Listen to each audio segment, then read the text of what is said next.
So let's see what we got.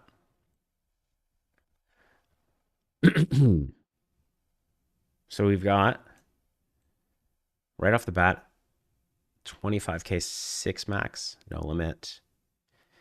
It's interesting. My no limit game is, well, my no limit tournament game especially is not great. So like anything 10k or less, I still just go for. But when it's 25k buy-in, it's going to be a pretty tough field. It's kind of questionable for me.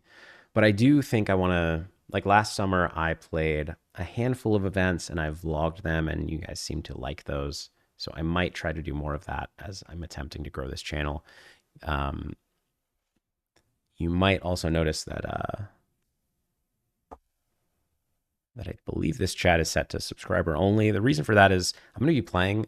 I'm going to be playing Fast and Furious, and so I'm not going to be chatting as much once we get going as a normal stream. And so I thought might as well slow the chat down a little bit. And also, if you don't know, I'm trying to reach a certain number of followers across all social media, including subscribers on YouTube. And I'm going to probably, excuse me, I'm going to probably lose this bet. It's a 10K bet that I'm probably going to lose. So I need a few more subs to get there and not lose 10K, win 10K, actually, and donate to charity.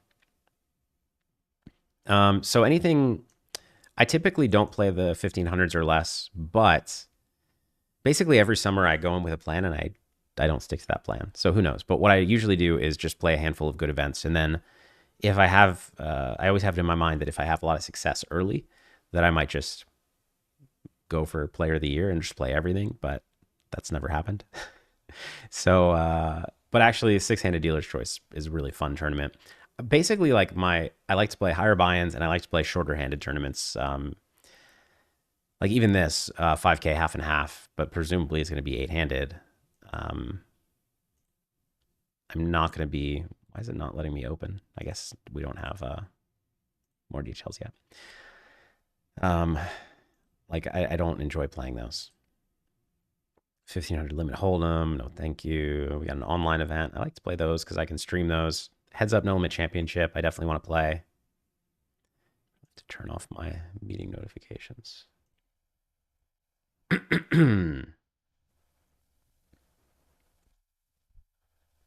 I don't have any more coming up soon, so we're fine. Yeah, heads up. This is the first event that I definitely want to play. June 2nd, heads up 25K no limit.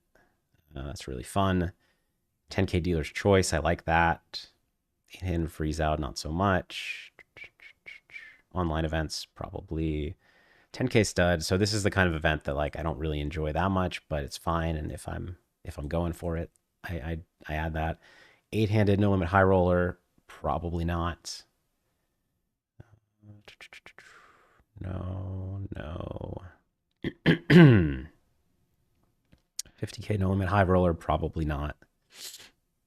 10K 08, maybe. 100K no limit high roller, probably not. Or almost definitely not. I'm just like, I haven't played no limit hold'em and no limit tournaments in like, I haven't played no limit hold'em tournaments in like as a focus of mine for well over a decade. So I'm just not, that good at them. Oh, I need to go to YouTube and press the go live button, I think. Because I believe I'm probably not live yet. Am I? Have you guys seen me? Oh no. Okay.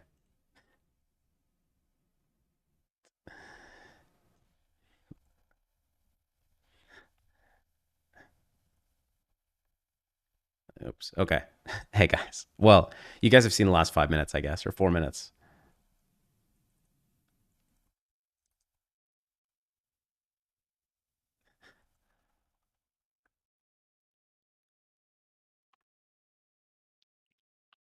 Anyway, sorry for the rough intro. We're looking.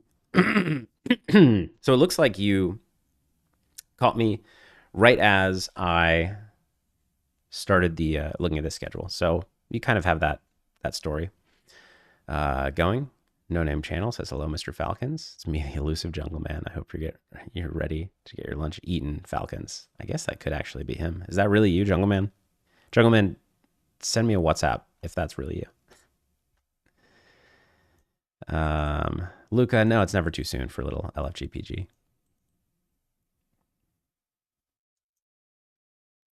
Yeah, so I did come in mid combo, says Dan Clementi.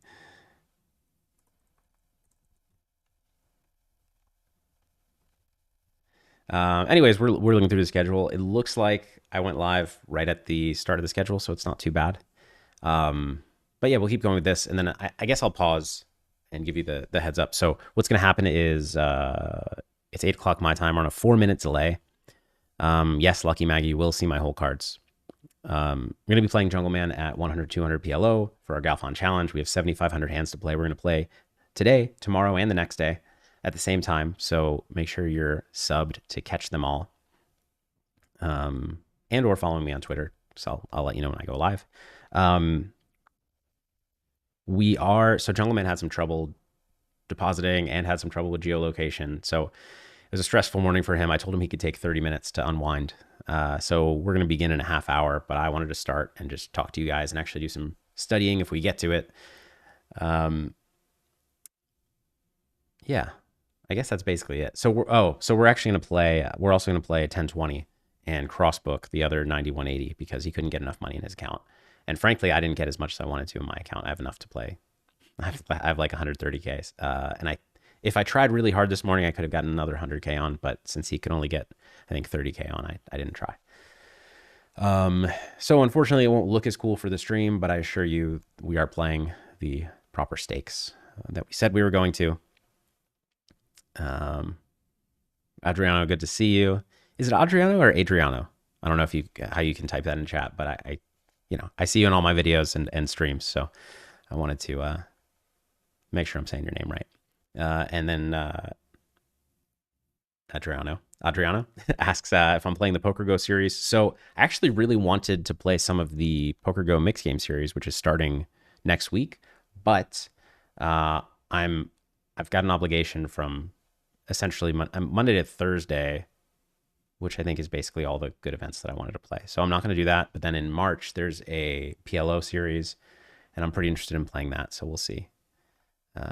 But I don't know. I get busy pretty fast.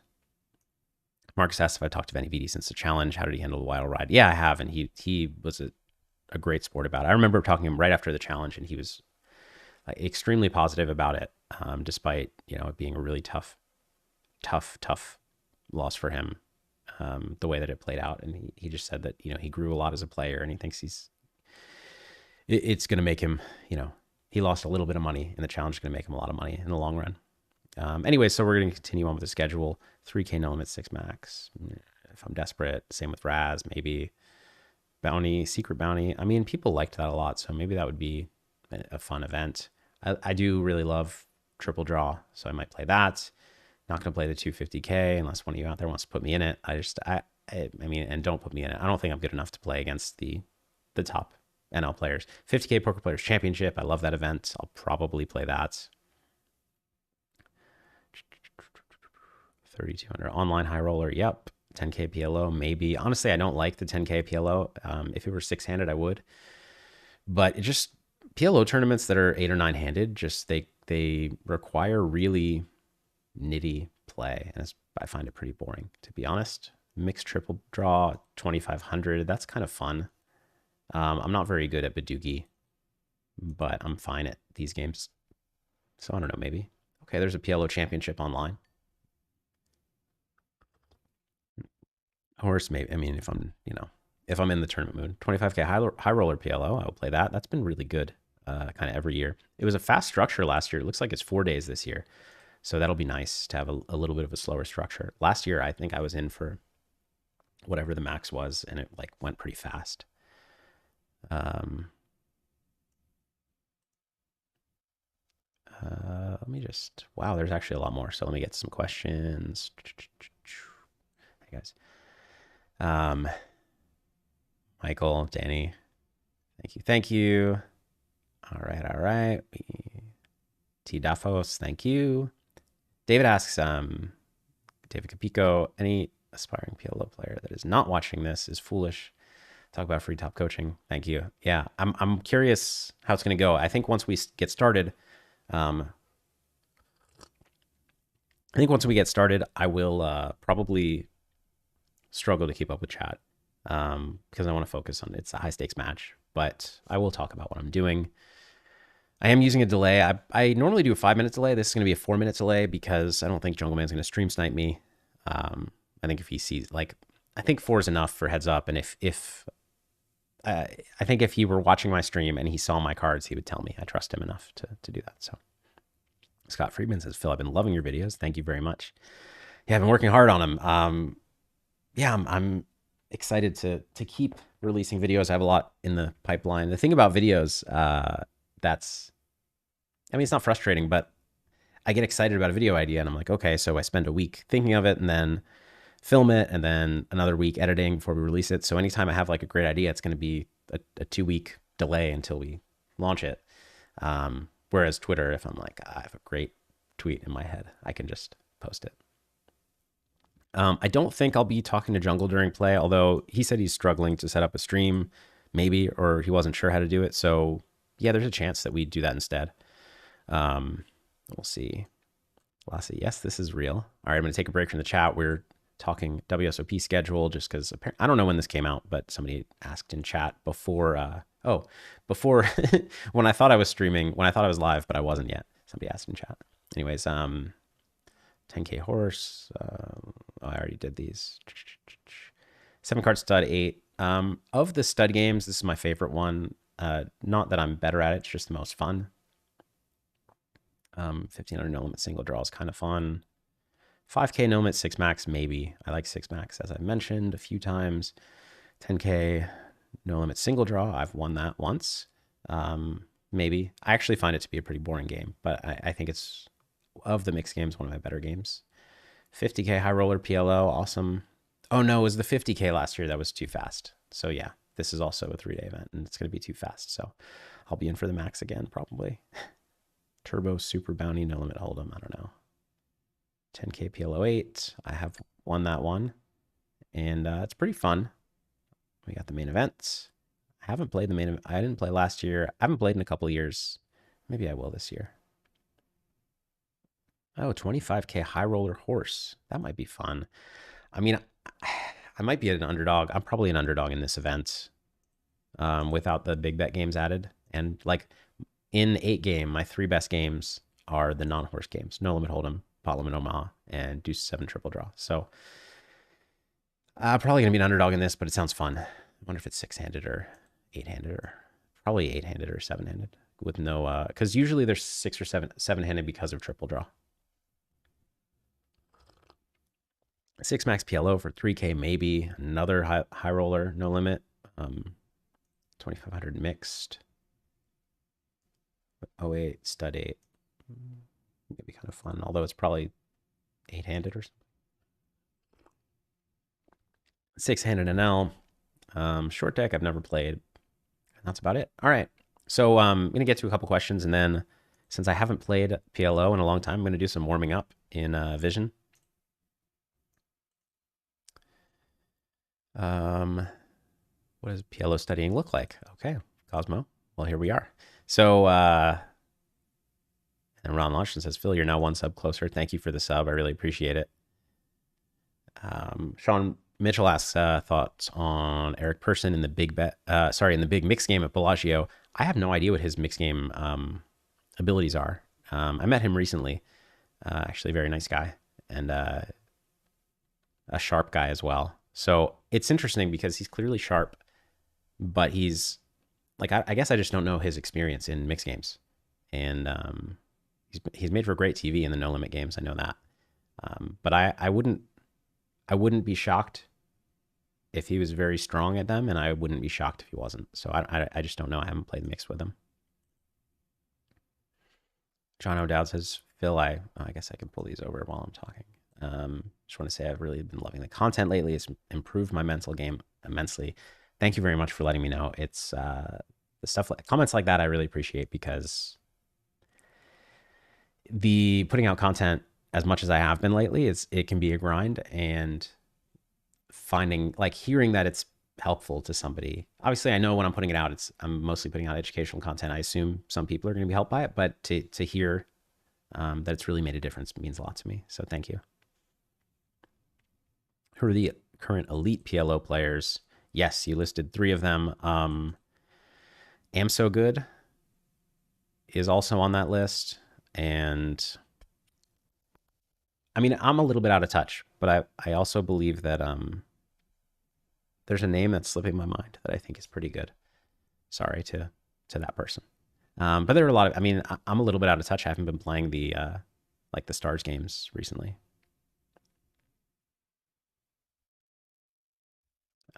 Okay. Jay Wu says, would rather see you play focus than read the chat, to be honest. Cool. Um,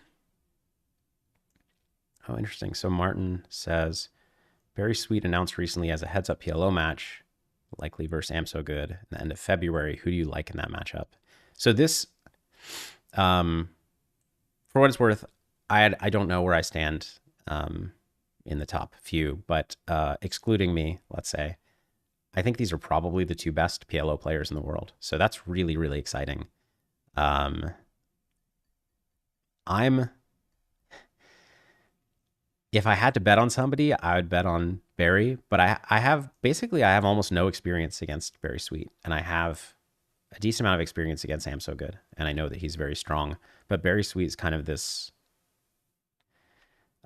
mystery enigma that seems to beat everybody at every game. So, like honestly, when I think about people, when I think about playing people, he's the only person that like I'm afraid I might be significantly worse than. I'm not saying I'm better than everybody else, but I think anybody besides him, I feel like if I'm not, oh, Linus Love, I forgot he's one of the top. Everybody else, I feel like if they're better than me, it's not by much. And like maybe over the course of the match, I would have an edge against basically everybody. He's the only one where I'm like, maybe we'd play a full match and he would just have a big edge the whole time. So, but because I haven't played him, he's a bit of an unknown quantity to me. So I don't really have a high degree of confidence in that. But if I were betting, um, like cross booking especially, I would bet on him. Um, Loving the non-strategy vids. Keep them coming. Cool. Thank you. He loves the hair. Dual stream would be awesome. Yeah, I guess I should mention that. I should maybe tell him that I'm on a 4 minute delay. I'm gonna say that.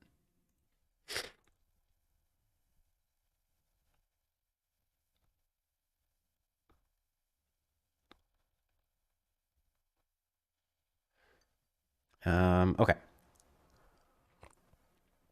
So normally I practice in practice mode, but actually I'm just gonna go to street because it's a little like we don't have that much time before we play, and I just want a little fun. So let's go to flop play button single raise pot, and this just quizzes me on c bet ranges. I think this is probably a check.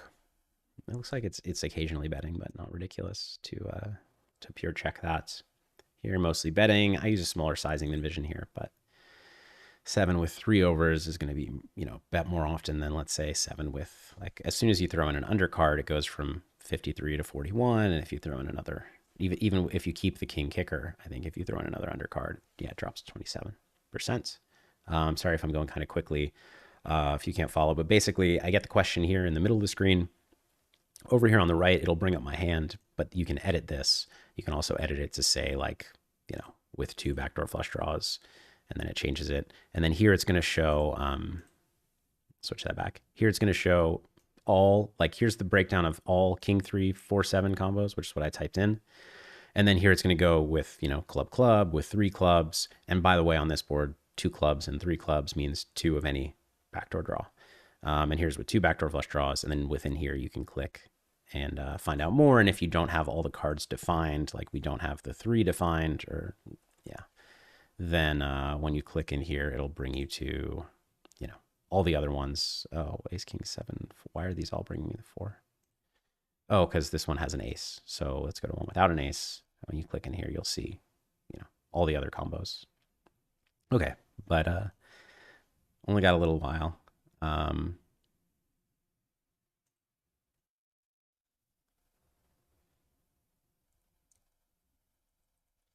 Jungle's saying he's probably not going to stream, but he can tell me his hands right after.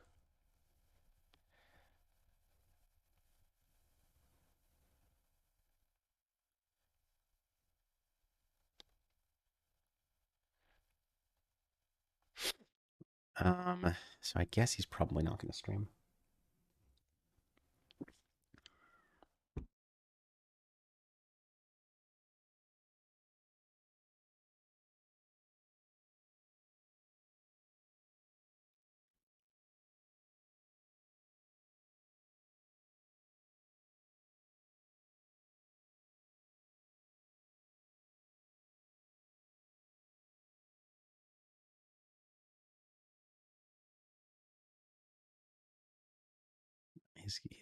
He's jungle raging. Right.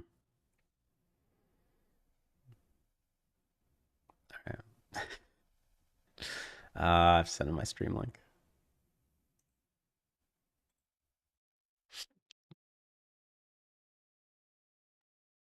I ran out of time here. This actually, I don't know if it's a bet or a check. I'm gonna go with bet. Okay, good. But my streak resets up here. It's tracking your streak. All right, so here I call a check or face a check raise. I'm gonna call. I don't think there's any raising here, and the streak will add up, and you get to see your longest streak, and then eventually, well, not eventually, at any point you get to see how you're doing against others on the leaderboard with the longest streak in each category. This is just button in single raise pots. But yeah, I just want to see how rusty I am. I don't think you slow play this too much, although 5544 specifically, I wouldn't be shocked. Okay, yeah, so we slow play 38% of the time, basically. Because the fives block straight draws too, and you block all the fours, it's really hard to get much action from much. Charlie, what's up? Good to see you. Phil versus Omaha for rolls. What are the chances? I'd love to play Omaha for rolls, not because I think he's bad. I think he's a really like exciting player to play against because he's pretty wild. I could go either way here. I don't know. Nope, fail. So with a single heart, especially the queen, probably. No, with any single heart, you bet. With two hearts, you check. Basically, unless you have two hearts, you bet, with the exception of this one. So let's see. Can we get to turn play, or do I have to have graduated? Okay, let's do turn play out of the big blind. Oh, so Jungle is watching. Is 4 minutes enough? I'm going to talk to him.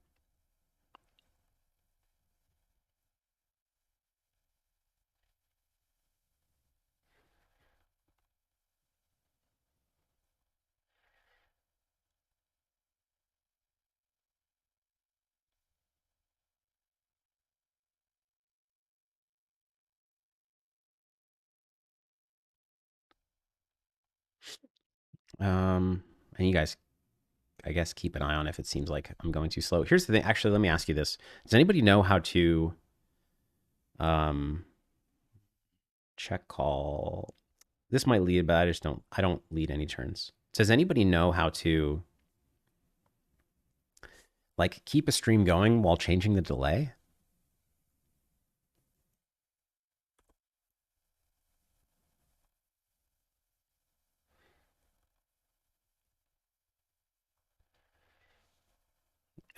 So I just go with no leads on the turn, but if you do have leads, it's a very good leading hand, especially because you block 5-7 as well. This seems like a fold.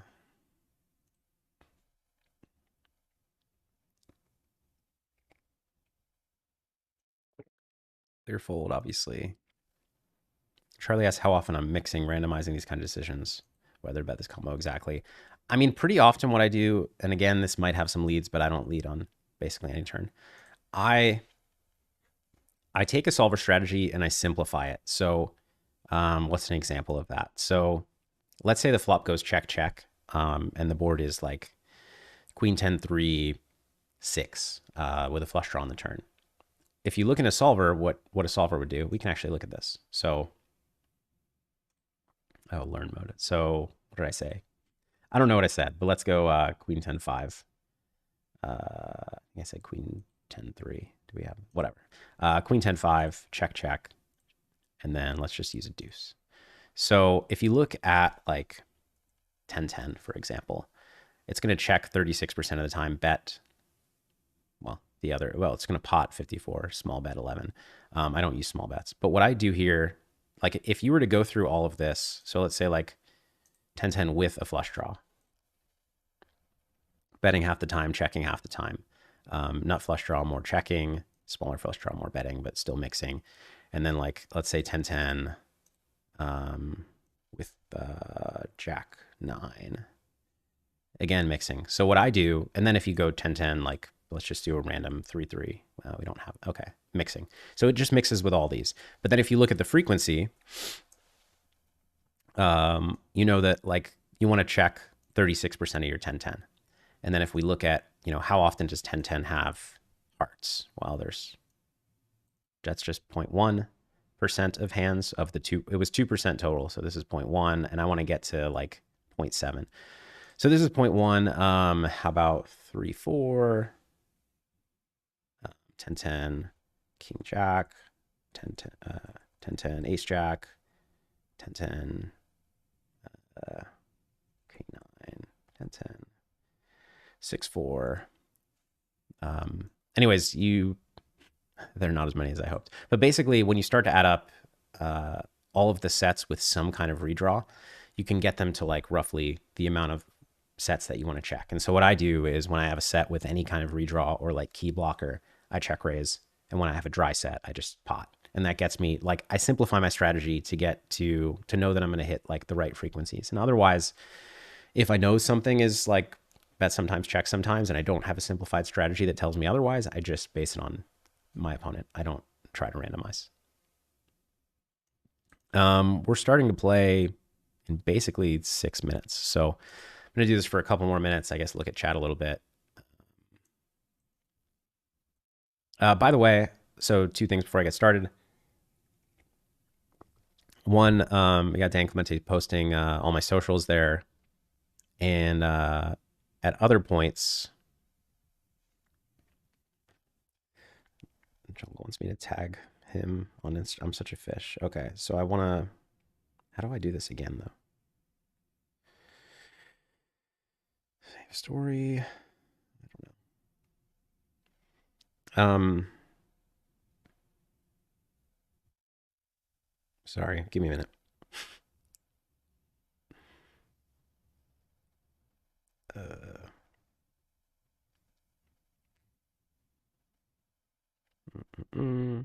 Oh, but the other thing I wanted to mention is that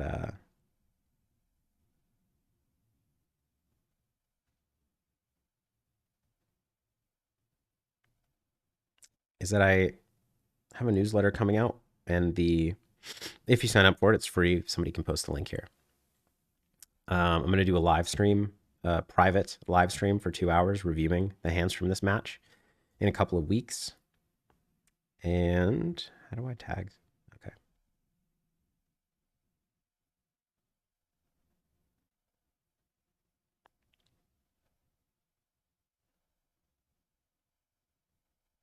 Okay.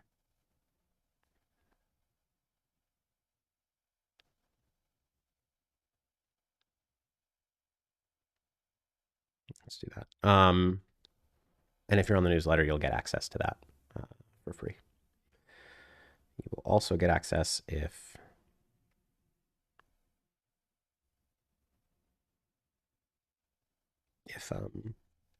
you've subscribed to my course. This is PLO, but that is $2,500. So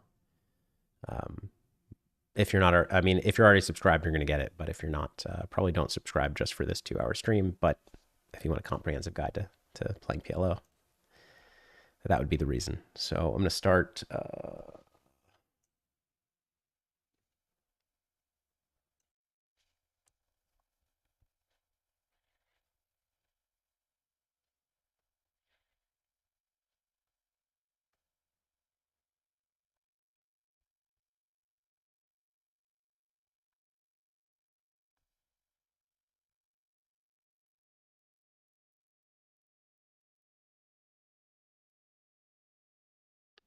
All right, cool. So we're starting shortly. I tried to open WSOP.com and failed.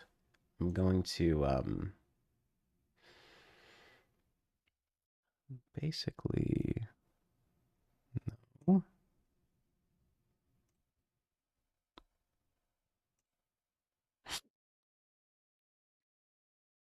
it's not opening. Okay, there we go.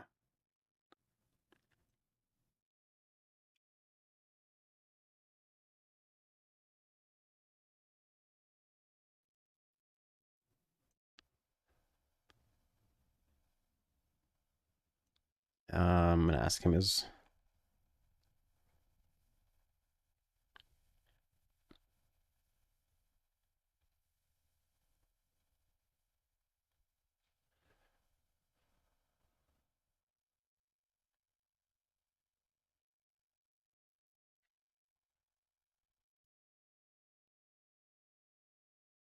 Just talking to jungle. All right.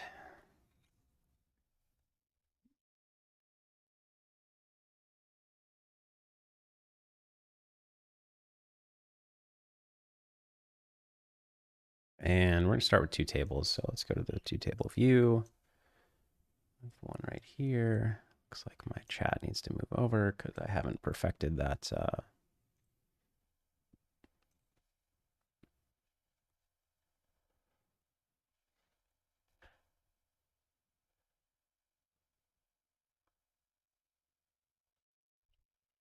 Okay.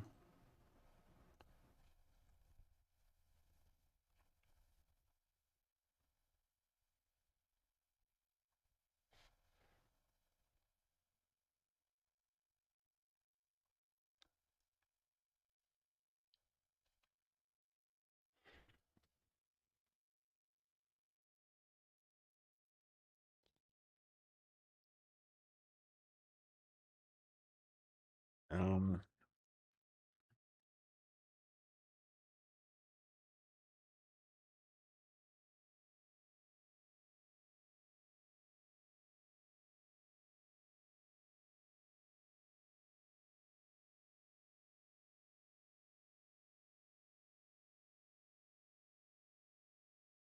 Michael Bennett says 4 minutes too conservative. Big decisions could take way longer. Yeah, I talked to Jungle about it. He said if he can see my I mean, he'll let me know.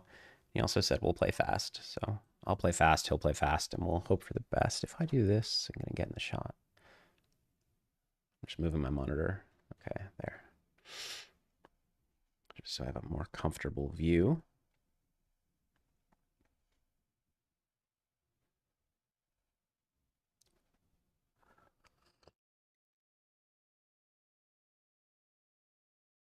You can't find the table.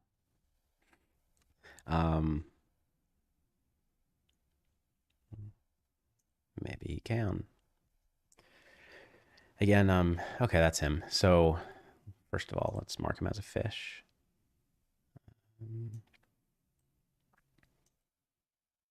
Now let's mark him as a donkey. Fish. And we'll get going. So as I mentioned before, probably not. That's way too loud. Probably not going to play. Excuse me. Starts with the open limp. Probably not going to follow along too much with chat when we get going because it's going to have to be pretty fast play. But feel free to throw your questions in anyways to chat with each other, etc. I really appreciate you guys being here to watch, and I will try to make it fun.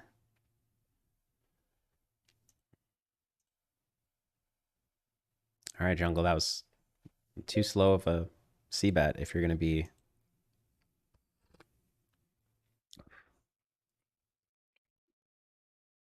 not stream sniping. So you haven't found my other table yet, it seems. And you keep limping. This might be a strategy. So I'm not going to talk too much because Jungle's watching the stream and not busy streaming himself. I'm not going to talk too much about how I'm going to combat the limping strategy, but this actually feels kind of close. But I am going to combat it. You can be sure of that.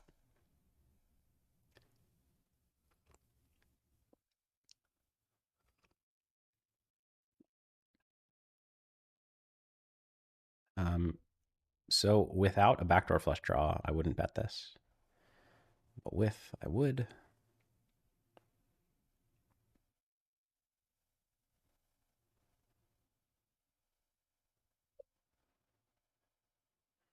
Pretty clear check on the turn.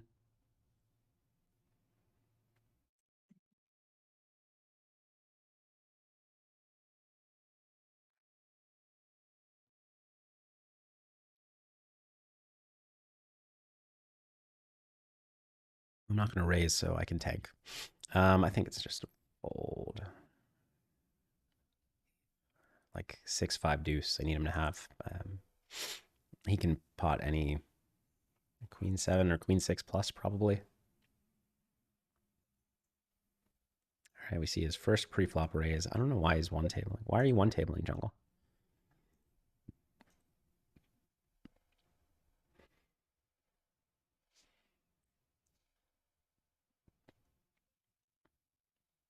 Hmm.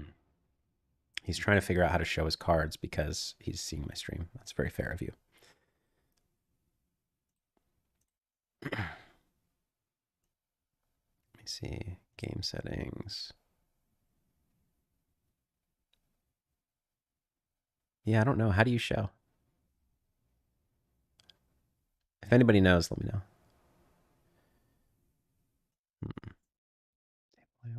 Game settings, gameplay.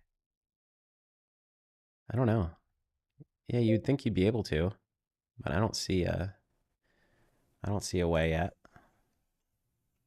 I appreciate you looking for that, Jungle.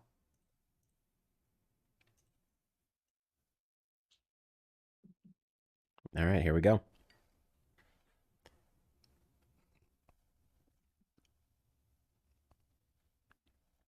Interesting. That's close. Could tiny bet to make the hand easier to play. I'm gonna fold this one.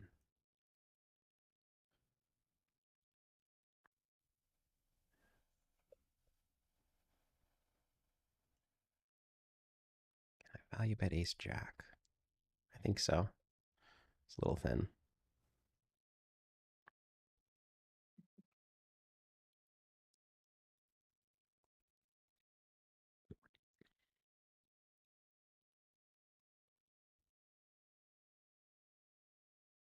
He had a dominated hand.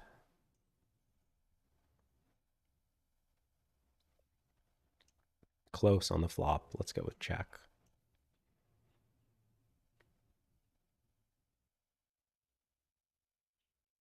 Vic Holcomb says, LFG Phil, show who's the real king of the jungle. That's the plan. All right, we got a min raise.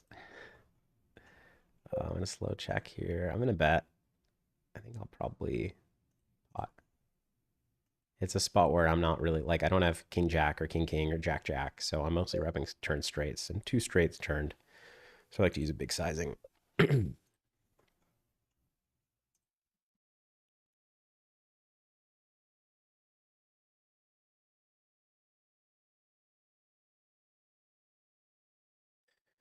going to be a check call twice on the right.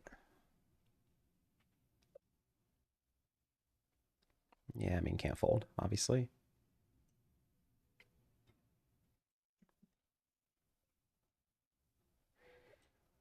Do I want to lead is the question. I'm going to pot over here. I think I do want to lead.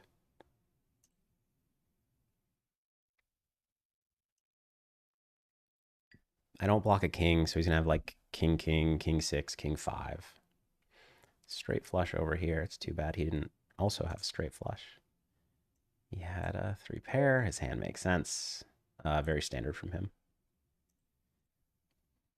Not sure if that's 3 bet or not. Seems close.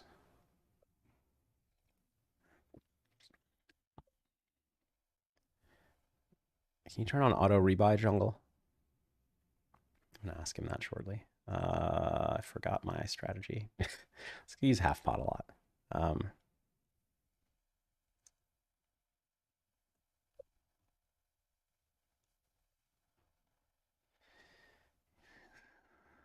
I just check range here. Nice flop on the right. If I did have some bet, I mean, I guess I don't check full range, and this is a pretty reasonable betting hand. I probably should have bet, to be honest. Now, because now I'm in a pretty tough spot.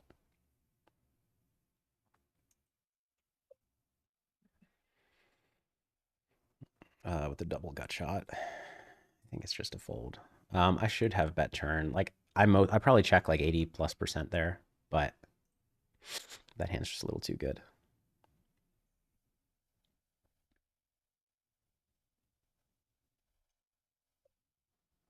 I asked him to turn on auto top up, which is why he's tanking low.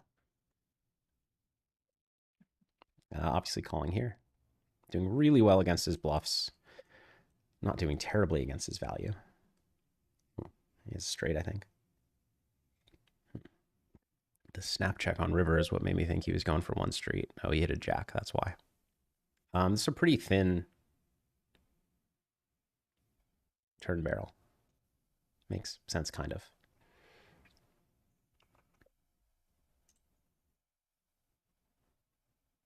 I mean, the speed we're playing at, he's not gonna.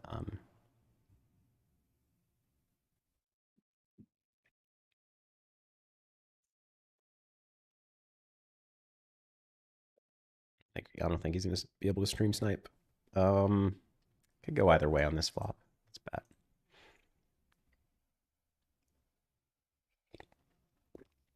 Yep, we are cross booking. 10x this, 10x these stakes. Great flop. It's not the worst one to slow play, but I think Jungle likes to attack these boards that are not great for me.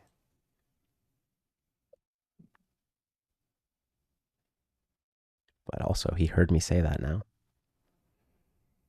It's kind of a weird spot. This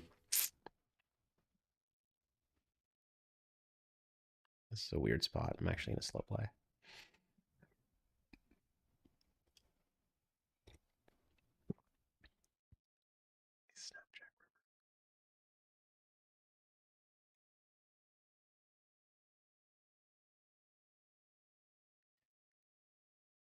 Well, he just plays fast, so I'm not going to read into the snap check. I'm just trying to think if I should half pot or full pot. I think straights just want a pot, though. That's mostly what I'm repping. I mean, the turn check's kind of non-standard for me. He had. Yeah. It was good against that hand.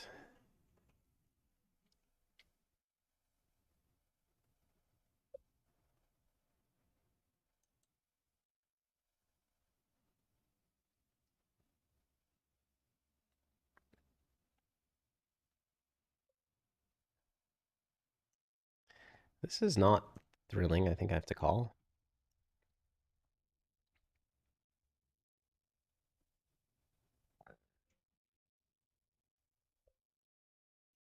I think these are both checks. Well, I could tiny bet here. He doesn't have, no, he doesn't have anything to call me with unless he has like queen X.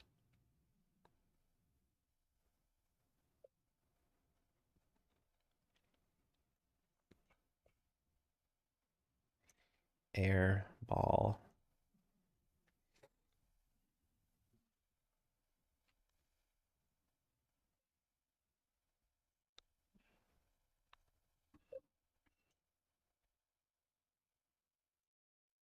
Mm. When he small bets, it's a little dicier to check raise this, I think.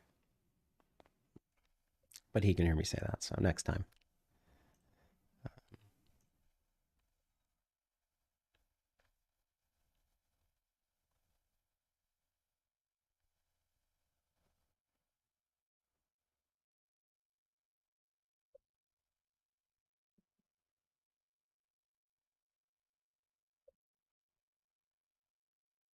So I'll check call over here.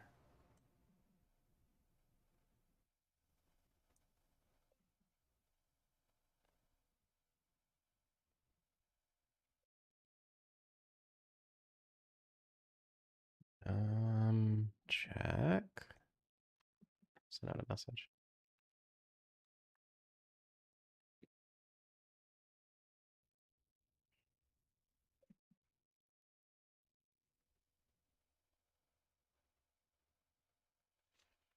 Okay, fold here and check here.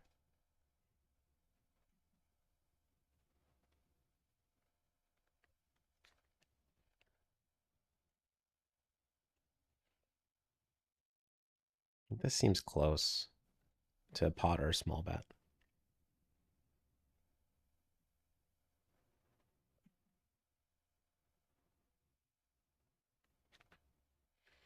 And he goes for it.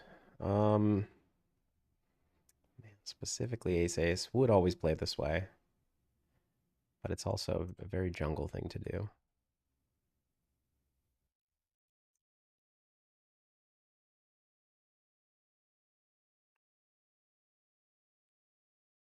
Mm, I think in theory that's a call because a lot of my value bets are going to be king jack, jack eight, which have worse blockers. To this blocks ace nine, although he's never checking ace nine on the flop.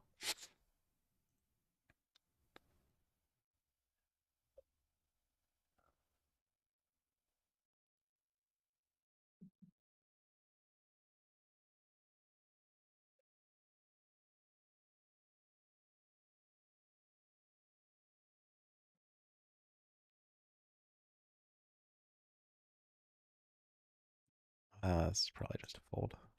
This is a call. Yeah, I can't lead that river. I need to stop. I keep looking over at chat to see if there's something I want to talk about, but I need to stop doing that. Um, okay. Not absurd, but I would have checked that back.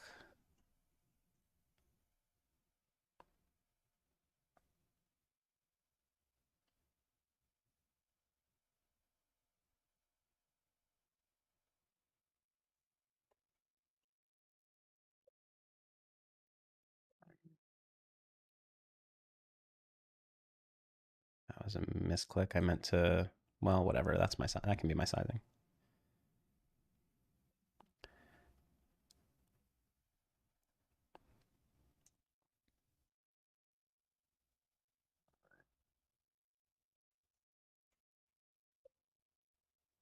Hmm.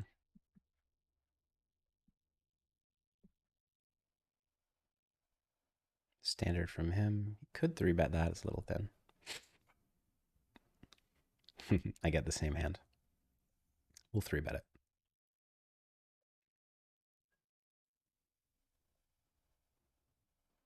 Bet range for small sizing here. Kind of a weird spot over here.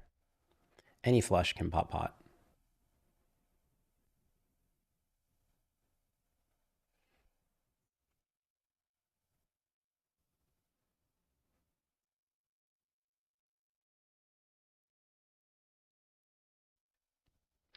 I think I have to bet turn, and then here's where it gets dicey. I don't like having the jack.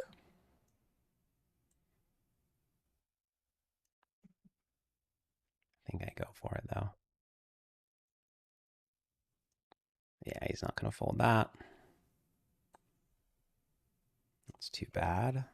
Um, so my hand, I bet range on the flop. Let's check now. And turn is turn and river are the two decision points. And I think obviously my play is fine for each. If I had if I'd had a queen, I would not have. Well, I wouldn't have bet turn, and if I had bet turn somehow with queen, I wouldn't have bet river. But blocking, or rather, unblocking top pair, I think it becomes better to bet.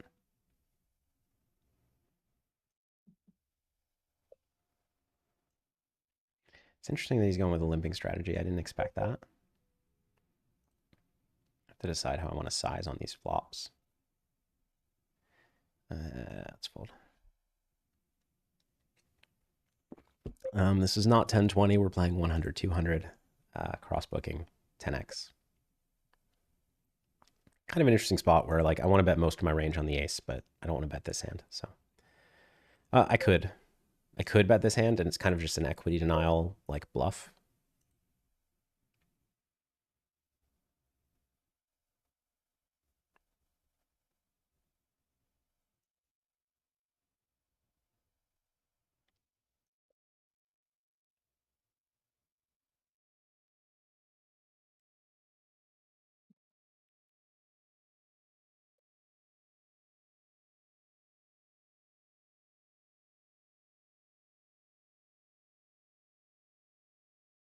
Does anybody know how to show cards on WSOP?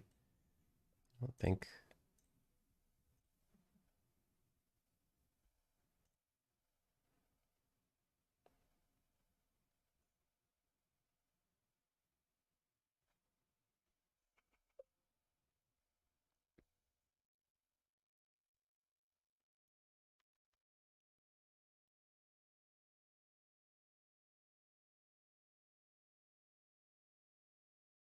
Um,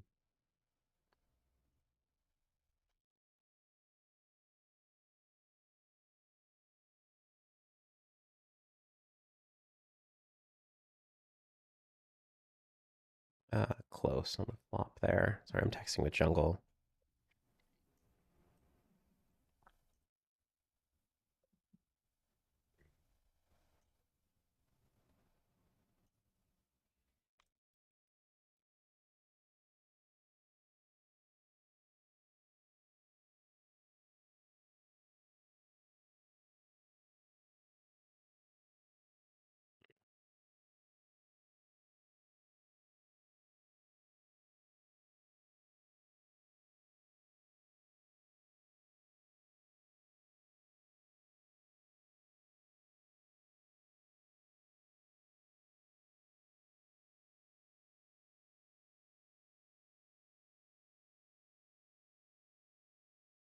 Hmm.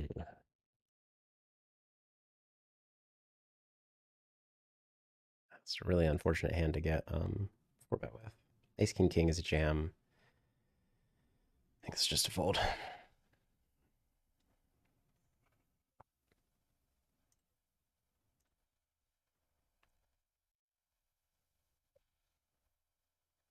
Okay, he's raising. We have nuts. I don't really think there's much reason to. Well, obviously I'm jam. I'm trying to think of the timing. If like he's gonna think that if I tank for a really long time, it's more likely that I'm going like thin for value or bluffing. But the thing is, his value range there. I mean, he has some queen four for sure. I think I shouldn't say for sure.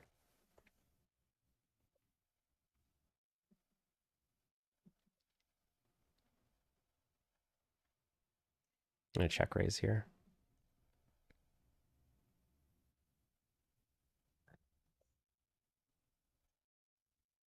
Hmm. What am I gonna do on the right table? I mean, it's just a fold.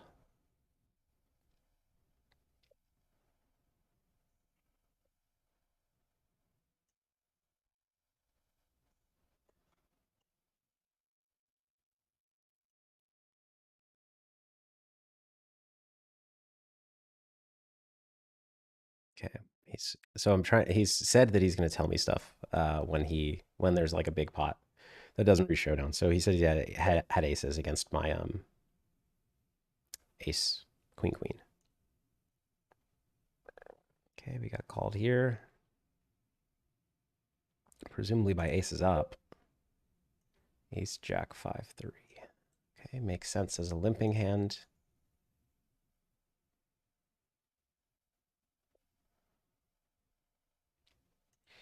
You don't expect a lot of check raises on a king 10-7, but obviously folding my hand.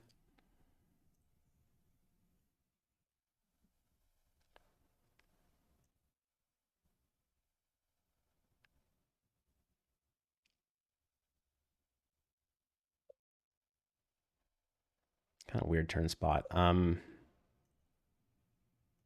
check call.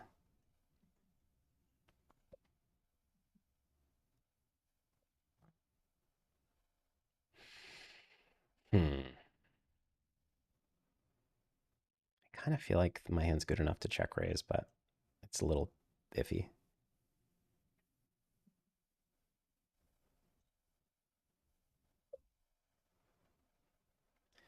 I have to uncheck auto muck in table options.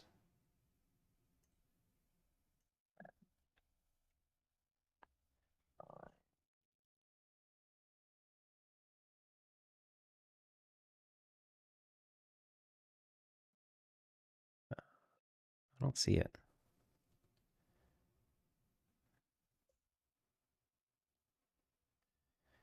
Yeah, I don't see it on here. Um, it's weird sizing, but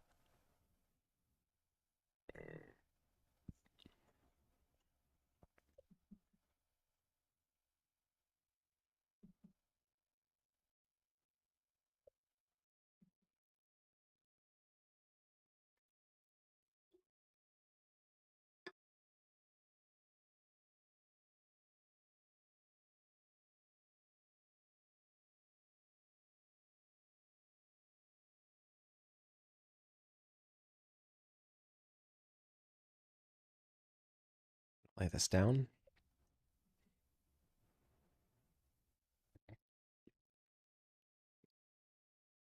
Whoops, don't click check fold against him because he's limping. That will give away information.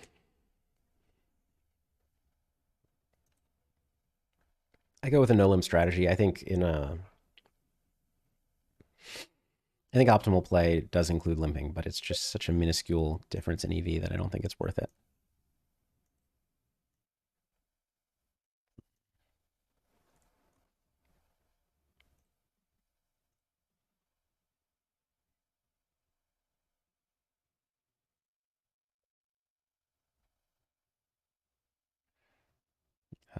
Ace Jack and Jack 9, 10 10, King 10. A lot of value hands, like, sort of block them, but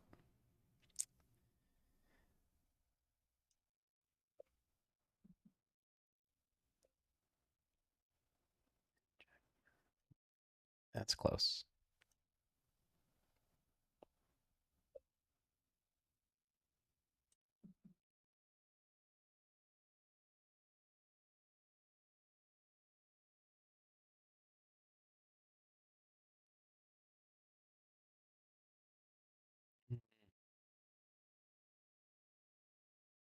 Kind of interesting. Obviously, I can check raise, but, well, it's actually one of the best check raising hands, but I think I've taken a little too long. Let's check. I'm going to call. Not sure why I didn't believe him, but he did have it. I just thought a lot of his strong club hands would keep betting that turn, basically.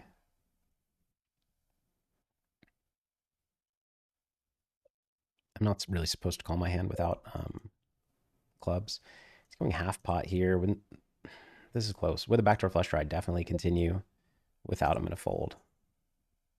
But we'll see. Or we'll see later, maybe, if that was a good play or not. Call the 3-bet with a, not very exciting hand, but the low pocket pairs do quite well. Turning sets. They do quite well calling 3-bets because they're not dominated. And here on flop, you can go either way. Better check. I used to use half pot only, but I've been enjoying going third pot instead in these spots.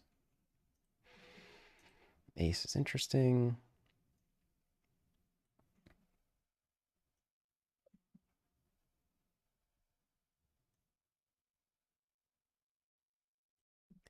So here's the problem. I have kind of like some spidey sense stuff going on. So I was not going to bluff this one check two, even though it's a very good bluffing hand. I just thought it was some kind of slow play.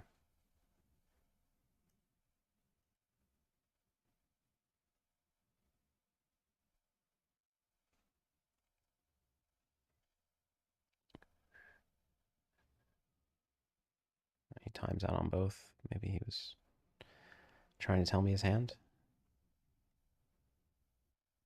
Spidey sense meaning I think he had something on the flop. But obviously I could be wrong. This is actually close to a call. I don't know. And we've gotten ourselves into a dicey spot.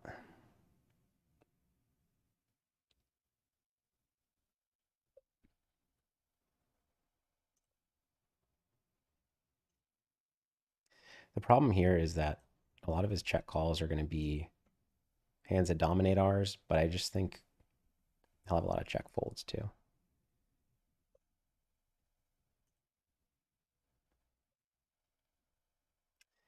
Really unfortunate turn. Do we go for it or not? I think I like to. Mm, no, it's close.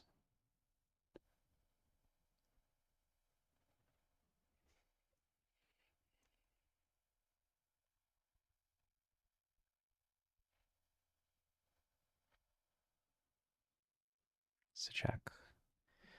It's a fold, obviously.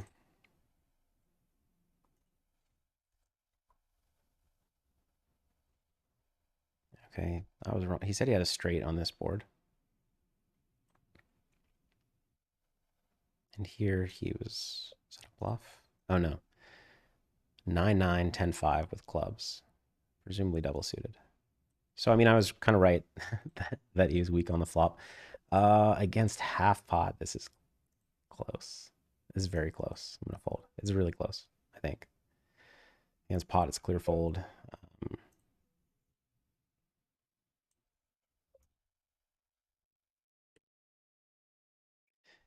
Yeah, if anybody, yeah, everybody says untick auto muck in table options, but where is that in table options? Because I go to here, table options, settings.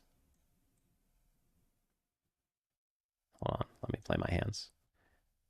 It's clear call. I guess this is a clear call as well. I don't have leads on the 5 river because um, I don't make that many straights when I check call king jack 4. So, let's see. Not there. Personal image, not going to be there. Game settings, game display. I don't see. This is weird.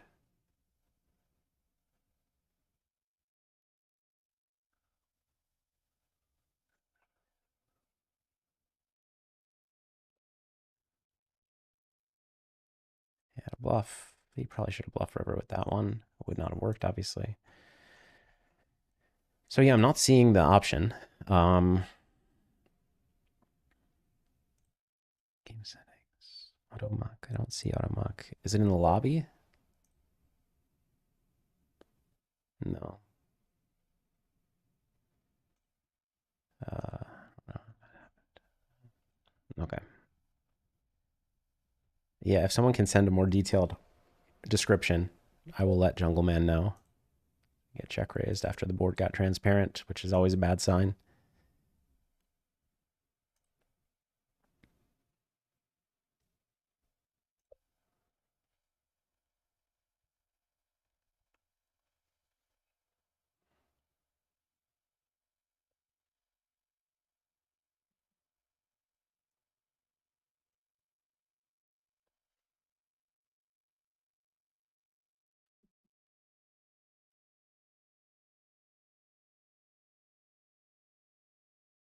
I think I need a little bit better of a draw to do this.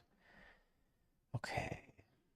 He keeps betting sets on turn. A lot of king jack on turn. I mean, so like I'm suspicious here, but you can definitely just have ace queen, ace 10, and realize that I'm going to be checking a lot of stuff.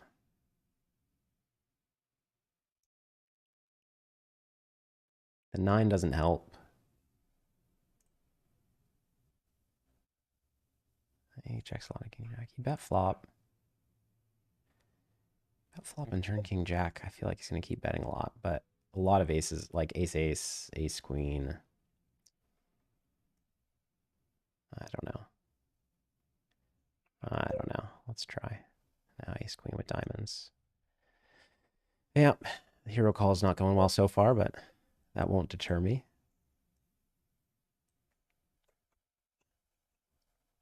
Very nice. Well, not very nice. Pretty nice flop there.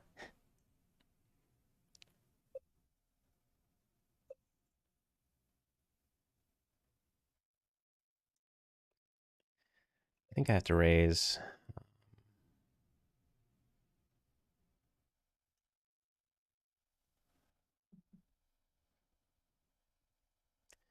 It's like a super strong hand on the flop, but it gets dicey on a lot of turns. He says he had a bluff. Where? Oh, king 10, 4-3 double suited. Thank you, Jungle.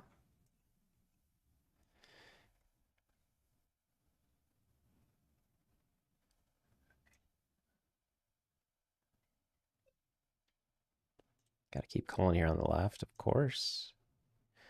But he is repping better than my hand, so it's not thrilling.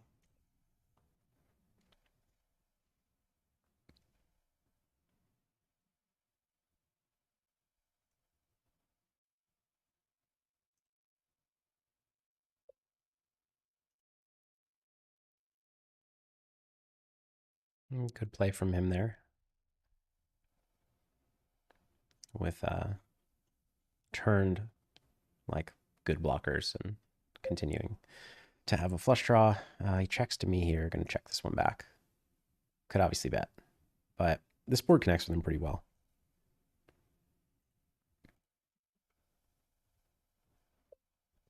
Some nice turns. How do I want to play this?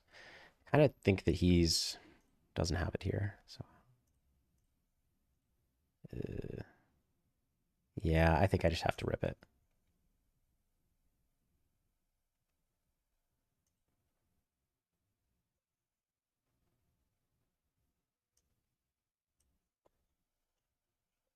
I just sit out now.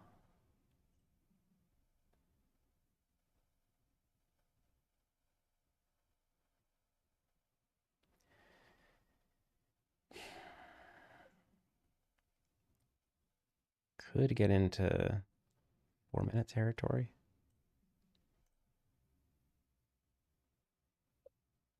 Okay, it doesn't matter. Oh, okay. I actually was not going to do very well against that hand because I thought it was really likely that he had I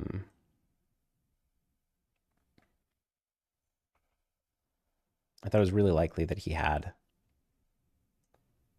a big draw rather than a set because when two straights get there, like he didn't bet flop, then two straights get there, you check a lot of your sets. So I guess we're going to go to a new table because these guys seem to want to play. It's annoying. Nope.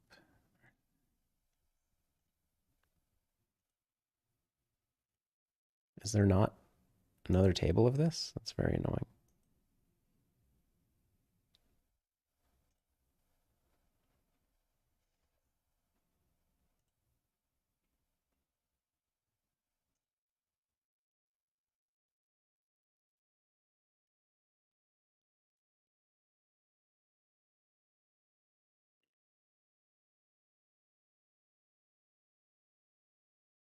Oh, right here.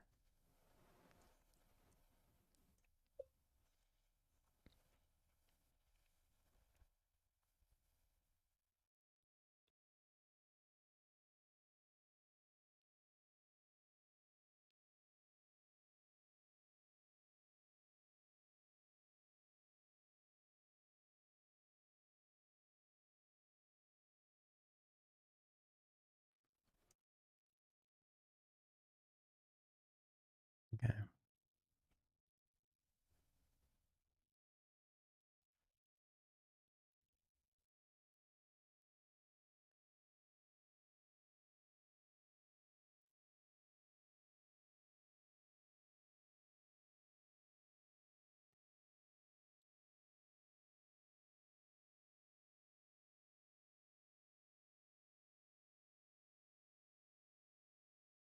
Mm-mm.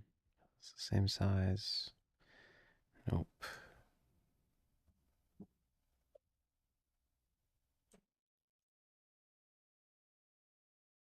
All right, I'll move this over.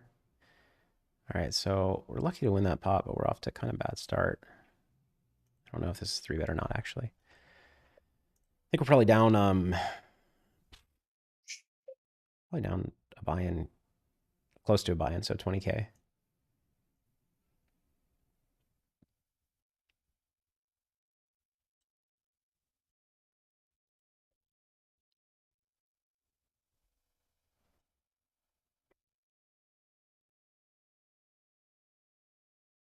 He's using a lot of 3/4. I'm using a lot of pot as my sizing.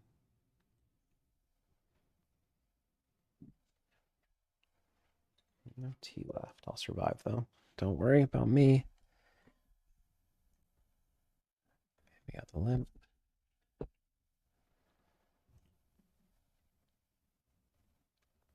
Yeah, I figured it out now. I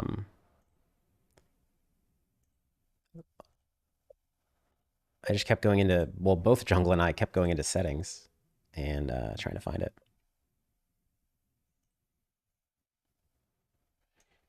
So Jack Jack on the king turn is just check back. It gets a little too thin to bet big across multiple streets. Go either way here on the right. Without a club, I definitely check. Those things do matter a little bit just for like not only controlling your frequencies, I mean, mainly for controlling your frequencies, but they do have a small impact on the hands that, like how often your opponent continues with stuff. And this is not a raise, just clear call. And we aren't going to beat a lot of value bets like that, but yeah, we can't raise and get called and be in a good situation. Kind of weird spot here.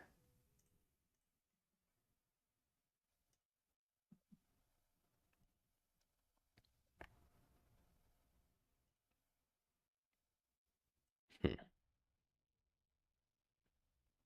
He's always got showdown value when he. I'm just going to check. Yeah, maybe. Gonna call here. It becomes harder to make a flush when you limp. So play from both parties need to get like a lot looser, including like he needs to start value betting very thin hands. There he just had a pure bluff. Makes sense.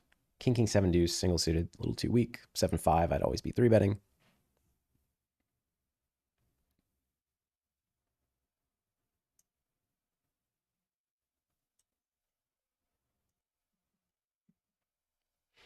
I don't know why I keep looking at chat. I can't keep up.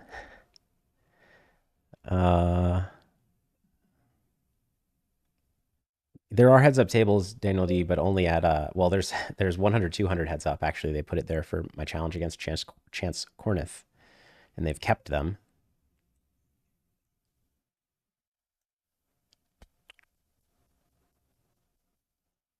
But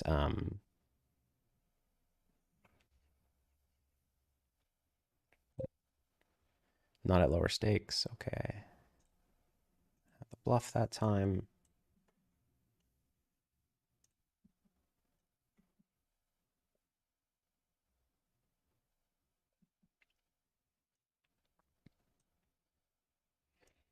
I'm gonna check raise on the left table again. Like ranges, he can certainly have 10-7 and play this way. He probably would a lot, but I still think it's a value. Check raise.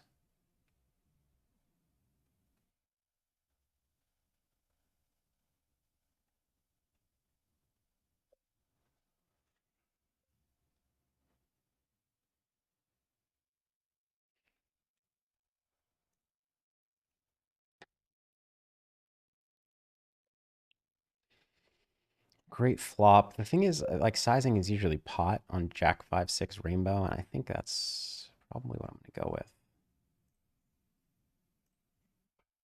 You do like any kind of like ace ace jack or ace ace 6-8 backdoor flush draw. You just pot in here.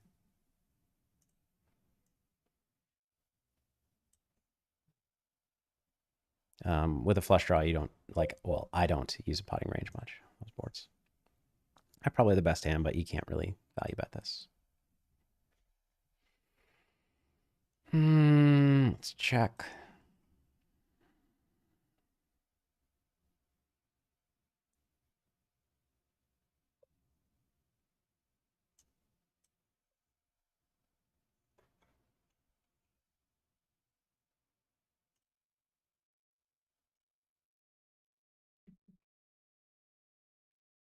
With no heart, I think checking back the right is good.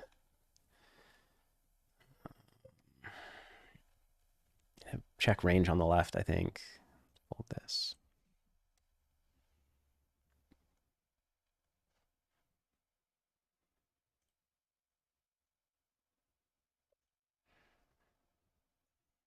And easy fold. Thank you guys for letting people know in the chat that We are playing 10x these stakes. I understand it's confusing because we advertised 100, 200, and that was the intent. But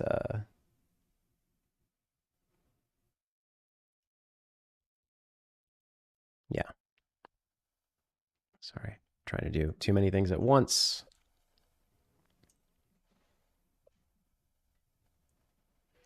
Big hand here. I think I'll check raise again.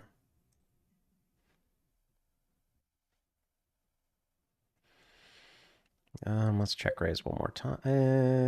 Yeah. This is interesting. Like, probably the best hand.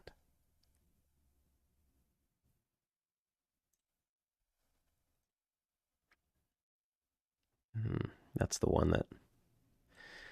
That's the one that beats me.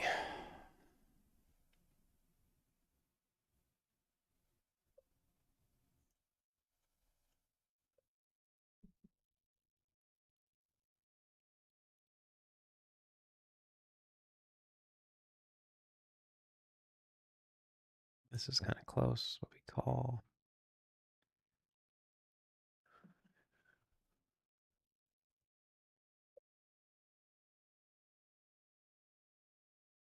Interesting.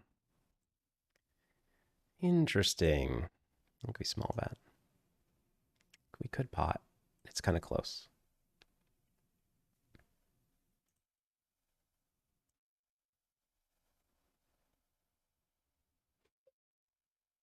John Sofin, good to see you in chat. I will do my best to show him who's boss. Six diamonds turn, not the turn we were looking for. Not great for most of his range, though. Interesting.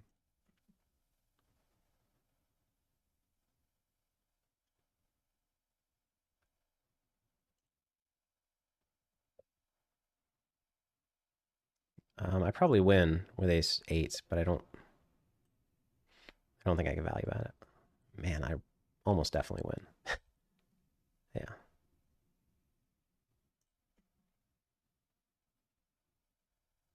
I mean, he's not calling with that, but I'm gonna lose here with sevens. Do I want to bluff sevens? They're not very useful. Like, my blockers are not useful. I'd rather have a five or something. Makes sense.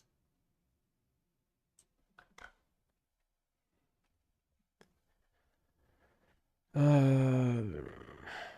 he doesn't have a flush, I'm doing decently well here. I mean, it seems pretty close to a small bet. Obviously, like, so far my small bets have not been small bet three bets, but I need to sneak some of those in, especially because he's watching the stream.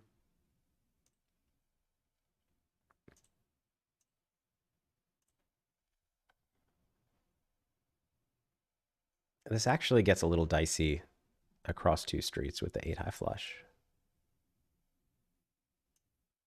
I think I probably should have checked turn or small bet.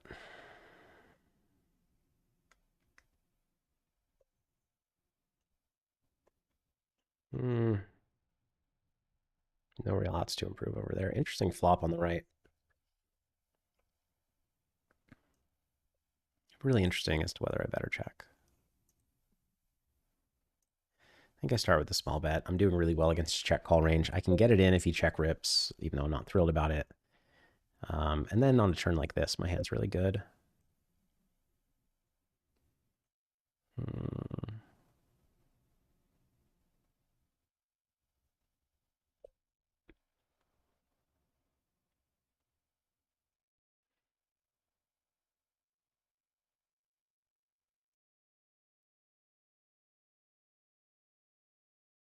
He will have some two pair and sets that are better than my hand, but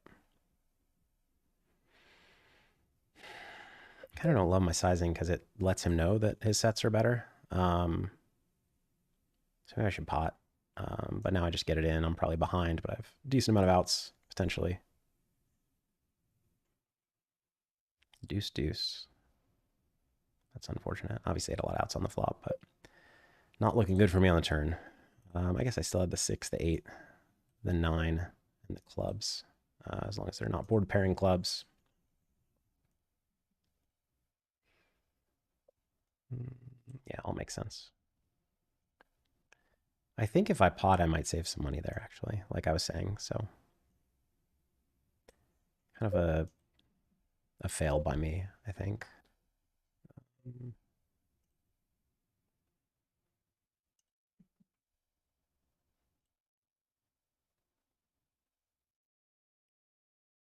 Everything got there. It's kind of hard to get called, but we'll try. We did. Small bet. What's he small betting? It's bizarre, kind of. Not a lot of hands that want a small bet there, I think. Oh, well, we're getting called by that. Um, yeah, that makes perfect sense.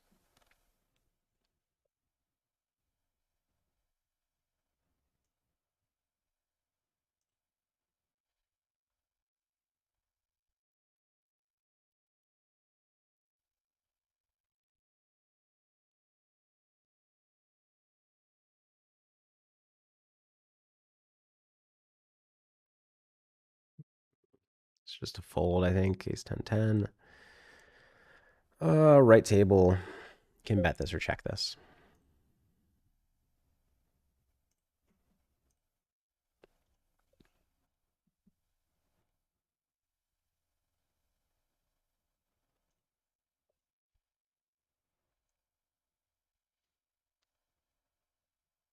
An unhappy check call here on the left. And then here, I think we just pot.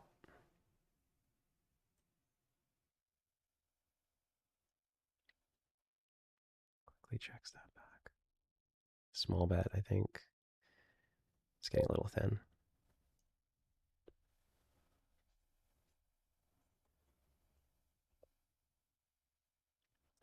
Machine learning asking about commenting on my sizings a bit more. Well, currently I'm out of practice, so my sizings are a little bit all over the place. But on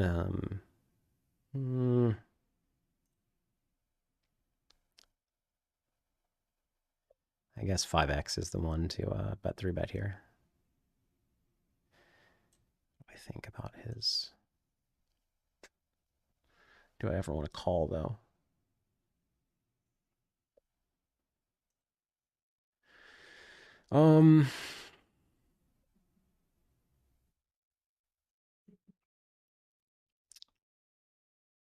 What do you bluff with? He's not gonna have trip fives very often. Jack eight, ace of diamonds or king of diamonds with something else. He's mostly repping strong diamond, like strong flushes. I'm gonna fold, but I don't know.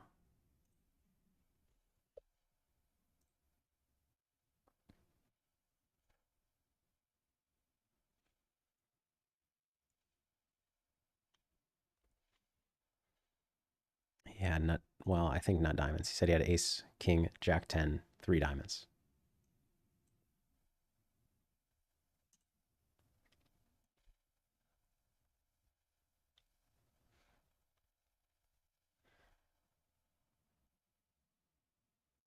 I'm letting him know that he can show.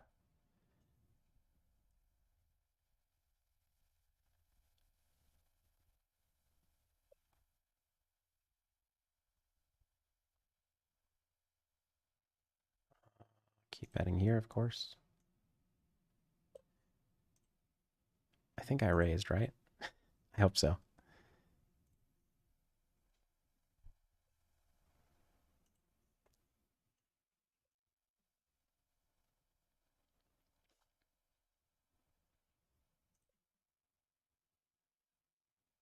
Mm-mm.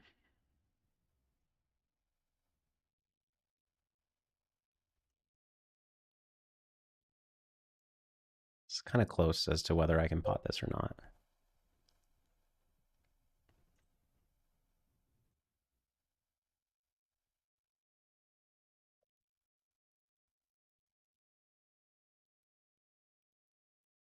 I actually think I'm beat here.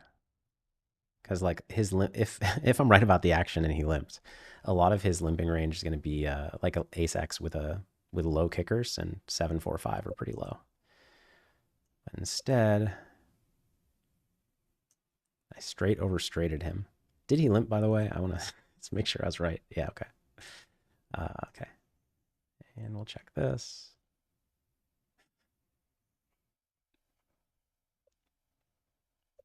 Jungle, if you're watching, if you click up here on table options, then you clicked auto muck, then you get to, yeah, I just want to show you so that you see it. Oh no, it didn't work. Well, it doesn't work.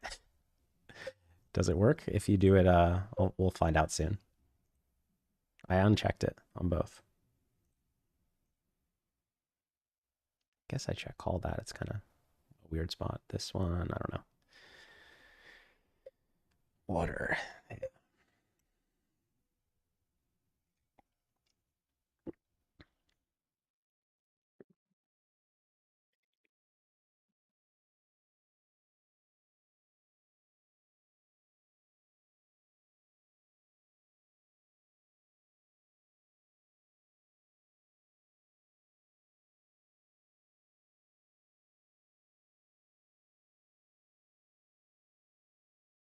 See, yeah, it does work. I showed you my hand. I'll show you my hand here as well. No, you can't show if you fold, I guess.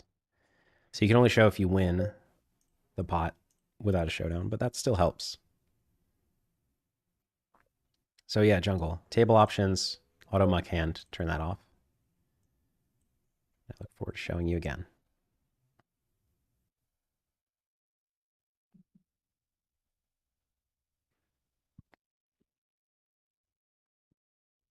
Pretty sure he limped here if I'm, well, I guess I could have shown that. I didn't want to show him. It was a good hand. Uh, I'm worried that I'm like missing at the action a lot when I am talking.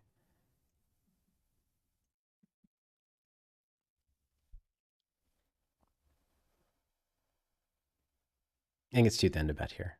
I check called like king 5-3, everything got there. It's hard to have enough bluffs. He had a hand that could have called, but I mean, I still think that hand is usually going to fold. This is a very good flop for me. I'm obviously betting.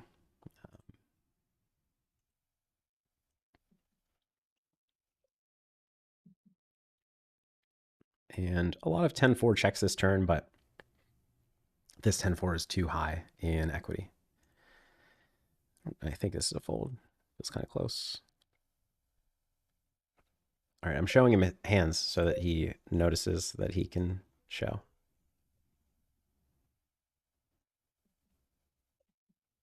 So Jungleman, if you've noticed, table options, auto muck.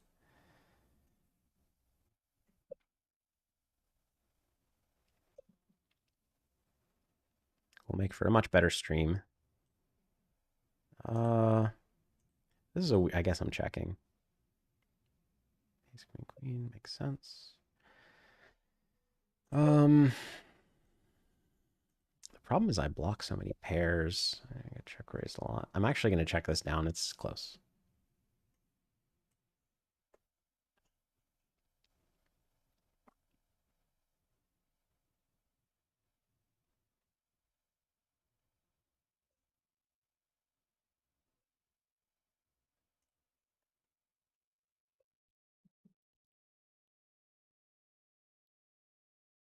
Very nice hand here on the right. Left, I'm going to go for a check raise. It's a little bit thin, but I think he stabs his turn too often. And now I just pot. There's no raising on this board.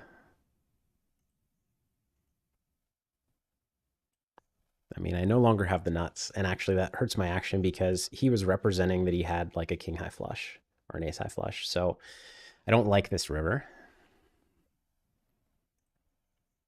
despite making the second nut full house. But we're obviously potting it.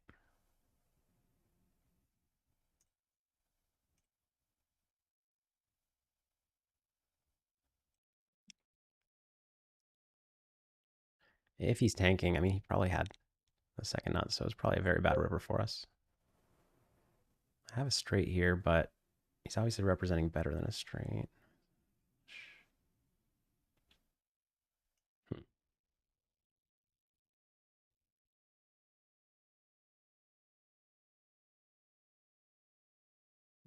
Um, I don't think my hand's that good.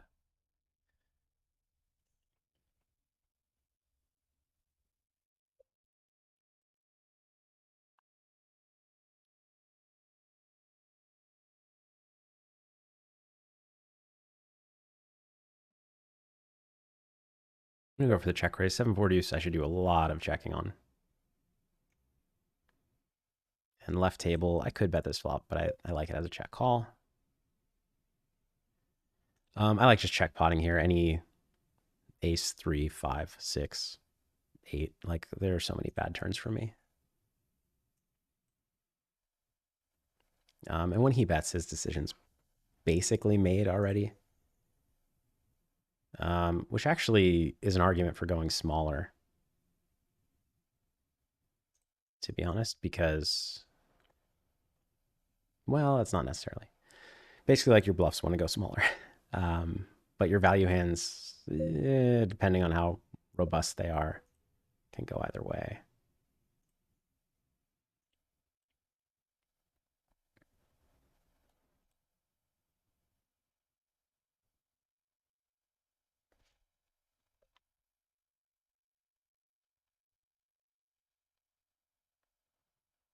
Easy fold to the check raise here.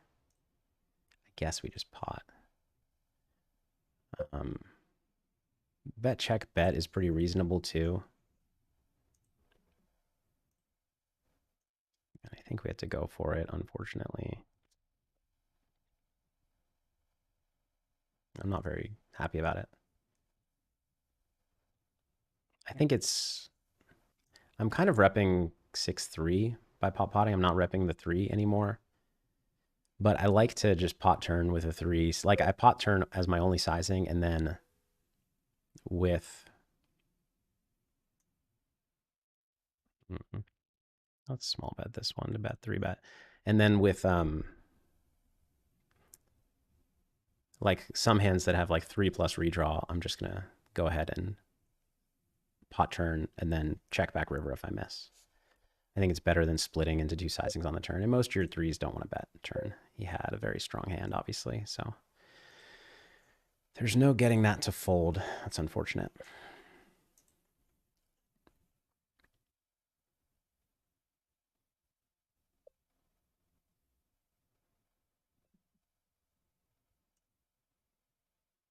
Mm.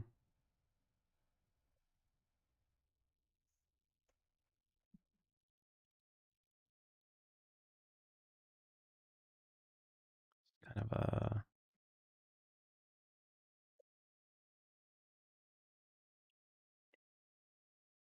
it's a reasonable bet check bet bluff. Yeah.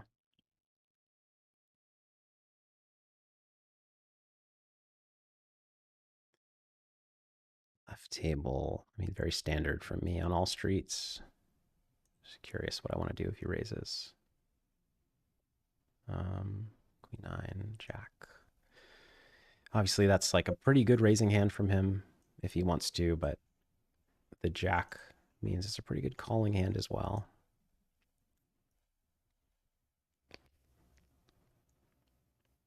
I was going to say we're going to have some dicey spots on the left table potentially, but start with the check back. This is like, I could be dominated very easily.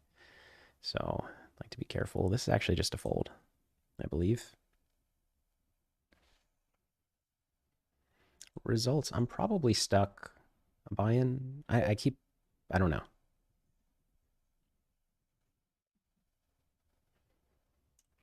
This is kind of close because I feel like he's not expecting me to bet the turn very often. I just think he's going to call. But he's going to have some. He's going to have, like, the thing about this turn or this river is that if he has air,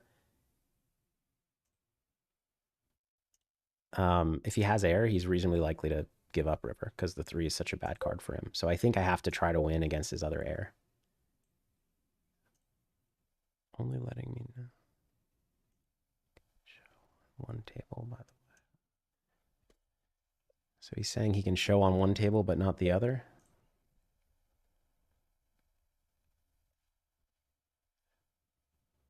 So on one of these tables, he's going to start showing us some cards. I guess I'm going to turn that off for me because it's extra buttons to click. We'll fold here. And we'll bet, I think. Yeah.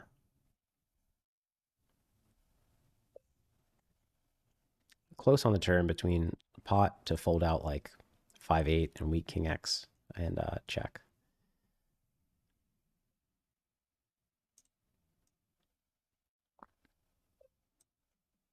Hmm. I think we have the best hand.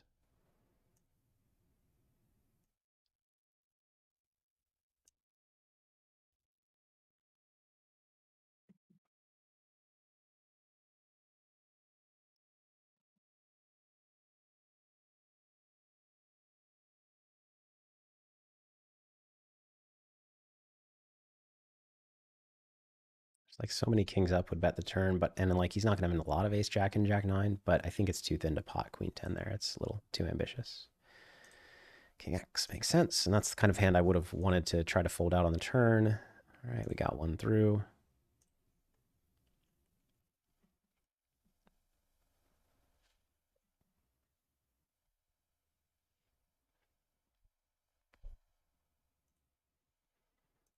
Weak jack X, we'll go for the check over here. A little too draw heavy a board. I think we check again.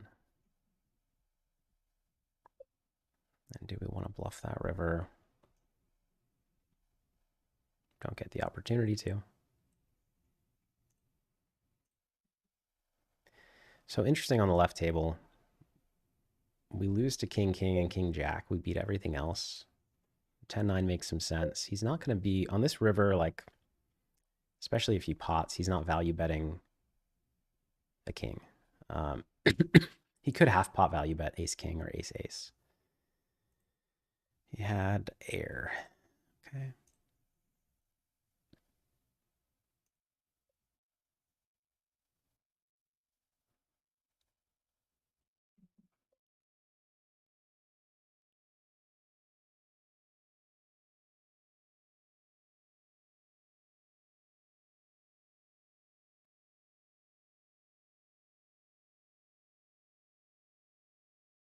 The reason I like ace king queen for raising flop is that like a lot of his weaker jack X would check and stronger jack X bet. So they become pretty good blockers. Now on the river, I'm just going to give up.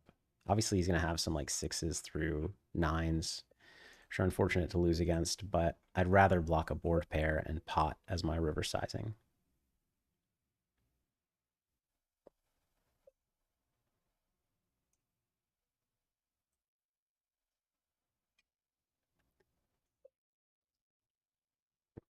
Let's hope this is the table he can show on, just because I'm curious. Not that I was considering calling that hand. Okay. He did bluff 8-5. Well, he had the best hand, but that makes sense. 8-5-4-3. Bet call. Okay, that makes sense. It's not showing us in the replay. Let's check this one back here. Let's check this one back as well.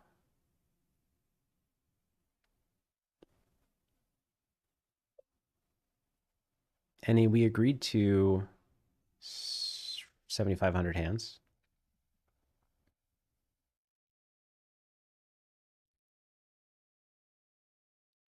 So right table is the one he can show his cards on. Let's see. Did not show. Jungle, just show every hand. There's not like a great reason not to. This hand is like barely too weak to check call, so it makes a good bet. It has good blockers.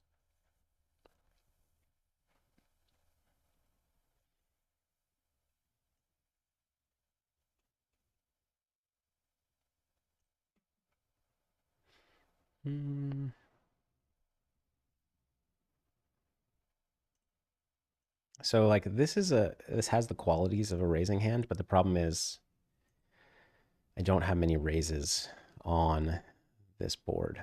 Maybe none. So I'm just gonna fold. It's not a calling hand. If I had a raising range, this would be a raise. Yeah, he says he had King Jack 10-8 flush when I had the nut flush and then rivered the boat. Um, so it was an unfortunate river for us. Checking range on 4-5 deuce, raising the second nuts on the left table.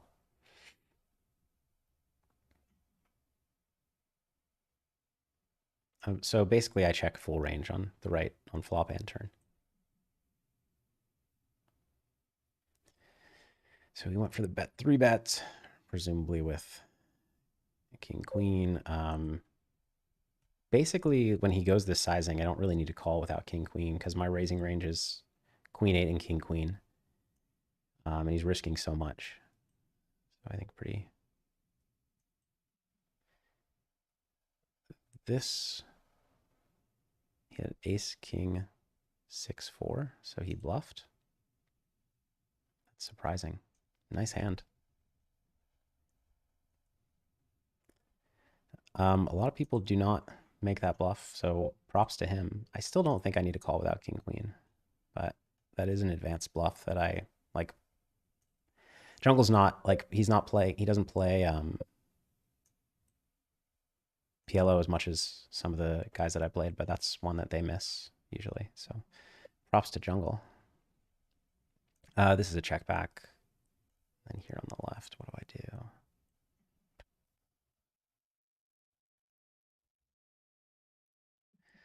I just check and who knows what. Like I had the best hand on the turn, essentially always.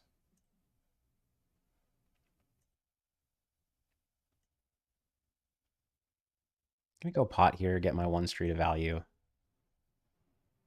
Let's see, ace. So yeah, makes sense. Um, and kind of dicey spot. If the 3 came in, we would obviously pot, but on the 8, 10-9 gets there, 9-6 beats me.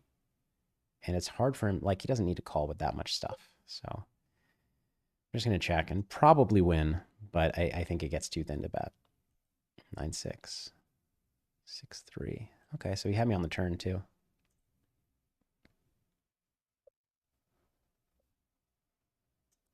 Standard from him. And well played. Let's see here. Can I check raise this? I think it gets a little thin, so I'm gonna bet.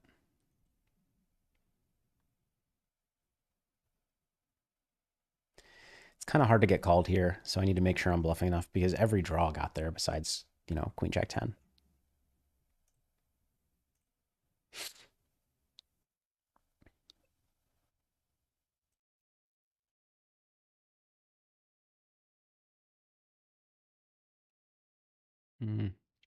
Check back on the left.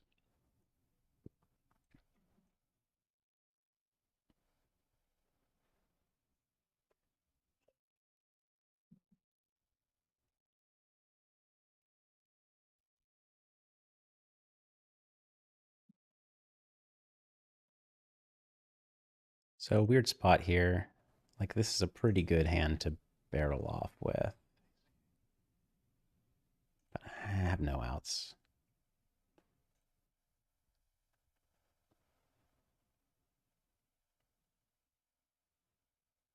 I would play a lot of flushes this way on the left, so I think it looks very credible with a pot sizing rather than a small sizing. He calls with a diamond blocker and a king, which makes sense. I think he's supposed to call with that, but I feel like some people make the fold because it looks pretty credible. Obviously folding a 9.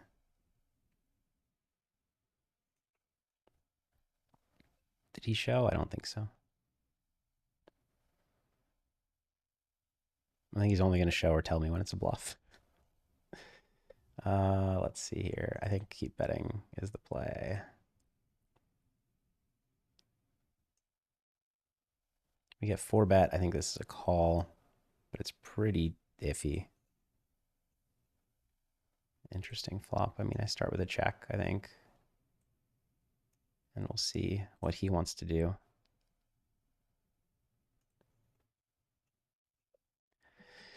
Can't really fold. Um, but sometimes you get the stab. And so now he doesn't have Jack 9.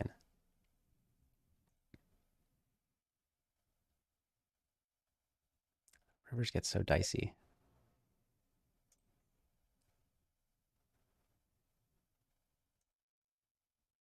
And here, like, I think this is probably supposed to be a bet in theory with 10-10, but he actually could have Jack, like ace ace Jack 9 is a good hand to slow play on this flop. But I just have to go for it. Well, I mean, it's clear value bet. Sorry. Over here, the reason I didn't bluff with 10-10 is that it's a double flush draw board and I have no outs. So you really need to, how do I say, you need to you need to restrain yourself essentially when the board's super draw heavy. You can't have the same betting frequency that you can on, well, the same board rainbow. Like the same board rainbow, I'm always bluffing turn with tens and barreling river.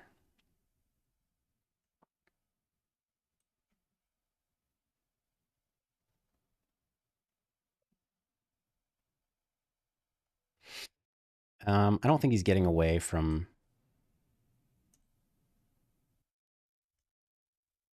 anything here. So I'm just gonna rip it in now.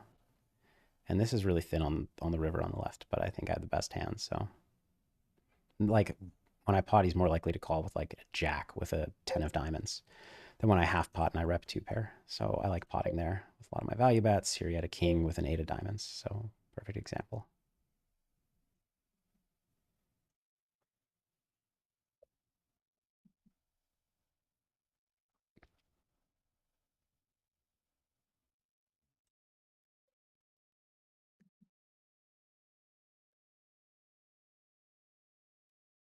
Not going to fold. Let's start with a call. Just kind of, I don't know. This is thin, but I think potting is going to work the best. It's okay. Left table is close. 7 blocker. I beat all of his bluffs. Um, he could be doing some merge stuff with trips.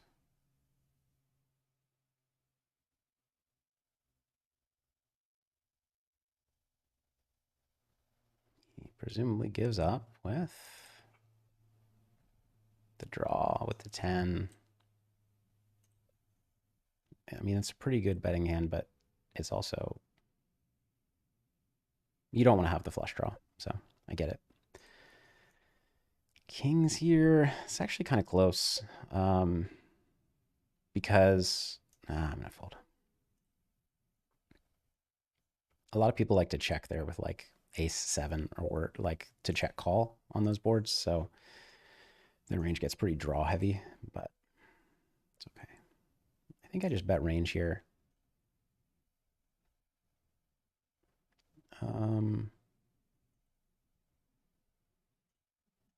Kind of close here. The problem is not like no rivers give me the nuts. Even like on a queen, it's an offsuit queen, which there are not that many of. It's not like I can pot. So it's kind of dicey. And now I just check fold. Again, double flush draw board. I need to be a little more careful with my frequencies.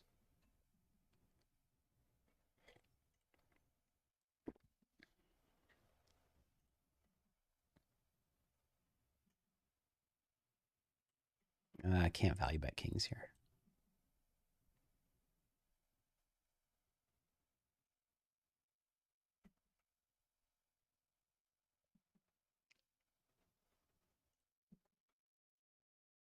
Do I think I can value bet king queen? I feel like I can. Blocking the 5 is good because I block check raises.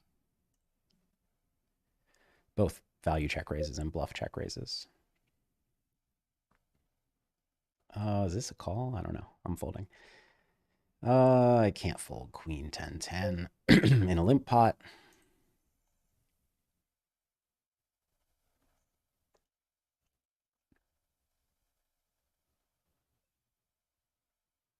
That makes sense.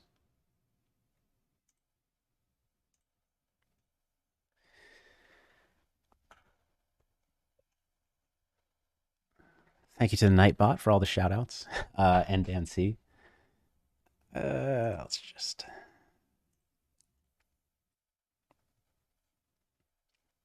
It's kind of hard to rep much here, unfortunately. Uh, yeah. Let him win.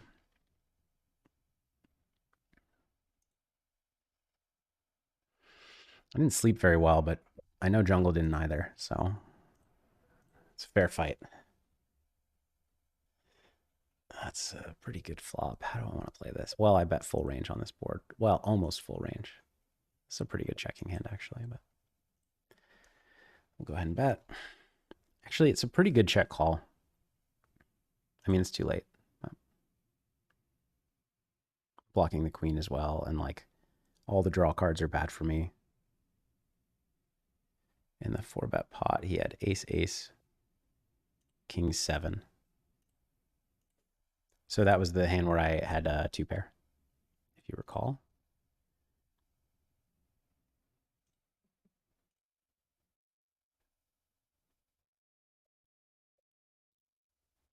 This one.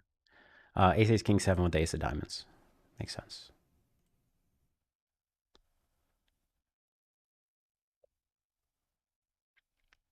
Um, and actually, it's an excellent example of this is actually, I think, very important conceptually. Uh, so I'm going to fold there. So this is an excellent example of why here we are on the flop and we're not going to fold. It's 2.5 times pot remaining. A lot of people just open pot when they're not going to fold. But we would have gotten it in behind had we done that. And instead, we got the free turn and we got to get like a nice chunky value bet. Also, if the turn would have been like a 5, we would have gotten it check through again. So definitely don't always go for, don't have the attitude of, well, my hand is not folding, so I might as well just put it in myself in those 4-bet pots. Left table. So the interesting thing here is we kind of have the best hand, almost the best hand we can have.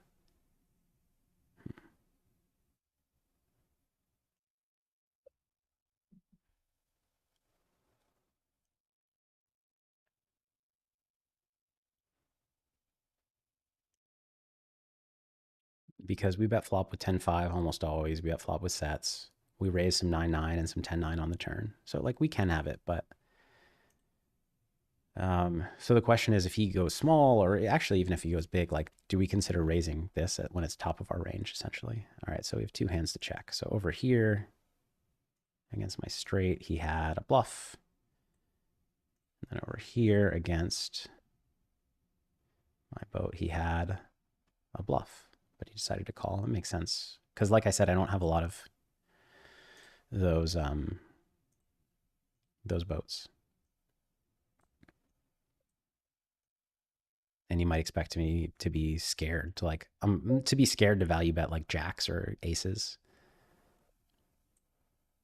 which he happens to block anyways. Ace of spades. I'm usually gonna bet this. Let's check this one just for fun.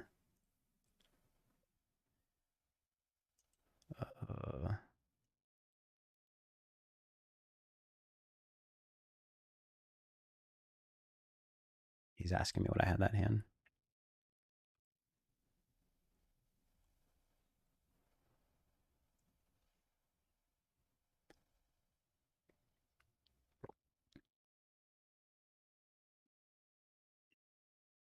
So I mean, I don't beat value. I think could he ever have ace 6? He could chop with value. I feel like he would go for a lot of check raises, but not with deuce 3. But he's not gonna have a lot of deuce 3 pre 5-5. Like a set makes a ton of sense for this line. I mean, I'm gonna call, but I'm not thrilled, as you can tell. In the set.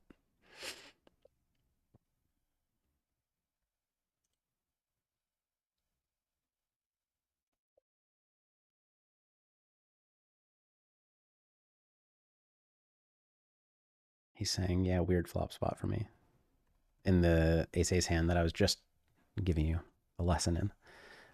Small bet range here. interesting hand category that I have.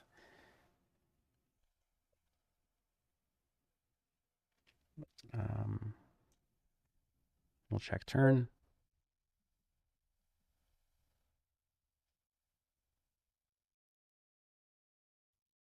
Yes, it is 100, 200. We're cross booking the remaining 90, 180. So this pot of 600 is actually 6K. Easy check on the river.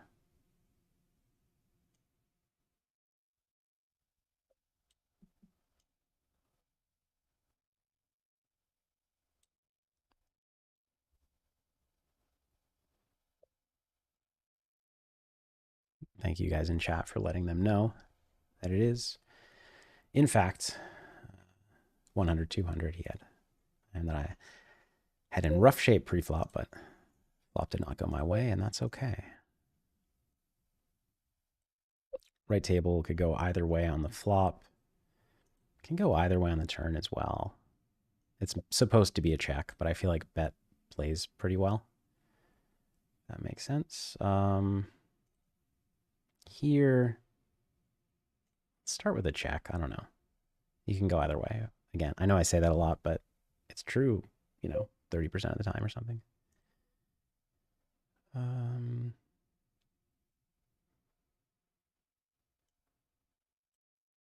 The problem with checking is we get in this dicey spot with a so-so hand. Just kind of feel like he's not bluffing enough. And like this is not a board. I don't know. I don't know actually. Here we got called by, well, ace 3 5 5. That's a very big hand. Have to call that, of course. So you don't check range on these boards. You do a lot of betting. This hand's a pretty good betting hand, I think.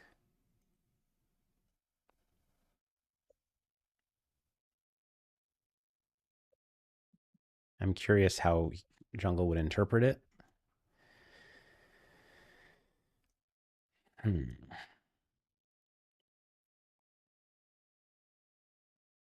think the turn check, unfortunately, looks a lot like what I have. But it's just really sad to bet this turn and get raised.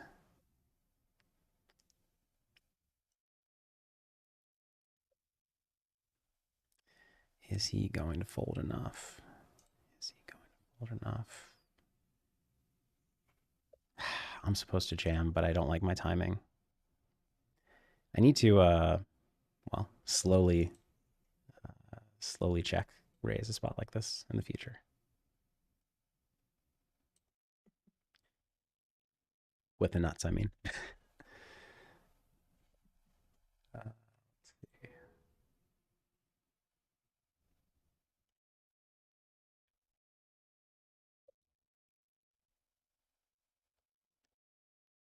10-6 plays this way a lot. What are his bluffs that play this way?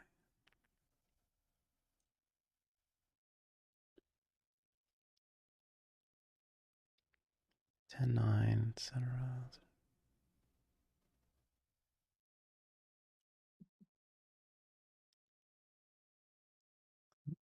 10-6. He's about 5-6 on the turn, maybe, yeah. That's the problem. And if he gets here with 5-6, he's going to bet the river. So I think I just need to fold my hand, even though, like, blocking Jack 10 doesn't help me that much because his value range is like some 5-6, a ton of 10-6, and Jack 10, of course. But I only block a small portion of it. So make the fold. Is he going to show us the bluff? 5-6. Okay. So him showing 5-6 there makes my fold really good. It makes my turn non-shove question. Like that's the hand I'm trying to make fold. So the question is he going to fold it or is he going to not believe me? And we don't really know the answer. Only Jungle can tell us.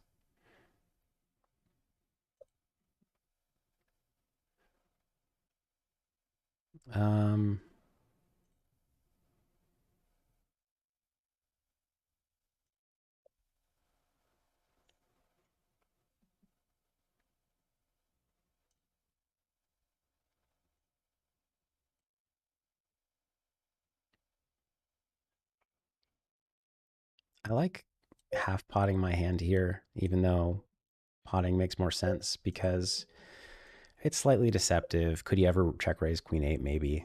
And also, I can include hands like, queen 10-10 with clubs so that on board changing rivers, my, like I have board coverage.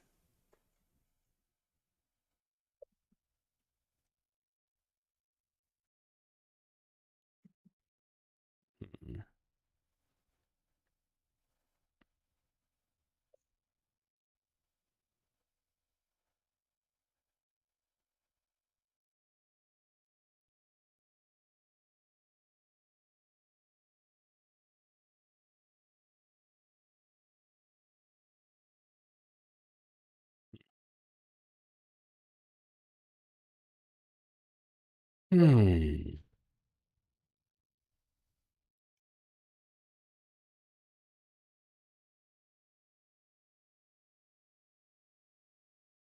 Interesting decisions on both.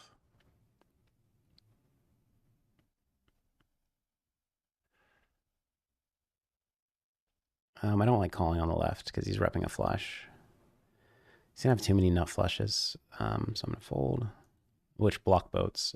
Here, no clubs, no diamonds. I really don't think he's gonna bluff this river.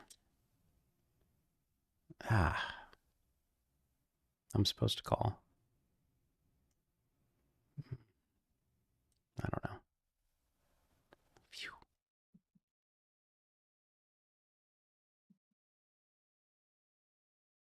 Good play from him. The problem, it's like the reason it's really hard to call this river is that,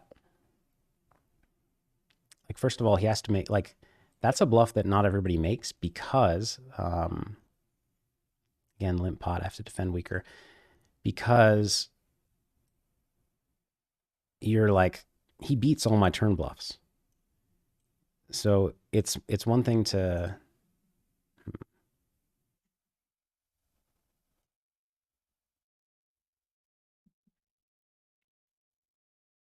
I guess I'm potting here. Um, he beats all my turn bluffs. So a lot of people don't like to turn hands like this or like queens into a bluff. And then a lot of times I'll have queen eight or 8-7, and people don't like to turn those into a bluff. So his hands that, like, basically my hand's supposed to be a call. I unblock clubs and diamonds, and I have the turn nuts. But I think people struggle to bluff enough in that spot. But Jungle has shown throughout this session that he's very capable of finding the bluffs in those tough to bluff spots. I mean, obviously, Jungle's extremely smart and understands the game well in all formats.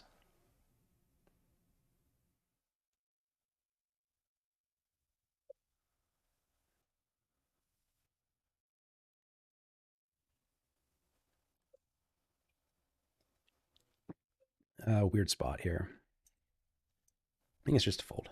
Um,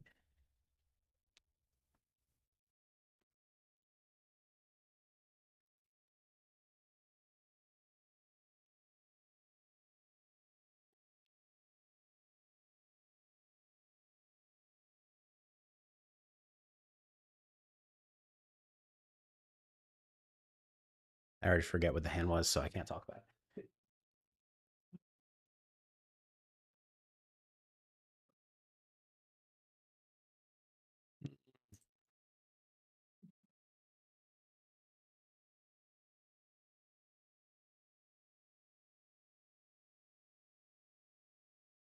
That's going to be a check.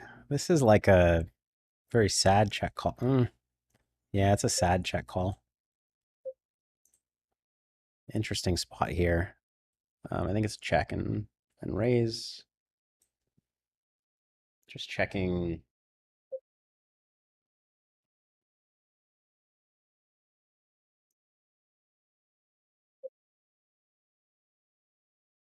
Twitter to see if we can get some viewers.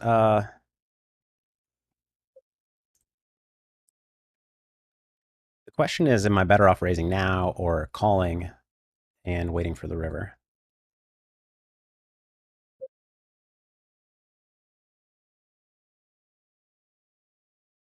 I don't think I'm going to win, but I can't bluff. Like, he could have. 9-6-4.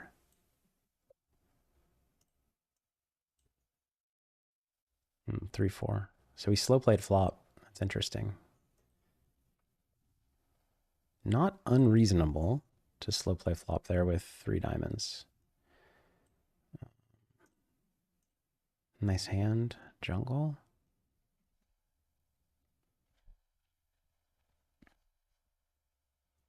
This will be a fold.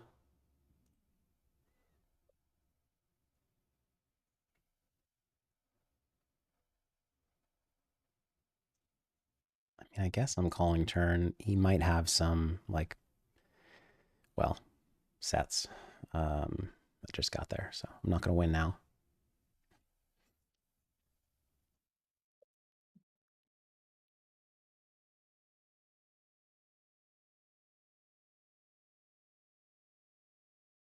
He's half potting.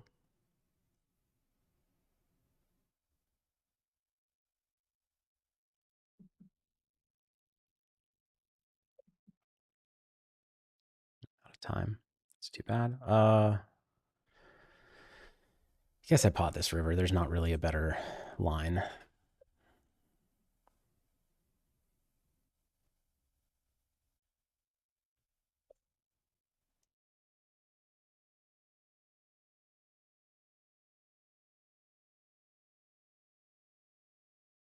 Raise.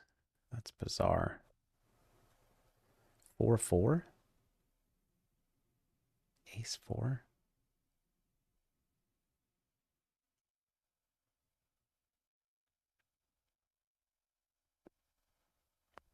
I mean, I can't fold an ace with a 3. Like, I'm not supposed to. But my value range. Does he do this with 6-3? I don't think so. I don't know. Let's see what he has. He's bluffed enough. Yeah.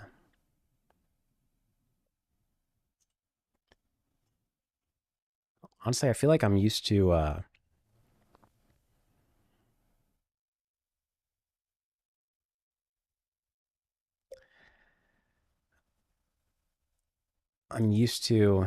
not in my challenges, but in like playing casually elsewhere.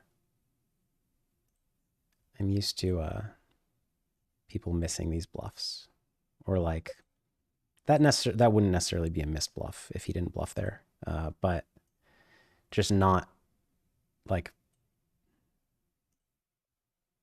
not over bluffing a spot like that, like he did. Um, this once I bet turn, I think it's a good river bet because I don't have clubs. A lot of my like basically the reason I bet turn is because I have an overcard, I have a club. All of my turn semi bluffs, if I don't bet hands like this, are going to be flush draws, and then I need something to bluff with on the flush rivers. But then, kind of coincidentally, the hands that are not flush draws make good bluffs on the non-flush rivers. So basically, you bet a hand like this on the turn, and you bluff most every river.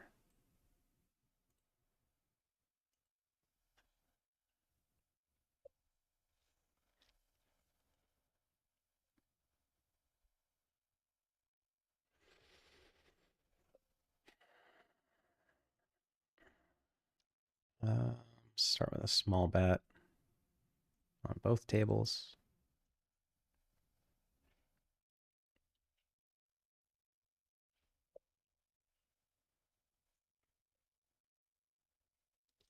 And we'll have an easy call here, of course. Well, maybe not, of course. This is a tough spot on the turn.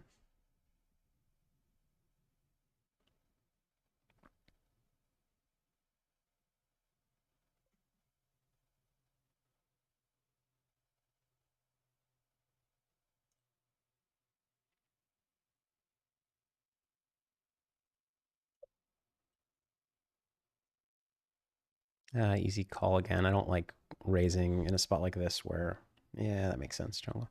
I don't like raising in a spot like this where like he's essentially repping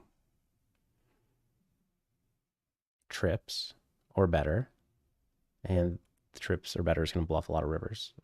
Or sorry, going to bet a lot of rivers, and then he has a lot of bluffs. So like he's leveraging a trips advantage that like I struggle to keep up with on a board like that. Yeah, that makes sense. It's unfortunate that he hit the ace.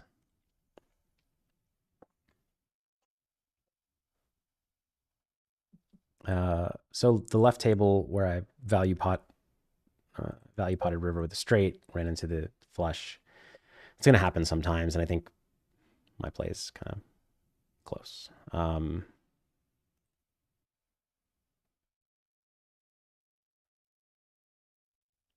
But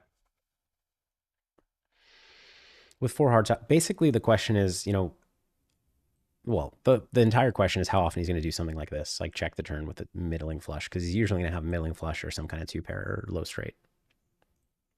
Um, he's not going to have a lot of high flushes because he limps pre. I mean, he'll have some, but he's not going to check with those, so it's not as relevant. Interesting. So I never check ace ace six.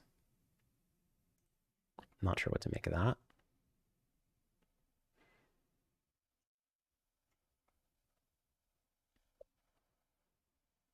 But with 10 high, I'm going to fold the turn. So this is weird for him to bet turn and check river. I mean, I'm checking king jack, but I'm not really sure what to make of it. It's usually going to be give ups because there's not like, you're not supposed to start value betting turn on a lockdown board like this to then, how do I put this? With like a hand that can only get one street. So you usually want to wait for the river, wait till the river for that.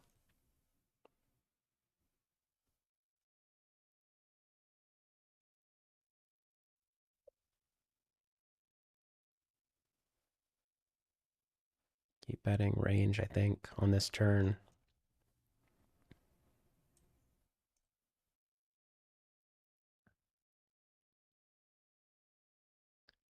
Right table can go either way on the flop.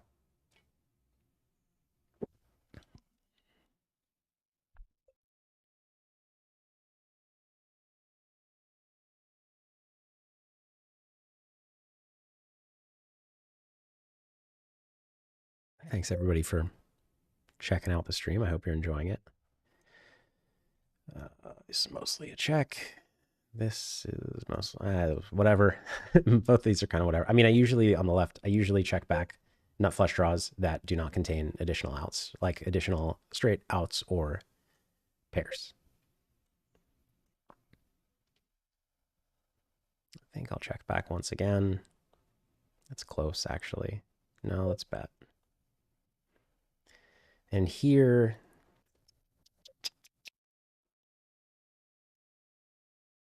I think I had to call three spades pretty unhappily, though. Nope, he went for it. Again, like, Jungle goes for it, again, more than the average player. So props to him for finding all the bluffs. I need to make sure I'm calling down, GTO frequencies. Here, rivering the five is like the ultimate bluffing hand with the five and the six.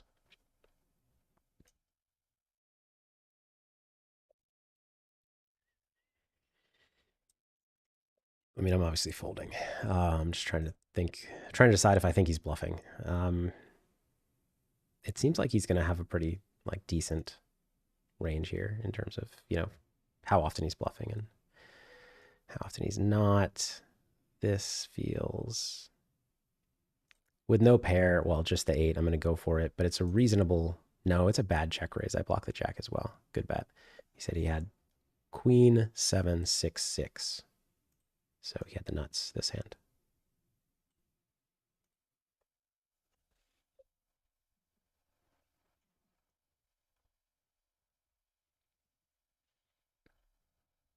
Um, so queen, seven, six, six makes sense. It's a little bit against half pot. He can check call. Against pot, he would have to fold. But I'm usually delay C betting half pot there. Did I raise a limp or did I call? I need to keep better track of that.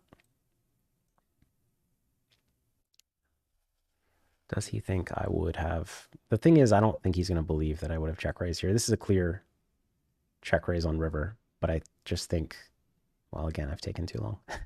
I think it's really close. Um, it's like the perfect check raise hand. You know what? I just need to go for more of the theory plays against Jungle because he's playing seemingly very oriented. And I'm used to playing people who are more like kind of like me in that they're very hand ready. And so a good spot to bluff becomes, a situation where not a lot of people bluff, but it doesn't seem like Jungle's thinking that way. He's just kind of playing his ranges, playing them pretty well. Although I won't tell him that to his face, obviously.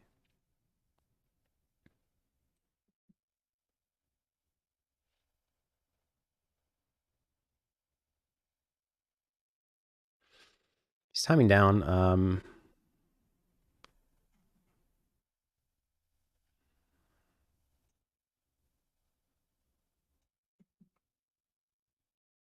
He probably was putting his pants on or something.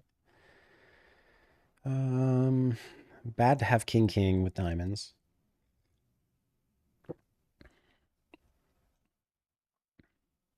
I know I've been saying he finds the bluffs, but this is a tough spot. Here he had 10-10, the 4. I guess I'm going to fold it. Like, yeah,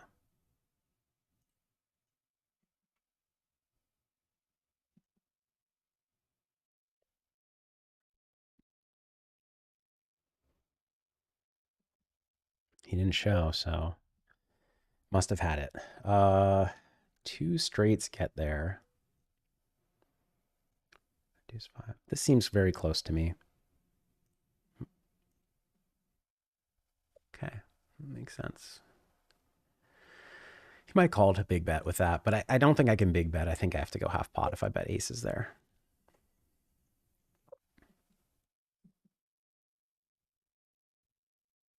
Chop it up. Jack 9, brick, brick, Jack 9, brick, brick. Two pair plus gut shot, easy call. This board is going to connect well with, both of our ranges because he limped, I didn't raise. And it's a low board. I'm just realizing I have my camera cord is kind of in the way of, well, whatever. I'm just knocking my camera around a little bit too much. And now the problem is, like, I don't have great equity against his bluffs here. His bluffs are often going to have a decent amount of outs, so I like folding there with no club. Yes, this is 100, 200. JT Nichols says, thanks for streaming. You're very welcome.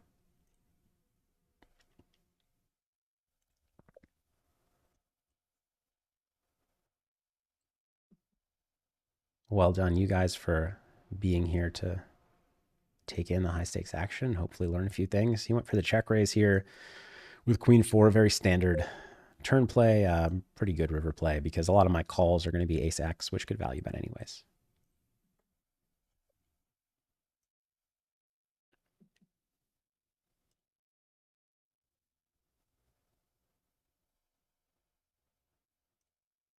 Just betting range here after raising the limp on ace queen 5.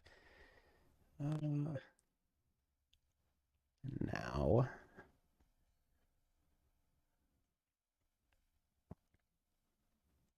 we just barrel.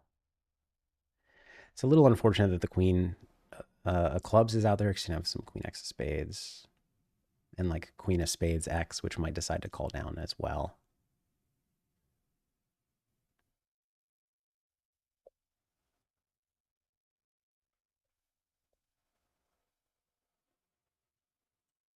It looks like Flying Ape is keeping track of the. Oh, he's showing the stacks, what they convert to. Thank you. As far as the results so far, I think it's pretty close. I think I'm down a buy-in, probably. I might be even. I don't know. So here, he shouldn't have a lot of boats that played this way.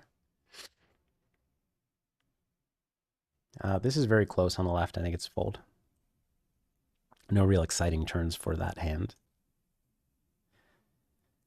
I don't know why, but I believe him here. But I've kept believing him, and he's kept bluffing me.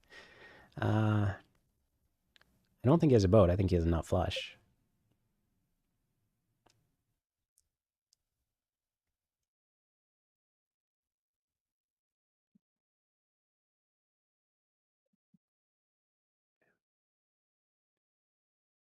Here, this has been checked down.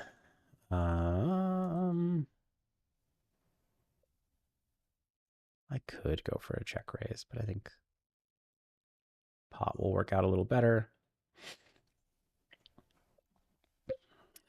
Interesting turn spot here. Pot's my only sizing. This hand would like to half pot.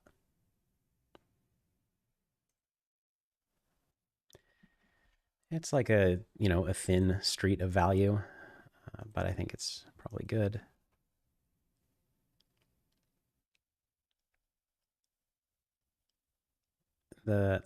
It's definitely good if you don't get raised, but if you get raised with this, it's like catastrophic's an overstatement, but it's very sad. And I'm not sure if I could call or fold.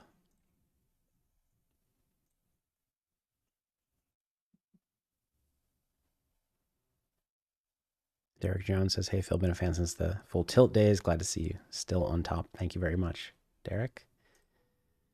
Glad you're here to witness the action." Yeah, actually, I have no idea who's winning. It's probably him, but it might not be. Because I think on this table, like I think he's probably in for between 2 and 2,500 on this table, so he's up like 3 to a little more thousand. And then on this table, I'm pretty sure he's not in for like I think I was in for 2 buy-ins, and yeah. There was a table before where I won like half a buy-in, but I think I'm probably down a buy-in, roughly, which is 20K. Again, reminder. No bluff here with ace high, which is standard, but worth noting. Here we call the 3-bet. Not mega thrilled. I liked the window card. Or is that the door? The door card. Yeah, I think. We'll start with the call.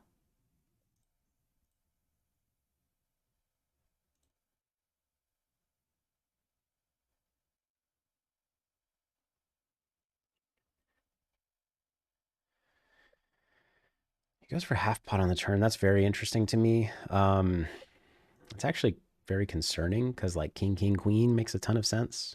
I still don't think I can fold this hand, but I'm pretty nervous. Like on this river, I'm still nervous because I think, like, why would he half pot?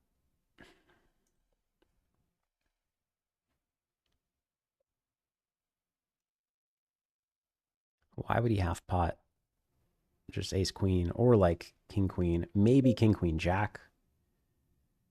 Um, or king queen nine. I don't know though. I'm actually pretty spooked on this river.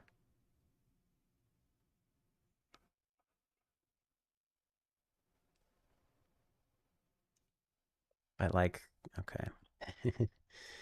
So actually, this is kind of what I wanted to see because against pot, I'm not folding, and I think I'm beat. Against a check, it gets really uncomfortable. I'm just calling definitely, and I kind of think, well, maybe he has ace queen of clubs actually is pretty likely, but I don't think he needs to call with that. So I think this is just a call. Okay, bluff. That makes some sense as to what he's half potting. But the value hands, like, yeah, didn't make a ton of sense. So we get raised on the turn here. He's repping 4-4, some combo stuff. This is interesting. Do we want to just rip it in now? I think we just want to call. But our outs are a little,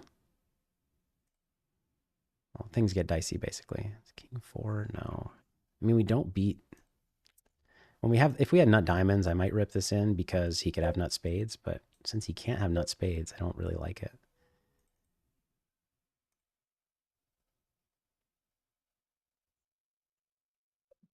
I'm not going to lead this with no diamond. I probably lose, but 4-4, which is what he's representing.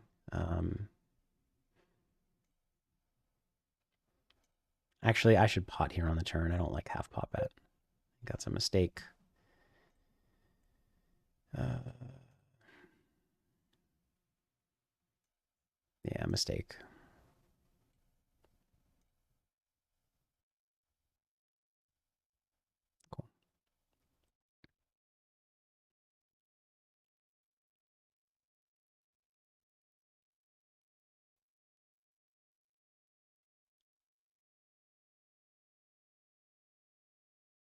He says he had a straight.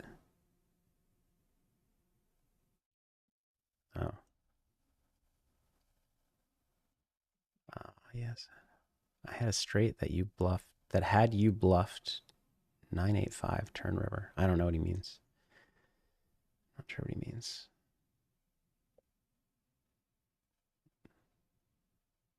Okay. Kind of lose to everything here, but he's finding the bluffs that a lot of people aren't. So this becomes like, this is probably a call in theory because I'm high in my range. How's he finding the bluffs? Like deuce, king 10, deuce 3. I mean, I block queen 10 also. This is tough. It's a rainbow flop. No, he's finding the bluffs, but I'm not. I don't like that spot. The thing is, like he's finding the bluffs in the spots where he needs to, and that's one of those spots where you need to dig pretty deep to find bluffs. And so most people won't bluff enough here because if you think about it, they have so much like 3-4, any 5, so 4-5, 3-5, any jack-5, etc. Slope flop slow plays. There's so many hands that they can value bet, and as far as bluffing, you need to you need to bluff Jack X, which has showdown value. Um, Flop miss gut shots, I guess, but yeah, it's tough to find bluffs. Got a call turn here, not thrilled with King Deuce because I lose to all value. Like I'm drawing dead to all value, but I beat bluffs. And he could have some mergy stuff. It looks like he probably has King 7 and I lose, but okay. So that's like the mergy stuff that I had beat on the turn. Interesting here. I mean, I think I had the best hand, but do I? I'll just check call.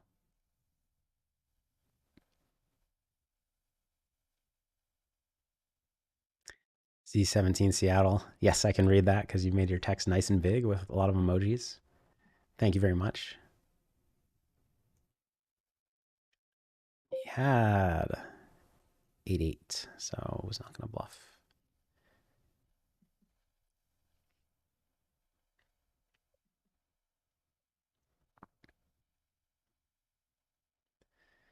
I don't think that. Basically, I don't slow play boats on this turn when it's gone check check. If I'd somehow bet the flop, it's a reasonable turn check, but.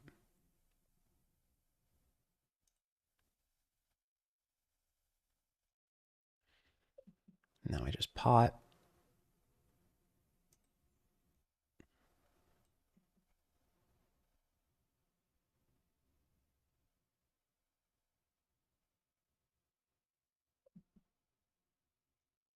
He had, oh wow, he got cooler, Jack Jack. Well played by him, saved a lot of money. Right table, easy check down.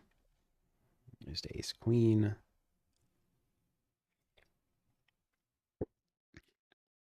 You just bet here on the left. He's not going to stab that turn very often. Like a lot of things that would bluff turn would bluff flop, I think. I was going to check raise on the right table. Maybe I should small bet. Checking is okay, obviously. If it goes check, check, I can value pot river. Makes a good check call, obviously.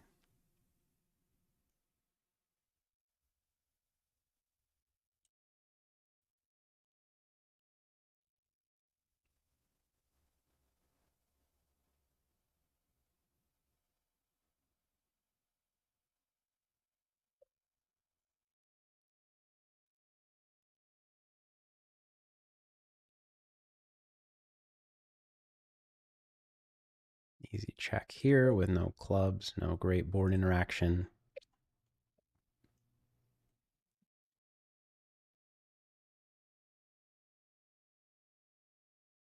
I want to start bluffing here, kinda. Easy call, ace queen.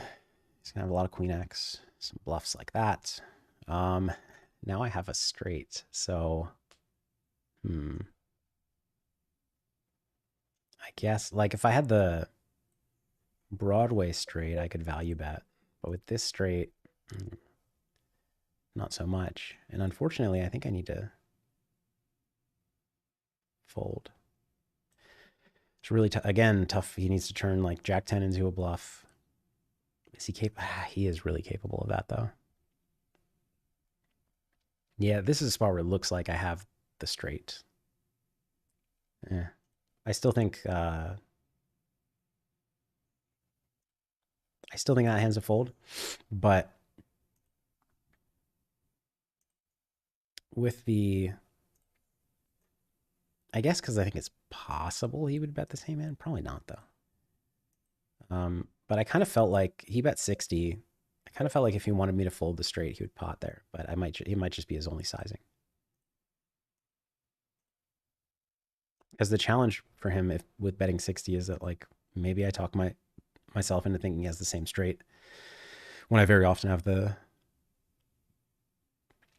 nut straight.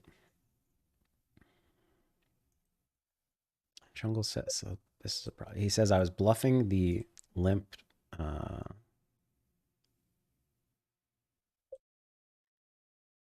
I was bluffing the limped ace of clubs hand. You know, I don't know what he's. Okay, so I pot turn. So basically, when I pot turn, I don't need to continue bluffing without a board pair blocker. So this is just to give up. If I half pot turn, hands like this can consider bluffing river.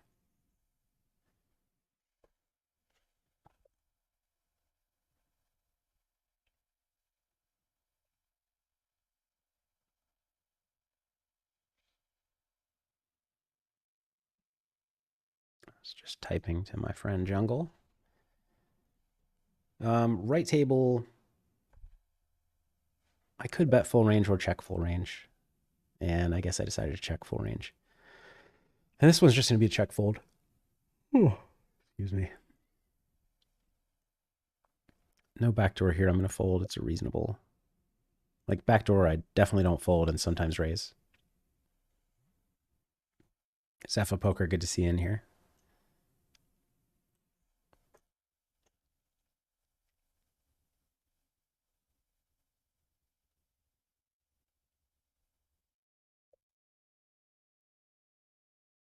Okay. He's in the tank.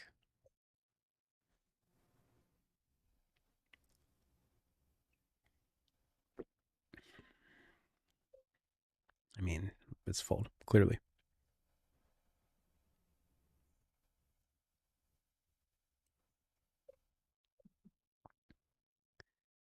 Going to be streaming, if you didn't know this, by the way, going to be streaming today, tomorrow, and the next day. So if you're not subscribed, consider clicking that button so that you don't miss when I go live. Today, like we started at 8:30, but I went live at 7:50 just to start. Well, I guess it was 8 by the time I went live because I screwed up. But just to start talking to you guys and studying. So he's going bet, check, bet.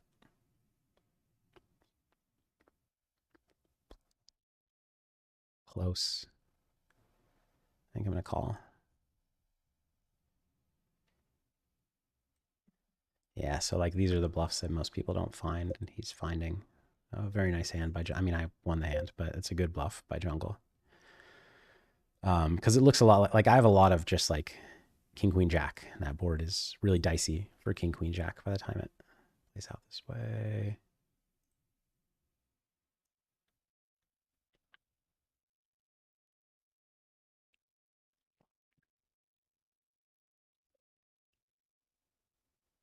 I guess for the check raise on the ace high board. I'll do some three betting here, but not with this hand.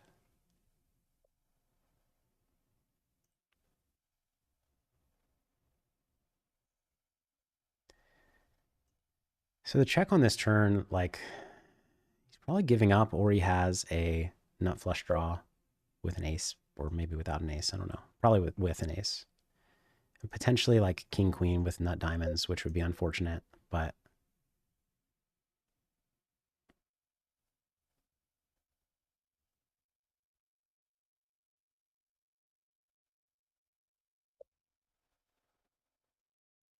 And this is one where we definitely need to find the raise.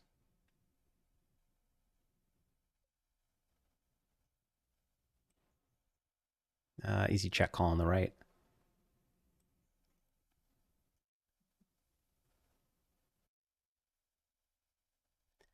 Like, does he have Jack 10? I mean, he could just have like King Jack 10 with diamonds.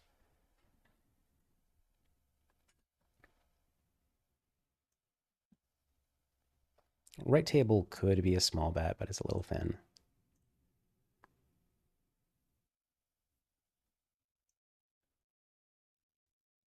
It's important to raise spots like this. I'm just nervous he's going to get the stream snipe by accident because he hears me talking. But I guess at this point, he'll have already figured it out. It's important to raise spots like this because you do slow play some ace jack and some ace ace.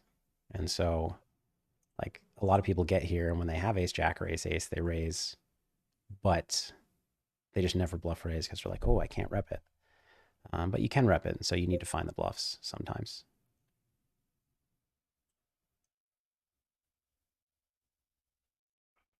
He's in the tank. He calls with a jack. That's a thin call. Nice hand.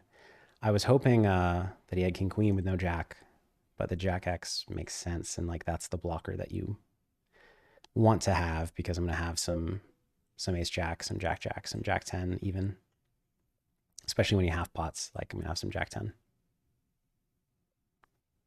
Good call. It's a thin-ish check raise, so I need to be aware of that with my what am I trying to say? My flop C bets. If he's check raising aggressively like that.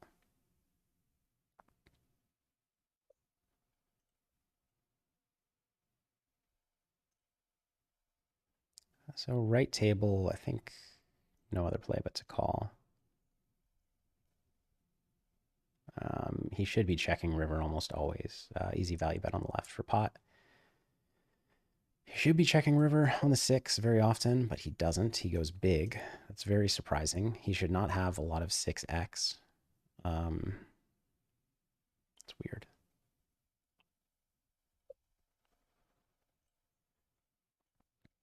Strange. Like, if he beats 6x, he's going to check raise a lot, I think.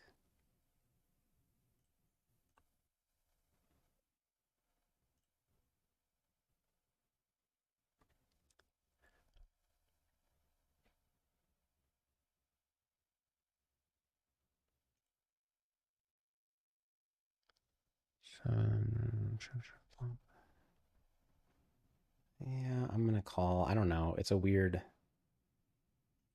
one. Okay. Like, he's not supposed to rep that river, so I have to decide, do I think he's going to rep the river he's not supposed to, or is he only going to have value when he's betting a river that he's not supposed to rep? Here he called with that hand. I mean, second best or next best hand for mine. Pretty standard by him.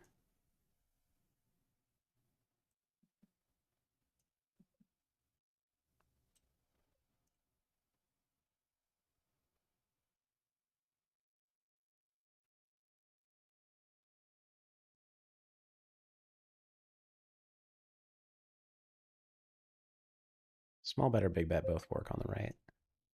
Um, I guess I like big bet a little better.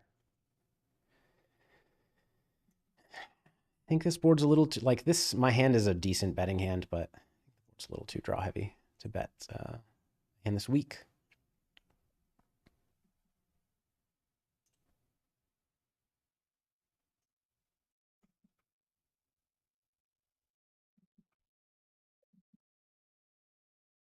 So I use half pot and pot on a lot of turns, but when the turn's like a high overcard like this, I use pot. And here, I mean, I'm definitely supposed to bluff, but I just don't feel like he's folding. Okay. He's going less than pot. 2, 3. What do you have here? Oof. It's a pretty big hero call. So, like, my bluff is not good if he's calling that. I mean, I think I have odds. Can't fold.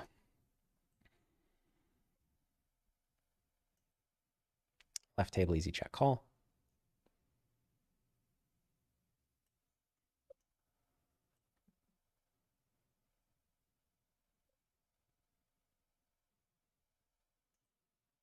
Kind of interesting, but I mean, he can still bet this with all of his turn value range, like sets basically.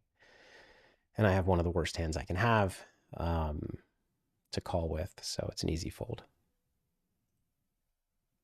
Show your hand. Nope. All right, Jungle, you got to tell me your hands sooner. How do I want to play this spot?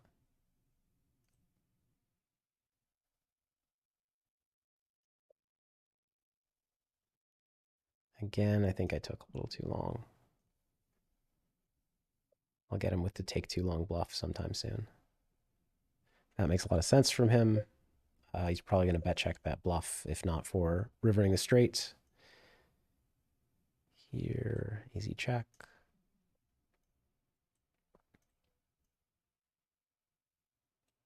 Ace, deuce, deuce, seven, spades. Last hand. What was the last hand? Okay. So he had a set of deuces with spades, seven high spades. Easy call here of the check raise.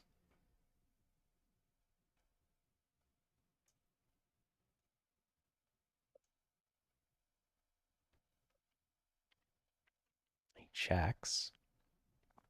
I mean, I don't think my hand's a bet. But you do kind of want some protection from his like wraps and other stuff that might need to fold. I mean, his wraps are usually going to be on the higher end though. This is a fold.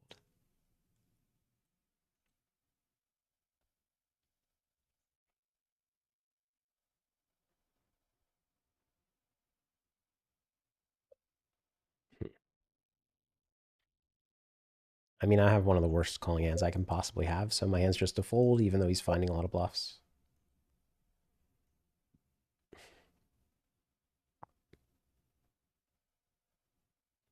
So this is like, I feel like all the other spots I've had good calling hands, and but I've believed him.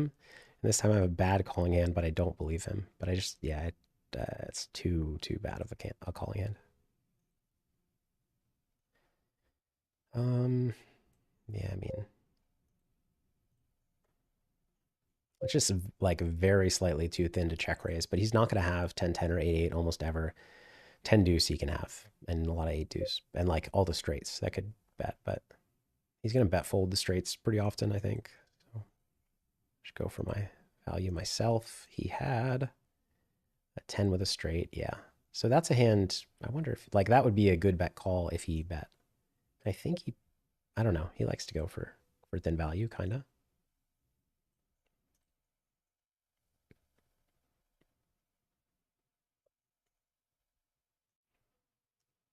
Call here. Not my flop, and this is not my turn.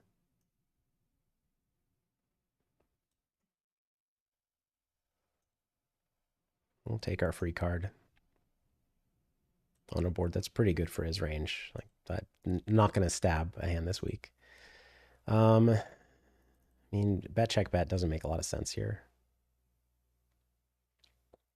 especially without a 10 or a jack. So just have it. He was going to check raise. Still just have to restrict my bluffing frequency on the double flush draw board like that.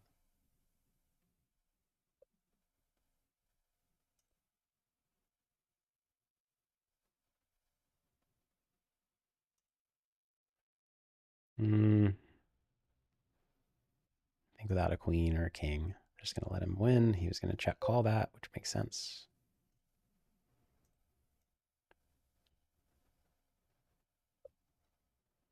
Okay. I'm just trying to like form reads, but not say them out loud,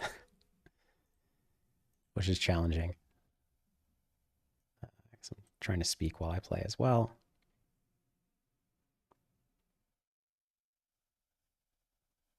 You never know what the jungle is going to do. That's very true.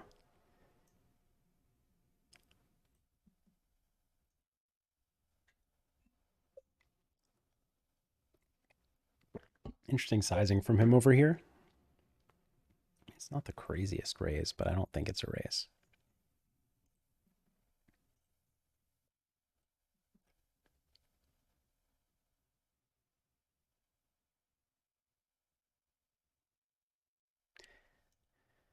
Um, well, both tables, I have the like good hand, but not a spot I think he's going to bluff a lot. So here, let's see. He did not bluff. Yeah. Well, no, he was value betting 6-3 on the turn. Okay. And then here, just like when I check call flop, it really looks like I have a 10, I think.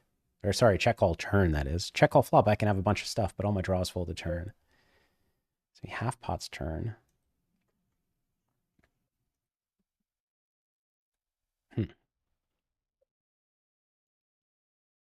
I don't know. I'm not going to fold a 10 to jungle. Yeah, he goes for it. He goes for it. So I just can't fold my really good hands, and I have to stop thinking about him the way I would think about like the average 25-50 player, because he's finding all these tough bluffs to find.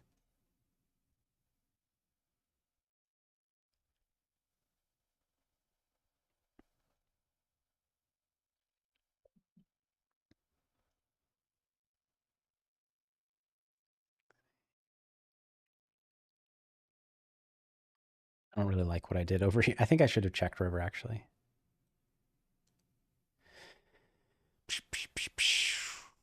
I don't know. I don't like how I played that hand. The turn barrel there with Jack 8-4-3 is relatively standard with those blockers, and you have to barrel off, I think.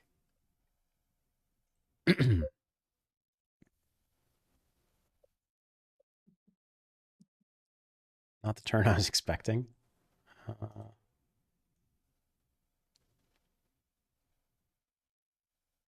Here, I'm actually going to check raise because he's been on the left table. He's been like betting Jack 8 and stuff here. So I think like I want to take some high equity hands and apply pressure to hands like that.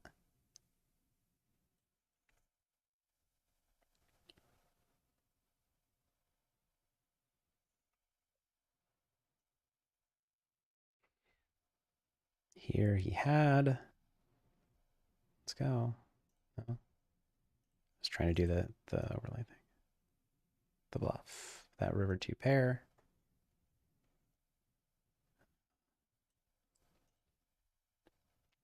With just the queen blocker, but no kind of hope for anything. This is just a check. Can start betting later. Again, like these boards, there are so many boards that are good for me, but I actually have the sticky note on my monitor that patience, some pots aren't mine. I made a recent YouTube video going over the 5 sticky notes on my monitor. That's one of them. Bizarre small bet spot from him. Like he should be pot or check only, I think. What do I make of that? I have no idea what to make of that. But I have so many 2 pair. Like this is a pretty bad hand.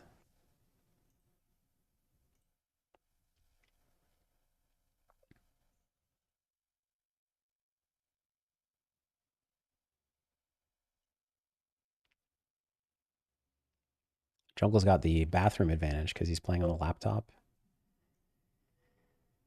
And never really like to slow down the action and go to the bathroom, for example. Right table could better check that flop. Left table is interesting.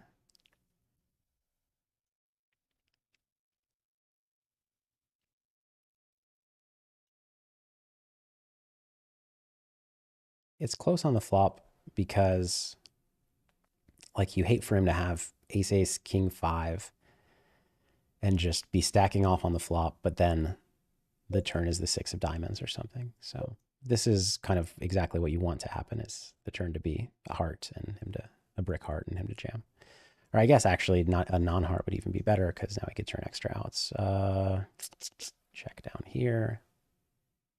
He had diamonds with a double gut shot. He did not get there, so we win that one. Here he had jack nine. I mean, 6-9 actually. He had it straight on the turn. So, like on the river there with the straight, I'm very likely to have the best hand, but he doesn't need to call. He doesn't need to call weaker than that. So I don't think it's a bet. Over here, what do I think of his play? I think it's good. When he turns a double gut shot, it's good. He's bet folding flop. And so that's like one of the benefits of betting my hand is that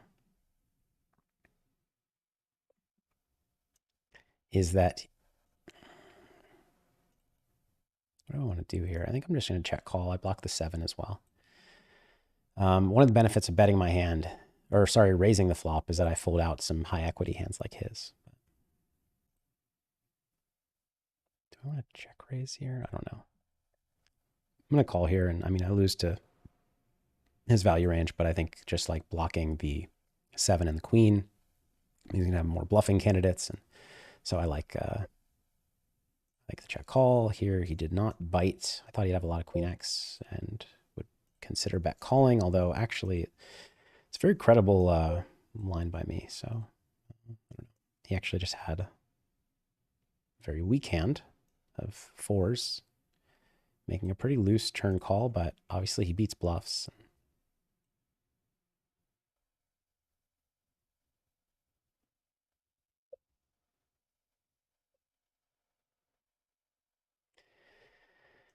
So we're pretty deep here on the left. Yeah, just call. The 3 is not thrilling, but it's not the worst. What do I think he has?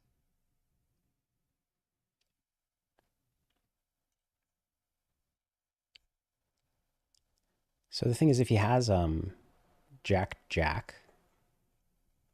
he's not going to raise turn. I think maybe he will, actually. I don't know. Now is where it gets very interesting because I lose to Jack. I beat 6-6.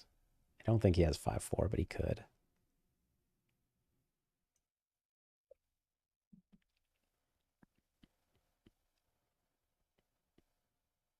Jack. Let's see if like Queen 8-9 too. This feels very close.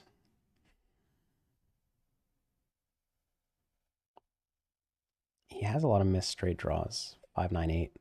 No, he might bluff that on the turn. I mean, I think I have the best hand.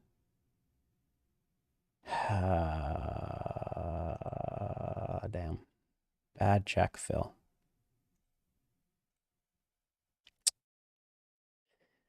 Kind of disappointed in myself there. Like, he's not going to have 5-4.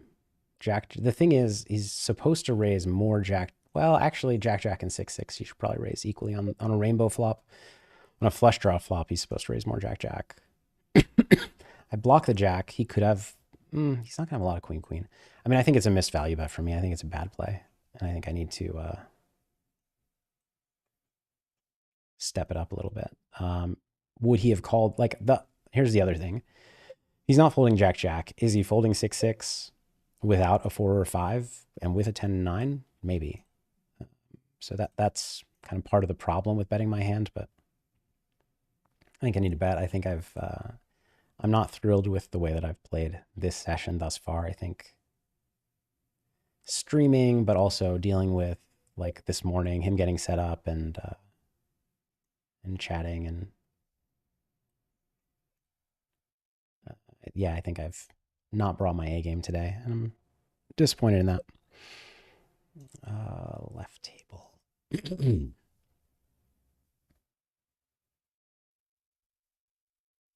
I think I had to call a flush with a 9, but Queen 3 that he checked back. So you're not supposed to check that back. I mean, this is a check and win half the time or something. But he usually has bluffs when I don't win. Excuse me. You're not supposed to check back Queen 3 without hearts because, or maybe for obvious reasons, but you unblock flush draws that are going to continue, but I wonder if he thinks, well, for some reason, I'm a good candidate to do that against.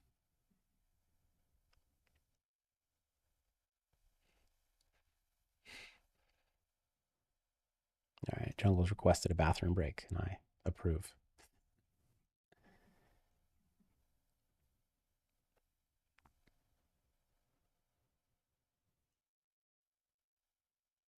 Um,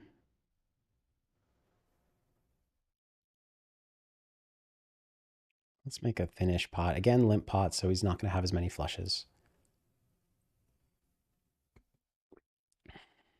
Okay, we're going to take a short break. Hang tight because we will be right back. Yeah, we'll be right back. 3 minutes or so. See you soon.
Hey guys, we're back.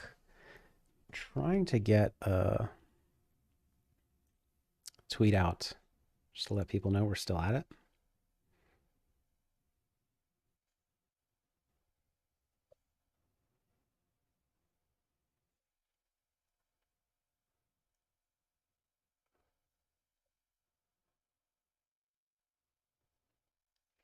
So let's try that.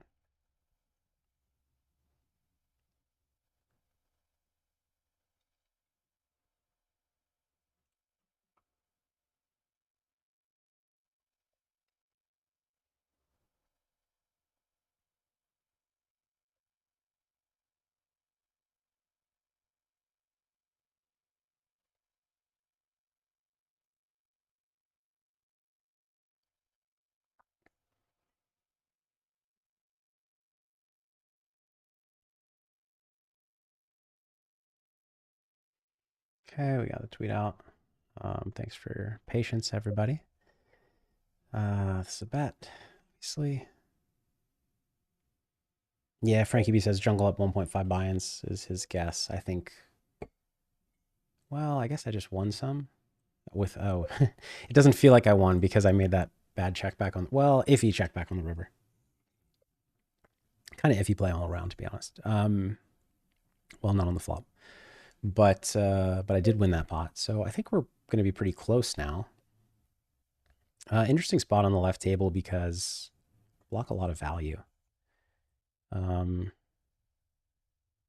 or I don't know. I'm going to bet small. Basically, I like what am I block hands like Queen Nine that are maybe calling this bet.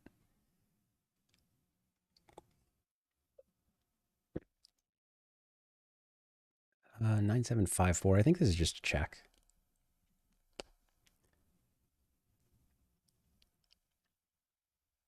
Jungle loves his pot odds, so he had trips. He had a flush draw with trips. He was considering. I mean, he was not considering folding. I think, even though he mostly beats bluffs, but I think he was considering.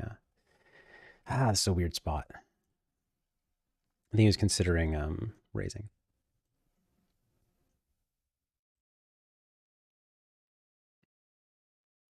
So like, I think my hand is probably too good to check with all the extra outs and all the rivers I can value bet. That's a really unfortunate river. I don't think I want to. Like, I have really good blockers.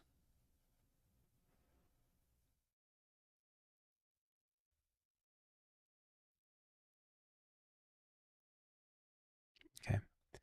Um, yeah. All right. Well, I'm happy that I went for it. I think what keeps happening to me is any of the spots that are like questionable spots and kind of tough. Do I want to put in this bet on a bluff or do I want to make this loose call? I spend the first 20 seconds talking to you guys, not blaming you. And then by the time it's time to make the play, I've waited too long. Or, I mean, I spend the first, not 20 seconds, I spend the first 5 seconds talking about it and then kind of talk myself out of it. Mm.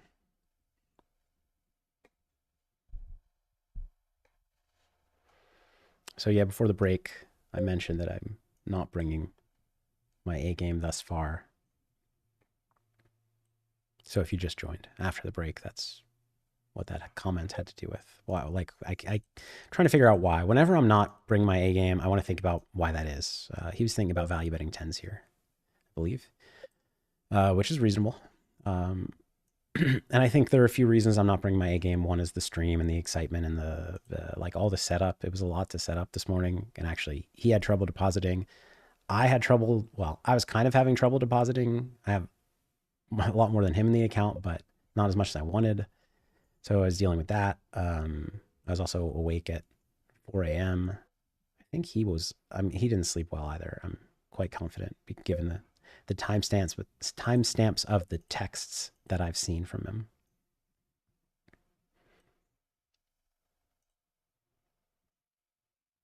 But yeah, lots of reasons that I haven't been at my best thus far.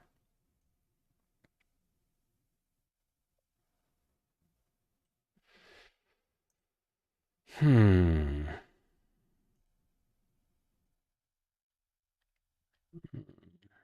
This is close.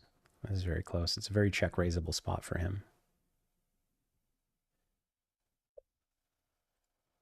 And I think he's like against him. I don't want to go for these check raisable spots with no heart blocker or anything. Like I think my bet is, or sorry, my hand is maybe not a bet in theory, but against some people it works out very well. I don't think he's one of those people.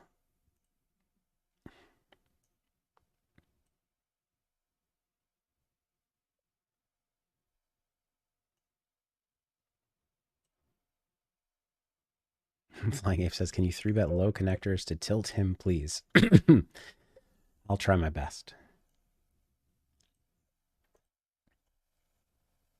Did I raise a limp here? I don't remember. I gotta start remembering. Jack nine, I think is yeah. This deep is definitely just a call.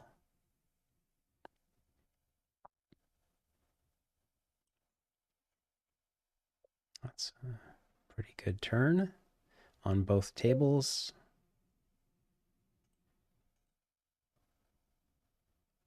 I'm gonna go small, small here, and then here I'm gonna go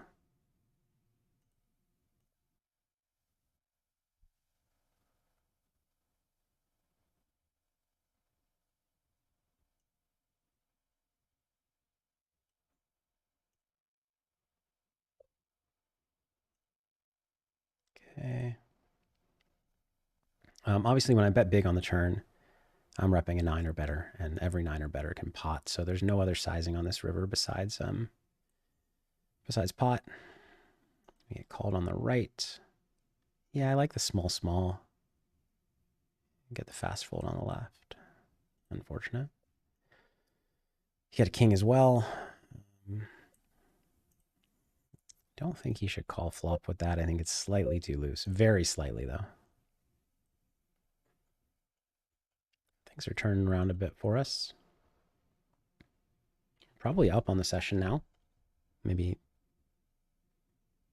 oh no, I'm showing you the wrong view. No, I'm not.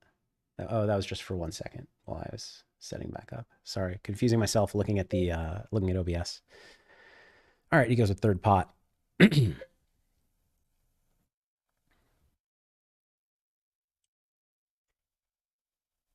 Interesting. Interesting.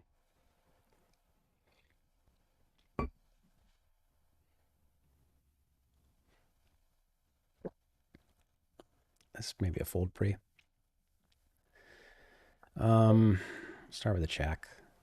Like this, obviously, bluffing turn and river is, excuse me, is very reasonable.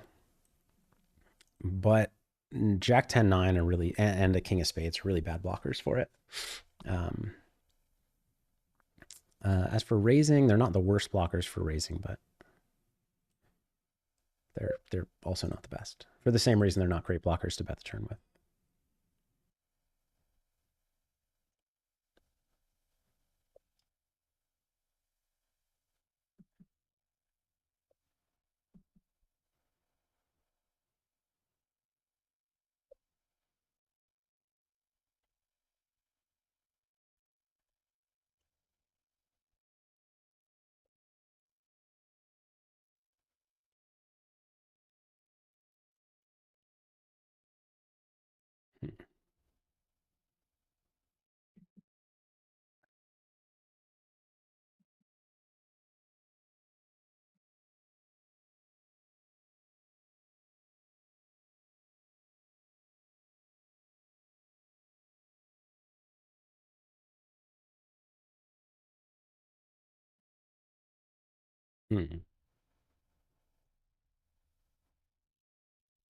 This is good enough to check raise Jack Jack here. It's a pretty decent check raise spot, but the problem is when I check raise flop, I'm not repping like ace X or Jack 5, so he's not going to make super thin value bets. This is interesting on the left table.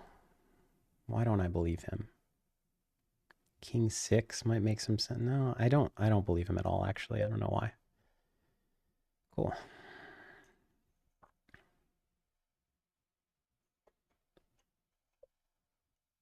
Did I raise? I need to keep track of what's going on. I actually do know why I didn't believe him there, but it was a lot to explain. And but if you want to see what I was thinking, I'm going to do a 2-hour private exclusive live stream where I go over the hands from this match. And all you have to do to get access to that is sign up for my brand new newsletter, which the link has been flying around in here quite a bit. So look up in chat, or probably in 1 minute or less, someone will share the link. This is a standard call on the turn. I was just trying to multitask and failing.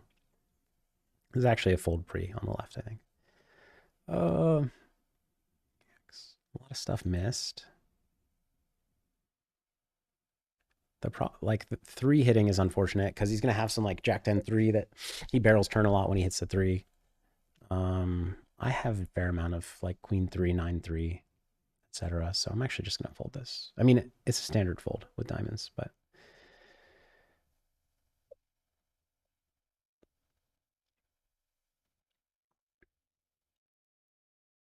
all right, here's my double suited connectory hand that we're going to tilt him with.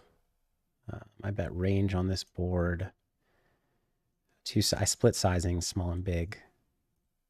We go small with this hand. It's not the worst hand to go big with, but generally go small. Get raised here. Very interesting turn.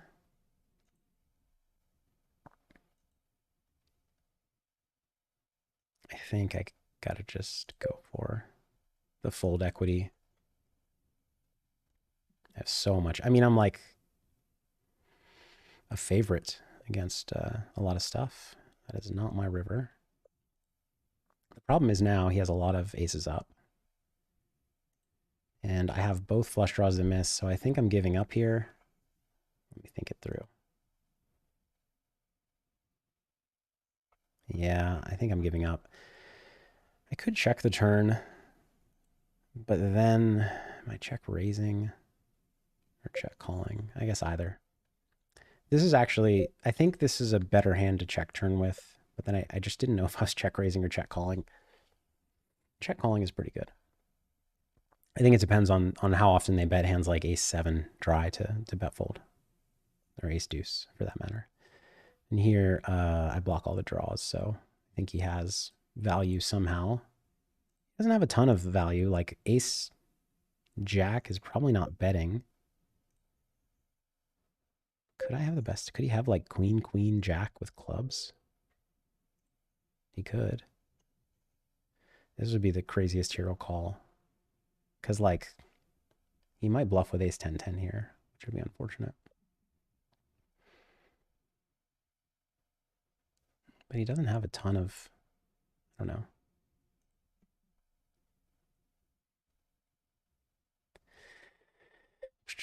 I mean, it's definitely not a call in theory. I just feel like his, uh,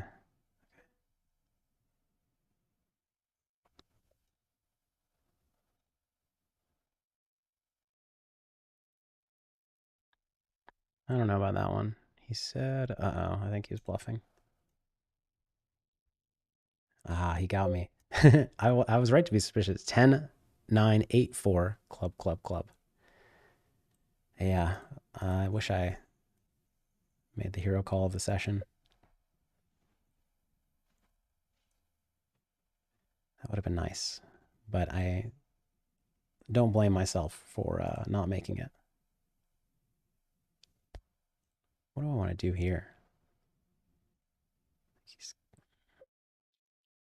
I think I want to bet to like deny equity, basically. That's too bad. It could have been a nice pot. I'm disappointed. Not again, not in the play, but in the fact that I could have made a cooler play. And check river is pretty standard here. The problem, let me chop that up. That's funny. Just couldn't come up with enough like air that missed.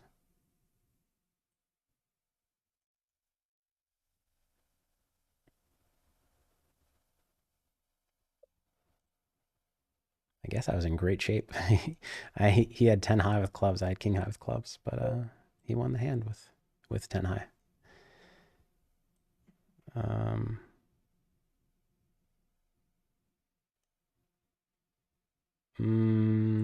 Easy fold.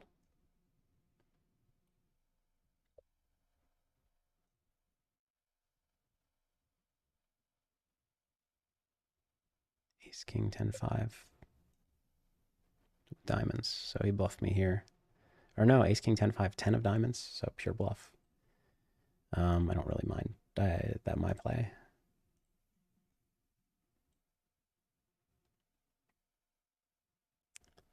I'm just gonna fold. I think he's expecting a lot of raises on the ace river, so I think he's gonna be well equipped to handle it.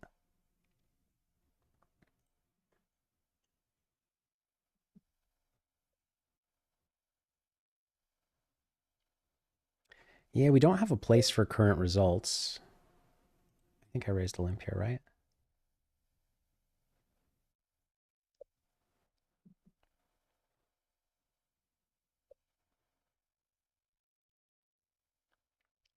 Maybe I could have called that.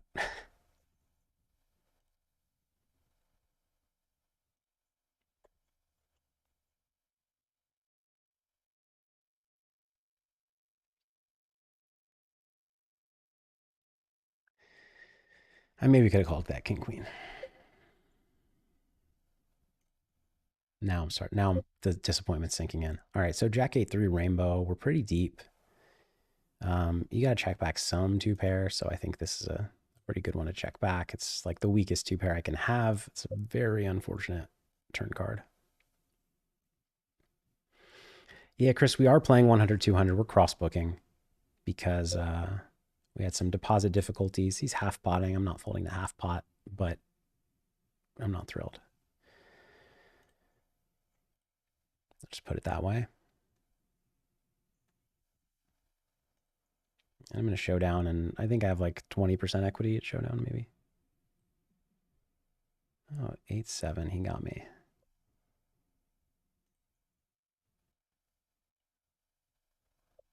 Yeah, that makes sense. Here I raised a limp. Check call flop.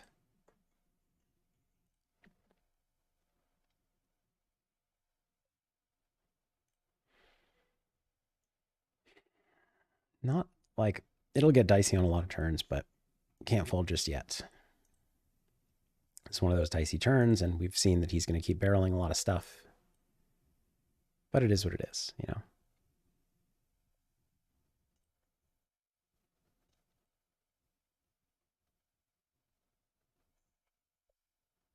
Jungle's a fun opponent. He makes things challenging for sure. Like I'm not how do I put this? I can't autopilot against Jungle. There's a lot of opportunity, but he makes you play a kind of more uncomfortable game. Easy call here. Close on the left. I mean, I could bet turn for protection. Excuse me. Kind of weird. Here I'm gonna check and lose probably. 9-8. Cool.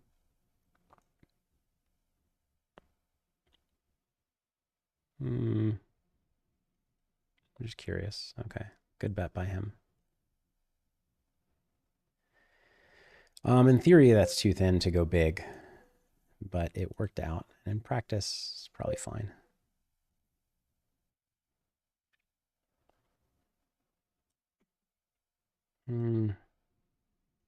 Close. Easy fold here.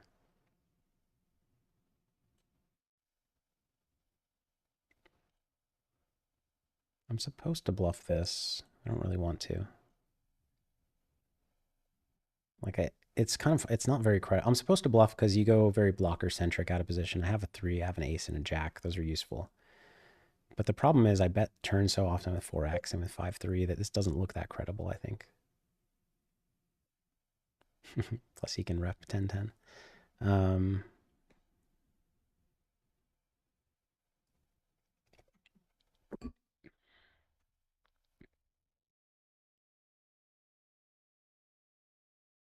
I'm bummed about my my lack of a hero call. 10-10. Okay, he did have the 10-10 that he was repping.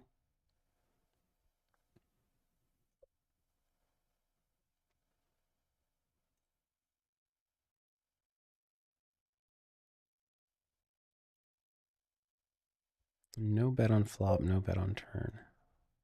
Does he pot 8x? Does he? He definitely pots flushes. Um,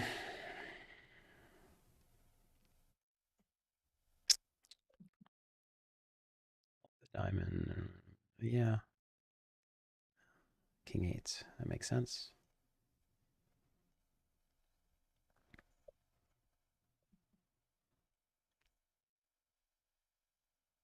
Not ideal. I think I have to go for it. No hearts being this low in my range. And a 10.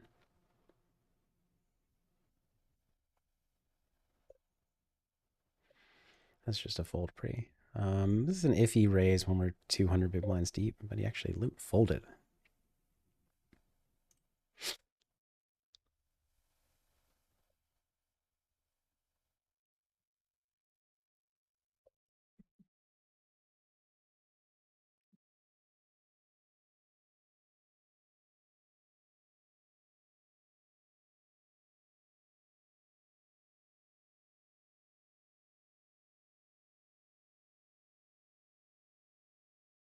thin value here.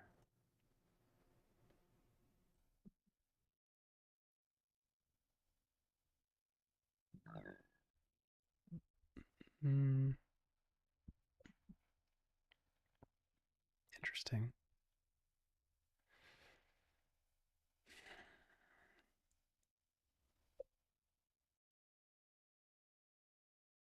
This is kind of thin because he definitely, like, if he has the king high or ace high flush, I think he's checking back turn a decent amount. But he's also going to make some straights. I'll have some 7x maybe, although that bets turn a lot too.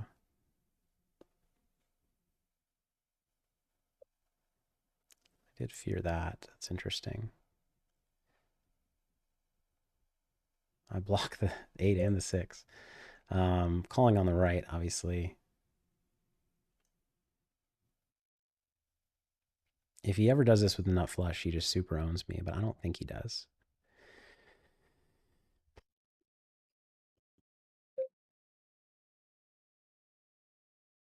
I mean, I think I have to call this combo. Cool. And here, I'm only repping high flushes when I bet this turn. So just pot, I think. Like low flushes want to check, strong flushes want to pot.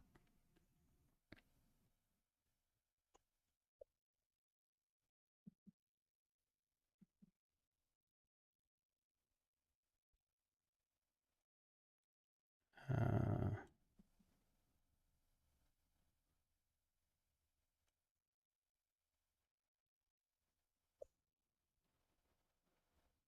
guess he had two pairs set to fold the river that quickly. We'll check call here.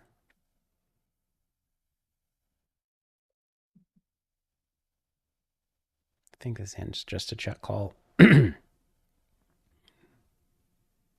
Make it like upgrade it by 1 pip and it's a good check raise. Ace, queen, queen, three he had here with where I had the flush. That makes perfect sense.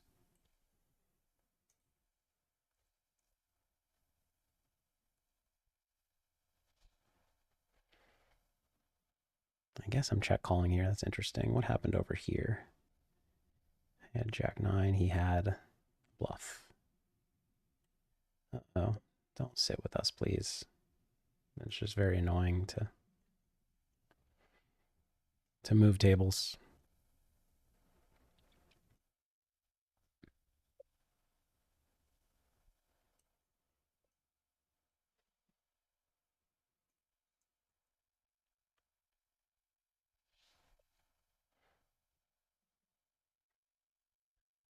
Size is down. He's repping.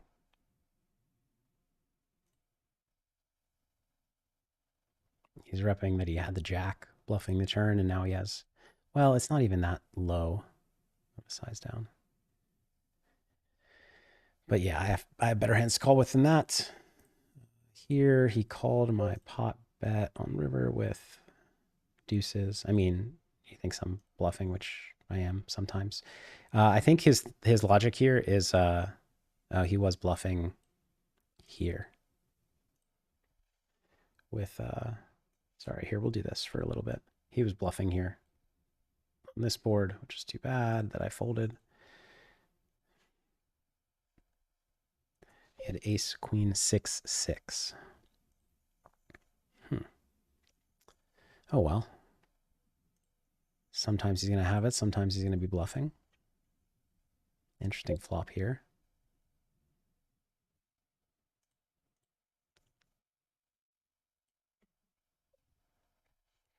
A half pot range on this board. Actually, we're a little deeper. Maybe I size down. Let's go back to the two table view. Now, what do I do?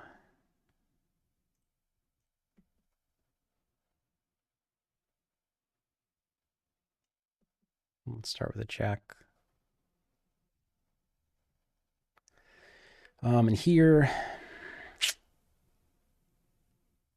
it's kind of a weird line. I guess 10-9 makes sense. King 9. But he might check raise King 9 plus, I feel like. Certainly 10-10 and King King are going to check raise a lot. I'm going to call because of that. he just had that. Okay. We're not folding here. I think we're just calling. And what rivers are we leading? Queen, spade. What are we bluffing? 9. Queen, spade, 9. Probably not 8, because I don't think we would rep it too much. And not the 6. We don't, like, we rep high cards.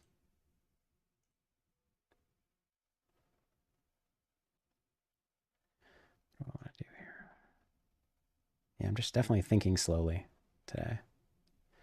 It happens when I don't sleep as well.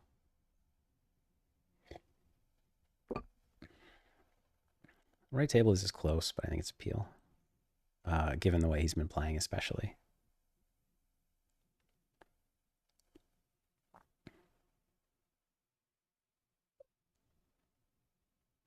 Tank bet. I mean, I'm not calling with 10s, but it seems like a bluff to me, actually. But I'm not going to call with 10s. No, he had, what did he have? King 8 7 5. Thin value bet, but I mean, it makes sense. It's a good value bet.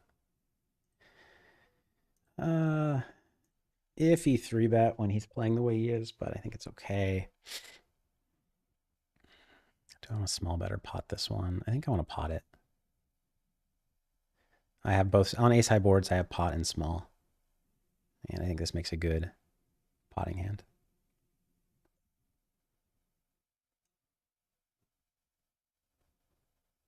Maybe on rainbow I don't need the pot sizing, but definitely in theory you do have it.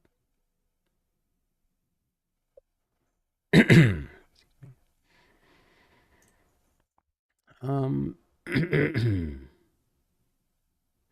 of not enough outs, and he does go like a little too thinly for value there, so it's unfortunate.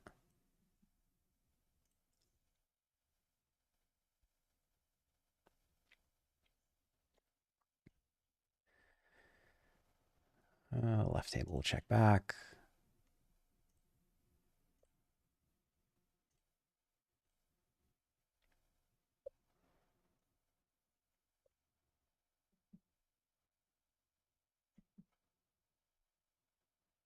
Not my turn.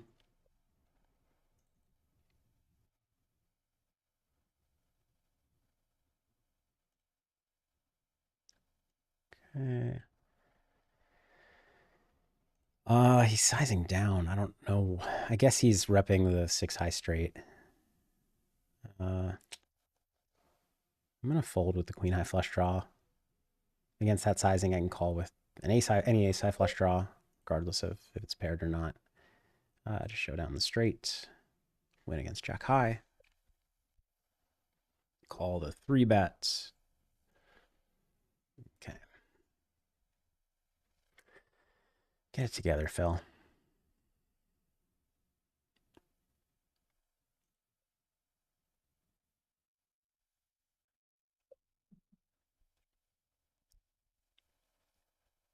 Johnny K. Jungleman is watching the stream right now, but it's on a 4-minute delay. I have no raises on ace, ace, 9.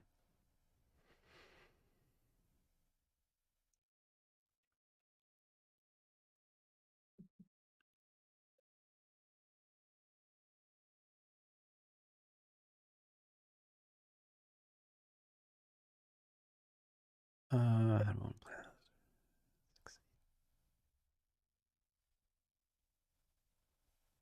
Left table. It's pretty thin, but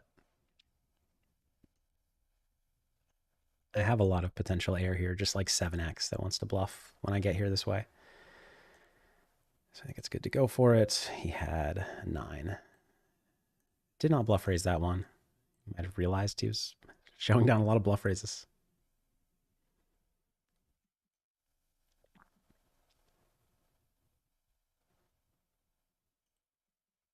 On the right table with the nuts there, like I could do a few things, but having no hearts, I like the idea of potting, and you can pot turn with trips as well as boats to put his flushes in a really tough spot, and also like just random king of hearts hands. So we're check folding here.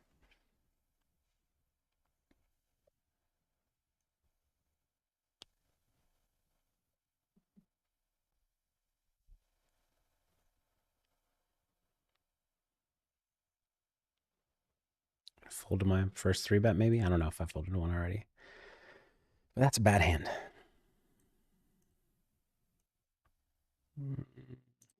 Raise it up.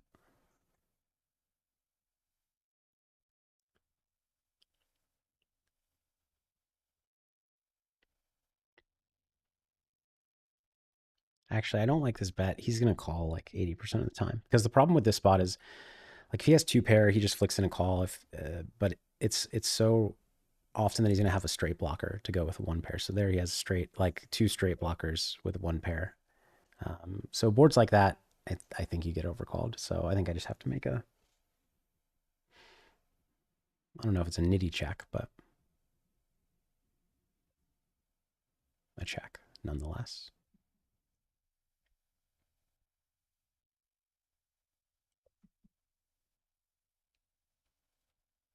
How's everybody doing today? I might not see your answer, but I'm looking at the chat every once in a while, like when there's a lull in the action like this. Is this a second fold? No, I mean these cards are pretty live. See,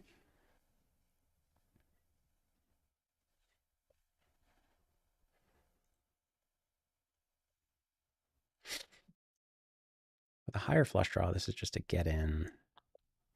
As is, I think it's close. Do I want to deny? I don't know. I don't know.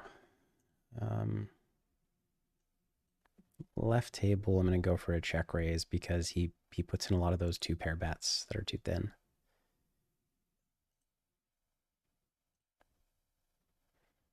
And right table, I guess we'll check.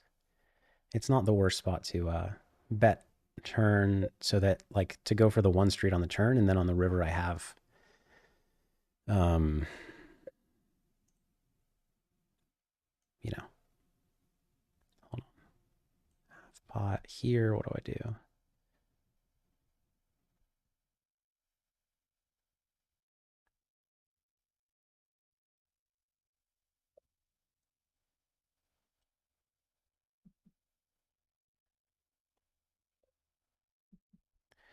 Don't love my timing. I've said that a few times though. I just think when the deuce gets there and the spades get there, he's not going to call me very light. I think I have a better chance of him value betting or bluffing. Unfortunately, I was wrong because he had 7 high spades. Did not go for it. Maybe it was my timing that cost me there. 6744 club. When did he send that? Just now. 6744 club here or there? I don't know. I don't know which hand he means. We'll call here. Guess we call turn. It's pretty dicey. I'm gonna fold against half pot.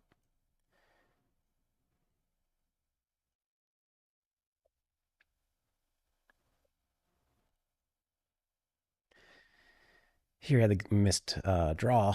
Makes sense.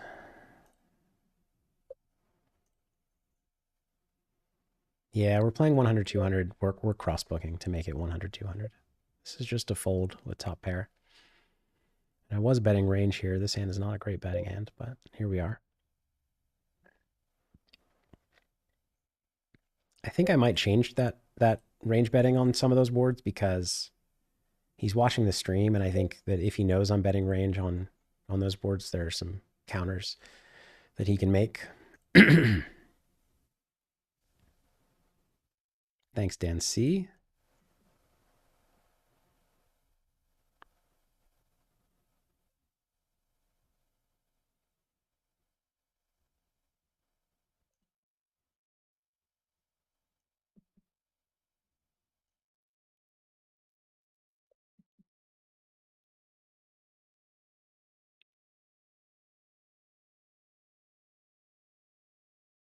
This guy's got me in suspense. Please don't sit at the table. It stresses us out.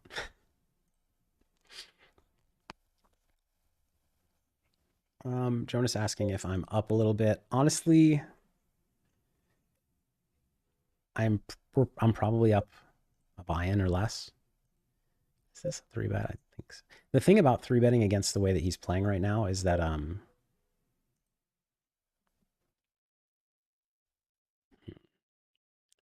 he's limping, so a lot of those three bets lose their value. I don't know how else to put it. I block so many board pairs that I'm just going to go for the check call. This would be a reasonable pop bet as well. It's going 140. I don't know what to make of that. He usually goes 120 or bigger. I don't know, but I'll check call this hand. He had sixes. So actually, I don't know. I might have saved myself because if I potted, he probably raises that and then I probably fold. What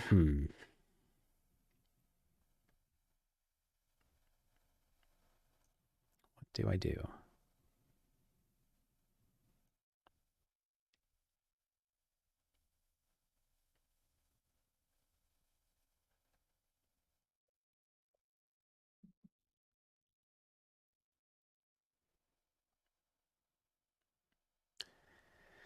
I can't call a river bet with this because he could have 10-10. So I can even lose to bluffs. But I'm a little bit suspicious, to be honest.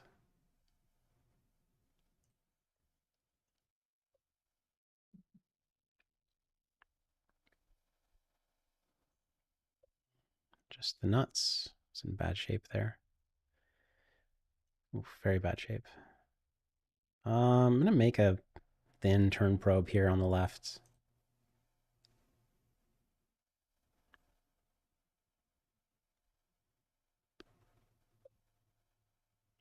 Might have worked out for me.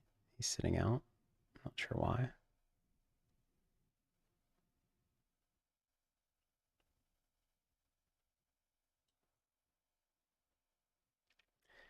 Should I put somewhere? I don't know how to put it. That we're playing. Did he call or fold? Folded.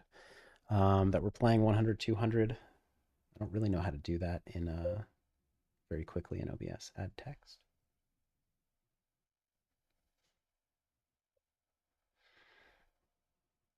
I'll try it. It's probably a bet on the left, but I'm busy adding text, so.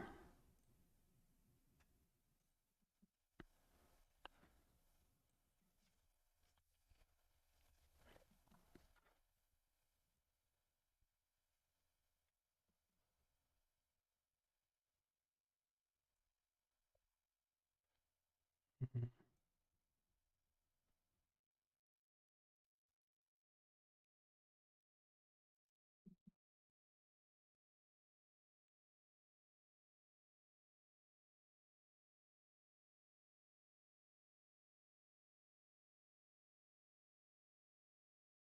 Okay, let's see where this shows up. Okay, let's. Whoa. How do we make it smaller? I hope you guys are enjoying it as it is. Um,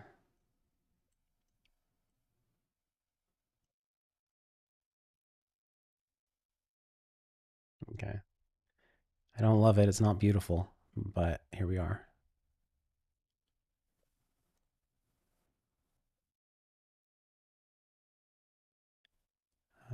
Okay, let's bet this turn. Well, both turns.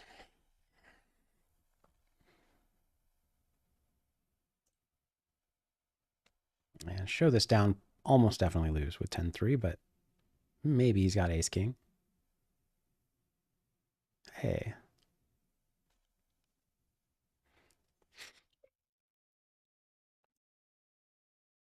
Henry Kilbane, good to see you, man.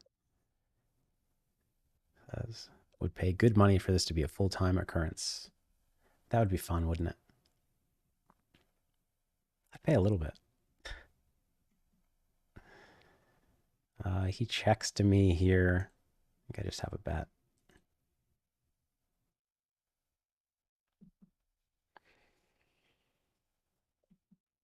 mean, it's pretty reasonable to check that as well, but I didn't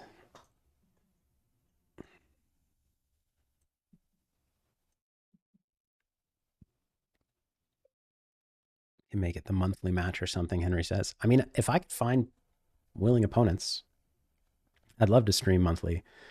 Some heads up yellow.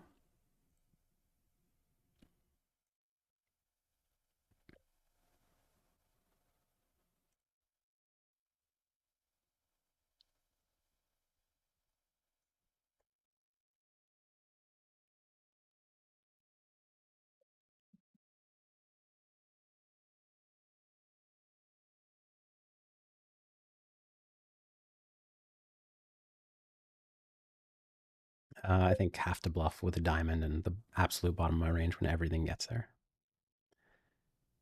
And here, this is interesting. I'll check. It's interesting. Like the problem with potting turn is that he check calls with 6-7 some. So then on this river, I don't get to bet. The question is, do I get to raise here? I don't think so, but I want to.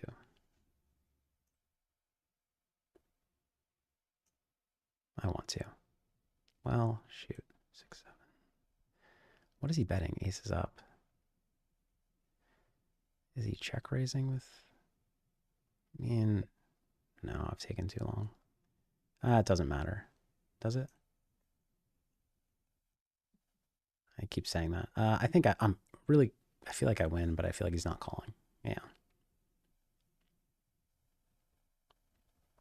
I think it's a raise in theory. I think I keep chickening out on theory plays. It's close.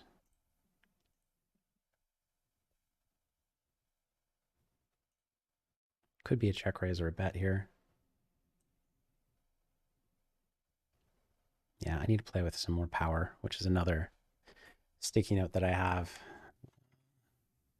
Discipline, power. I've not been playing with enough power today. Let's put that up where I can see it. Again, I made a video on those recently. Check it out. It's a nice river. Keep running out of water.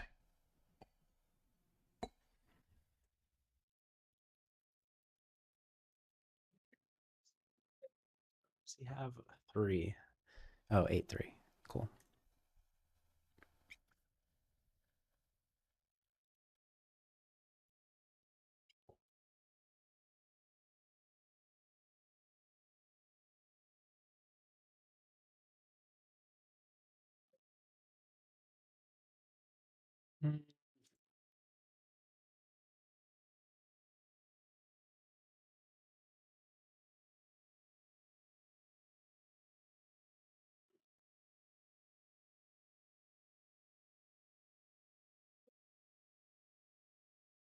I wonder if we can make the text more pretty.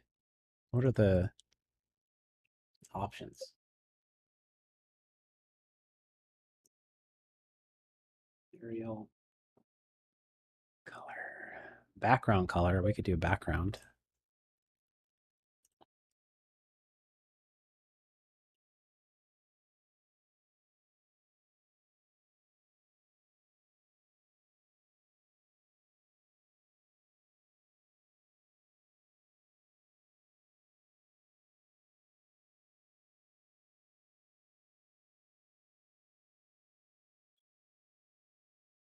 What did he have here?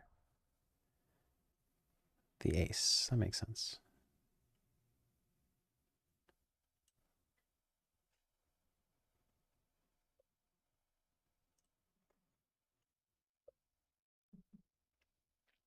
Okay.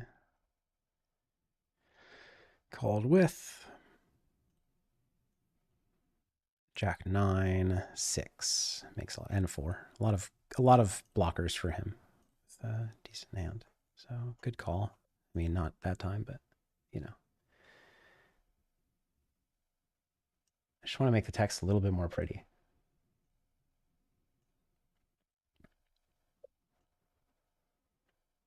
It's obviously very important when you're playing high stakes PLO to get your text right. Let's try that. Oswald medium. Options.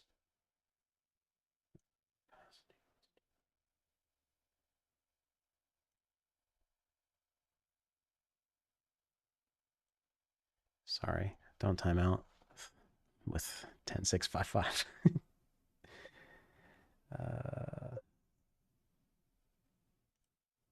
I don't think that looks any better yet. All right, well, it's a good thing I didn't time out with this hand because look at that.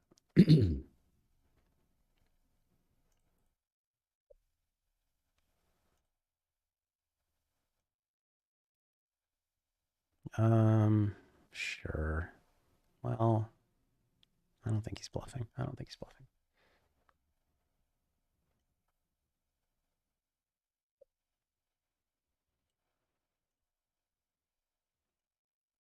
No, that looks worse. I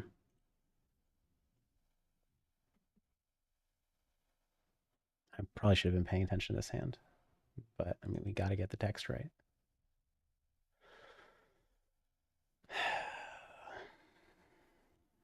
I've got it on my other screen. If you can't tell, it's kind of annoying. Does that look? No, that looks bad too.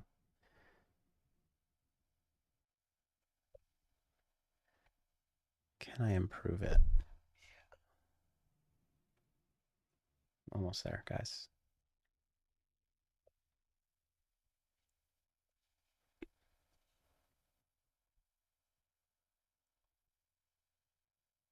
There we go. Okay. I've got some, I needed some more padding on the left and right. We got there. Okay, so I raised a limp here on the right table. Decided to go with check call on this flop. You could obviously bet, but I think king 3-5, I want to do a lot of checking. And I'm going to check call this turn. It's pretty standard. And we'll be check calling the river as well. He can value bet the same hand. I don't think he's going to value bet sets, but obviously no folding river. He had the bluff. That was drawing dead on the turn. But standard from him, except the river. I thought he would barrel off with a hand like that. All right. 3-bet double suited. Little rundown. Flop little something. I don't want to play this one. Check. I don't want to play this one. I might just want to rip it in and hope. I don't know. Actually, no, I don't. I'm always concerned about my timing. I'm going to rip it in now that I've tanked because I think it looks more like a hand that was considering raising by the time I tank call. So I don't think he's going to bluff turn as much. Interesting.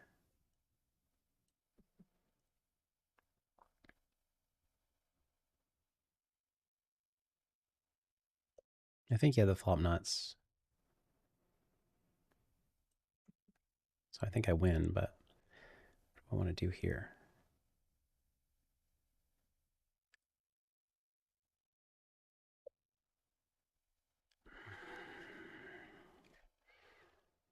I mean, I think I call. I kind of feel like I win. Although he's not bluffing the chop, is he? A set, maybe? I don't know. I'm calling. I'm not folding that. I thought that he would consider leading turn with a hand like that. But I guess, what am I? I don't know. I think it's a call when I can beat the board. And I have a heart. But that's too bad. I see me folded here. Yep.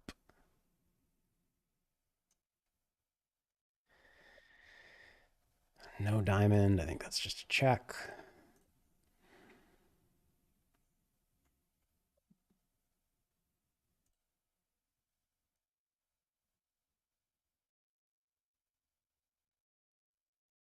Right table, I think, is close between a bet or a check, but I feel like he's going to overcall here. He's not supposed to call that.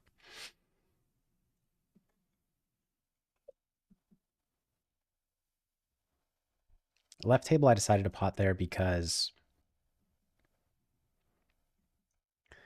well, I think it's a good bet. And then I split half pot and pot, and I felt like my hand was not going to get to value bet many rivers. So, like going half pot, or half pot pot was not going to happen very often. So, I wanted to get my one pot street on the turn, get some value and protection.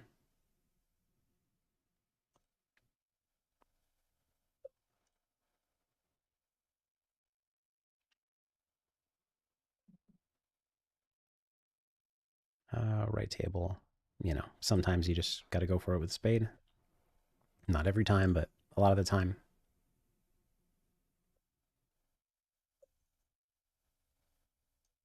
Call the three bet. This is a fold.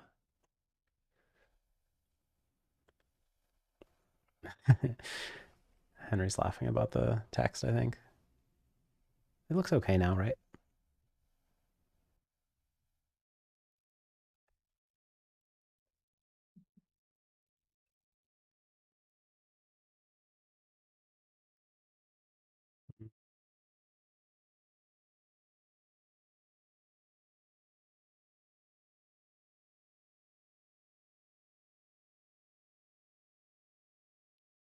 Interesting type of hand on the flop here on the right.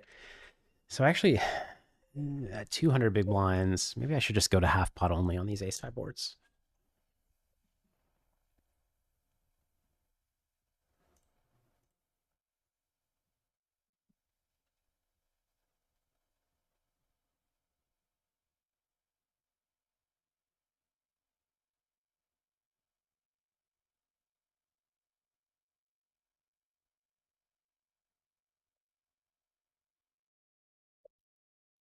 This is iffy on the left. On the right table, he's saying he has better than my hand, but we're not folding.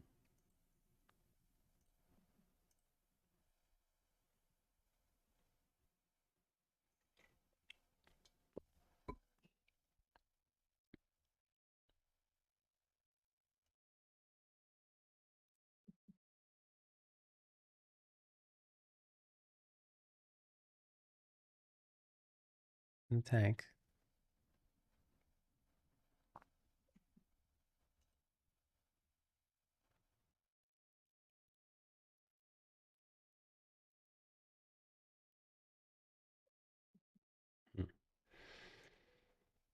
He's kind of repping exactly like ace king or better. A lot of 9x. I mean, mostly 9x, but some ace king as well. My blockers are terrible with the queen and the 5-5. Turn. Not loving it. Left table, I think he has a lot of flushes. I'm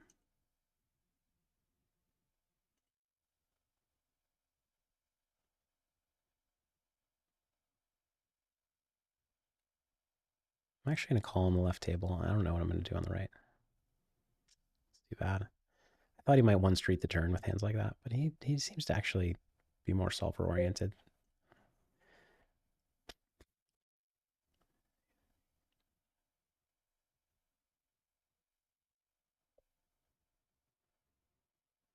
Ah.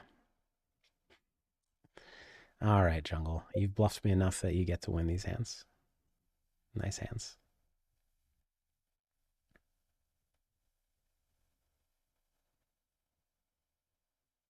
All right, so I had a lead. I think I don't anymore. Although it's good. Honestly, we've lost track. I don't know who's up and how much. I usually just go no raising range on these flush boards.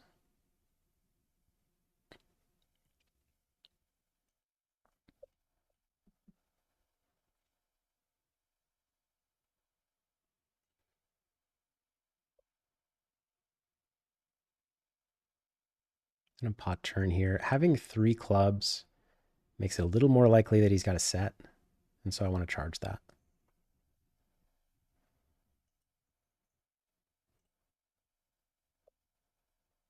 Easy fold.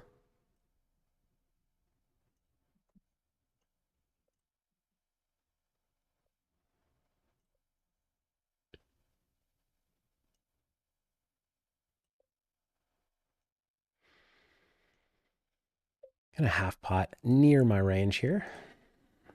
Yeah, you guys are talking about the timing. No, I mean, look, normally when I'm playing, I'm not really concerned about timing tells, but when I'm streaming, my timing gets a lot worse. And like what I tend to do is explain the non-standard plays longer. And I think that Jungle's capable of picking up on that.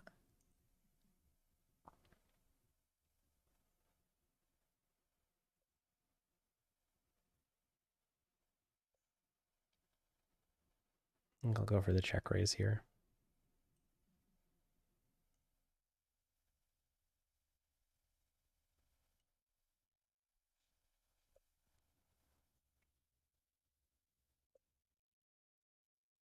I think he's going to believe me and fold for what it's worth. But I block the jack. I block the 7. Like those are the kinds of hands I'm targeting with a bet.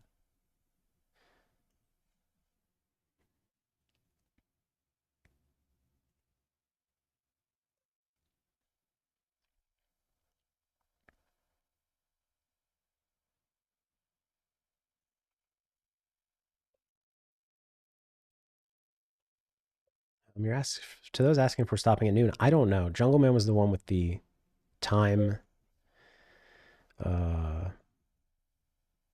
constraint. We did start a half hour late though, so we'll see. And also, if we do stop, I'm going to continue the stream for a little while and talk to you all. So, if you want that, we'll see. If I start to do that and everybody drops off, then I'll have my answer. But we can go back through some of the hands.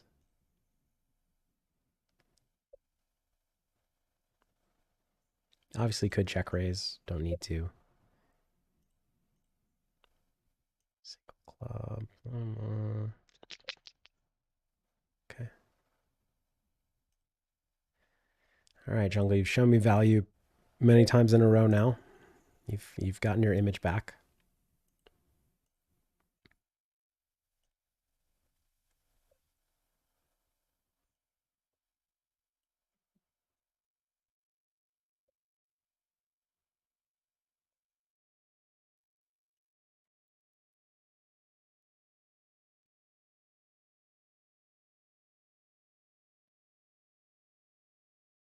And 5 deuce. So this is actually a potting flop for both positions. Do I want to pot this hand? Probably not.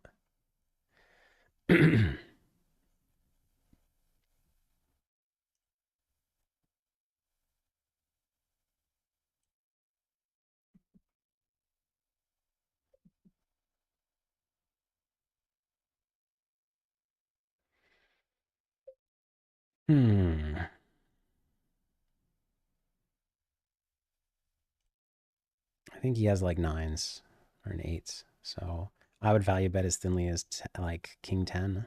Yeah, he has 10.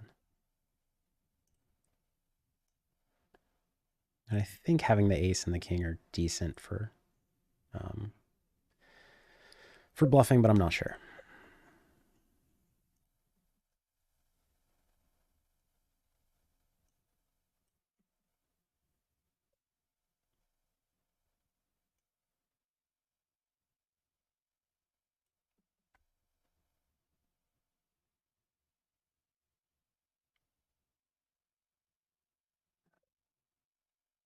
Easy call here. No raising. It's too bad. And here.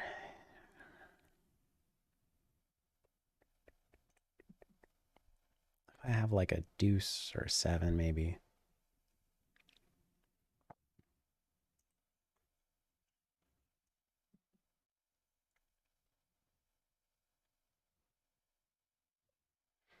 I'm definitely down now. I don't know how much.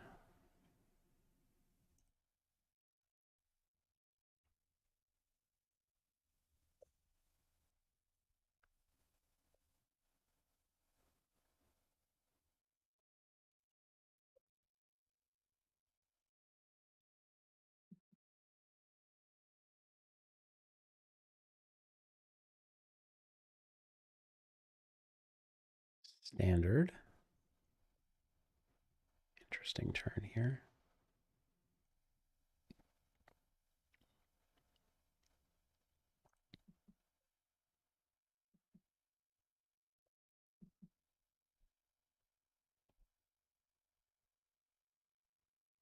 Maybe I should just bet turn to avoid a dicey spot. I mean, you're not supposed to in theory, but I feel like jungle's betting this turn more than most.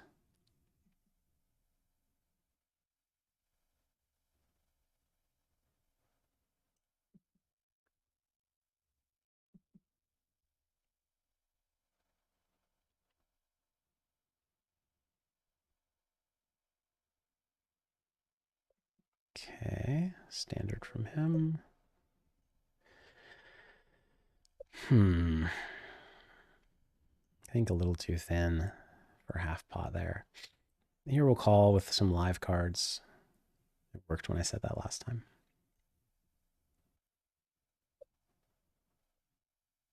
He had a king. Standard again from him. Just trying to keep an eye on his plays. I feel like at the beginning I saw a lot of non-standard stuff, and now he's getting more in line generally. Not just because he was bluffing, like I caught him bluffing a lot before, and recently he's been bluffing less, but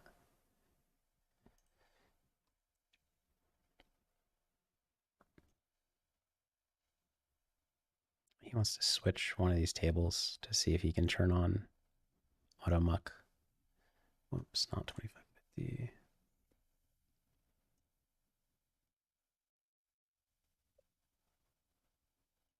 Well, there are no identical tables. So we might just have to do I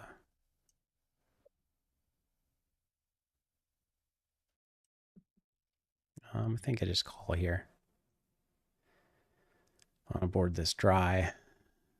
I mean, that's not the turn we wanted, but you know, is what it is.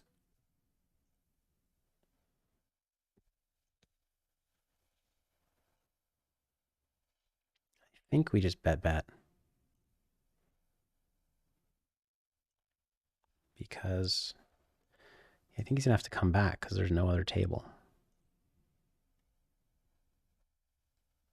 If I leave, what happens?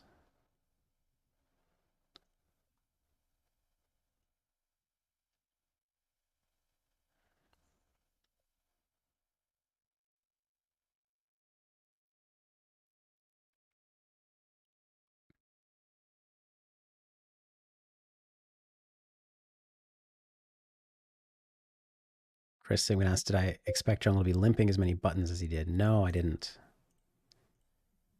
But now I know.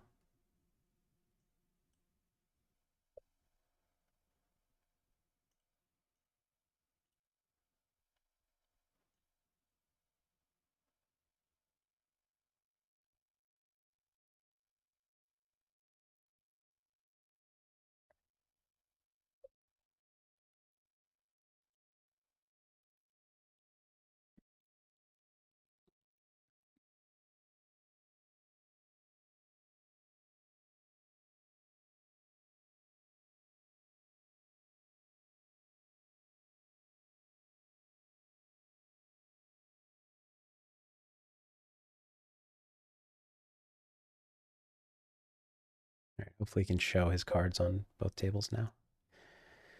I think I raised this, yeah. Too weak of a draw on this board to bluff turn.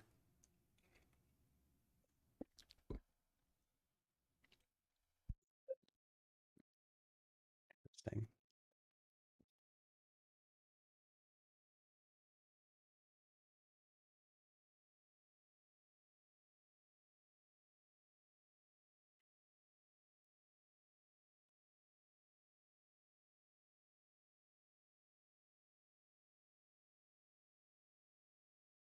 Henry says, "Can jungle stop having value, please?" Shaking my head. I'm with you, man. It's so rude of jungle to have value. He's like never supposed to have it. Do I ever want to check this back? I'm gonna go with no.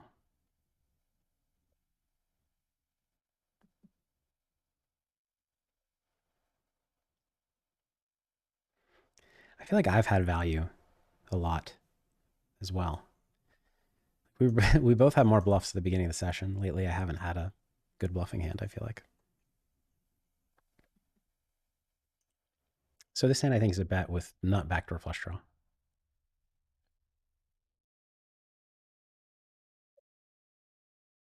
I don't know why I kind of smelled that coming. Uh, I do believe him. Why do I believe him?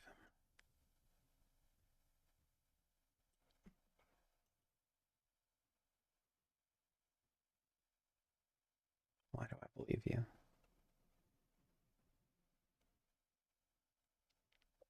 King, king, king, nine, nine, eight. Can raise 9-8. That's part of the problem. I have to call with ace deuce here, top of my range and all that. Yeah. Uh, why do I believe you? Call. I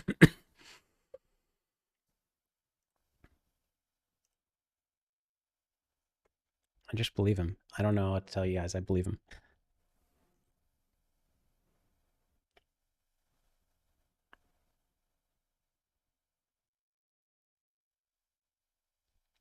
Nine eight.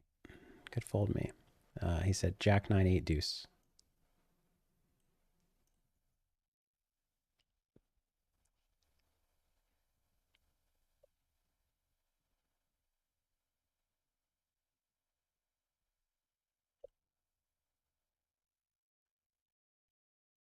Mm,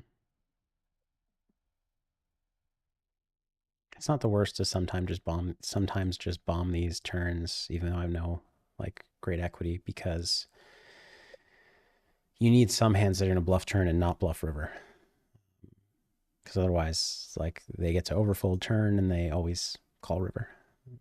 Like that's the proper adjustment to somebody who always follows through in that spot is to essentially only call turn if you're calling river. Here, got a call.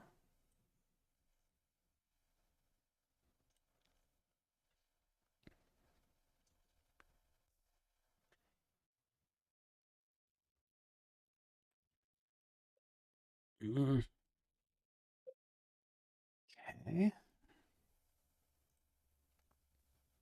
Gonna fold my king high.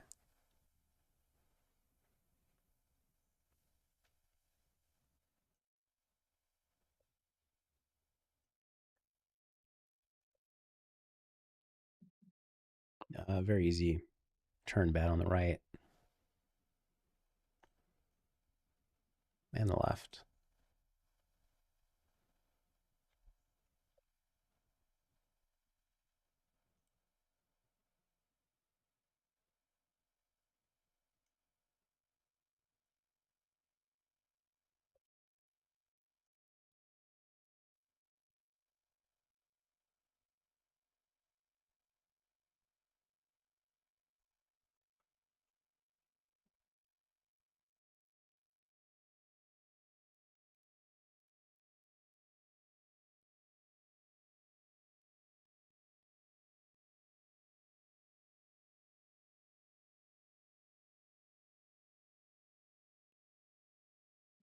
Hold on the left, probably by like aces up, but not always. Not always. Yeah, no, he had queens up. No straight blocker, so that's a thinner call from him. That's kind of I would call his first call that felt like a read to me.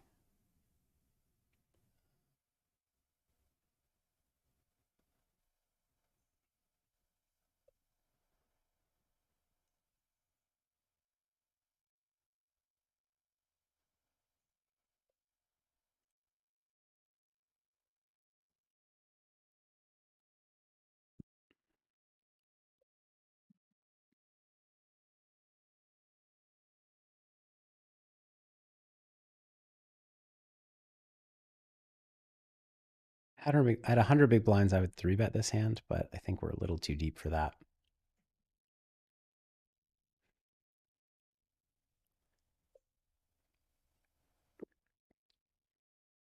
Hmm. I have lots of ace X to call, like basically call any ace here.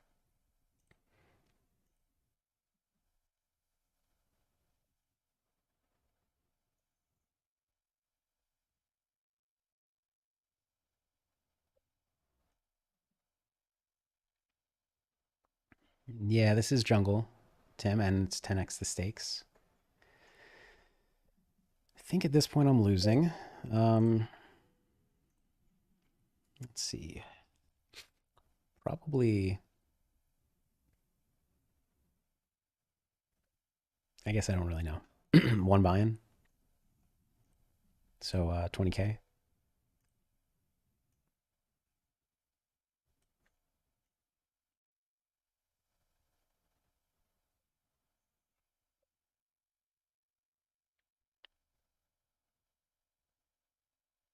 I think pretty standard barrel off here.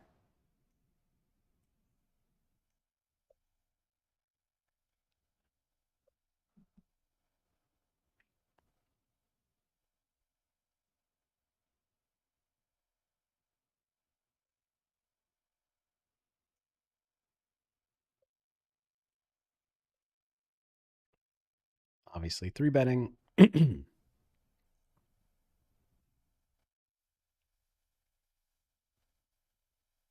Weird spot.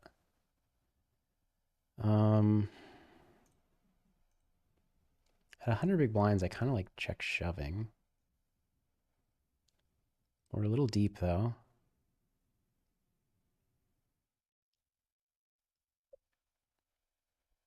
Left table's awkward. It's probably just fold, actually. I beat his bluffs by so much that I like calling. And here, do I really want to rip this in? I think I do. Just end the hand. If he has, like, if he bet 8-3, he can't really fold, I think, because he's going to expect me to have a lot of, like, aces with hearts and stuff. Really interesting size down. I mean, that might just be his sizing here. Makes sense. I'm going to fold my hand, I think. Excuse me.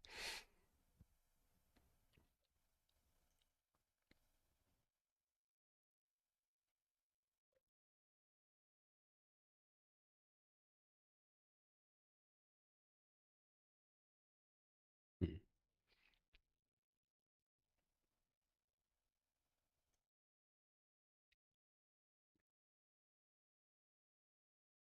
At this point, I don't want to have the ace and the king on the turn. This is close, but I think it's fold. It's very close. We are a little deeper. I guess a call.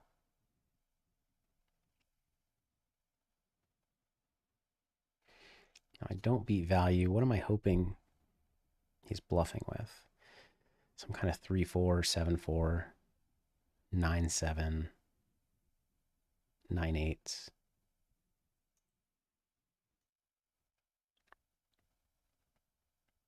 There's a lot of flushes that play this way.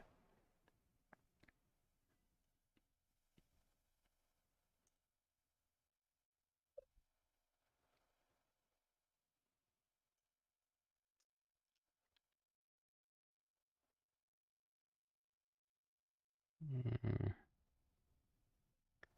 Problem is 6x. I know I have a 6, but I just think that would be one of the bluffs. Is he calling like backdoor stuff? 9-8. Is he bluffing 9-8? That's the big question. Man. I think with a club I call.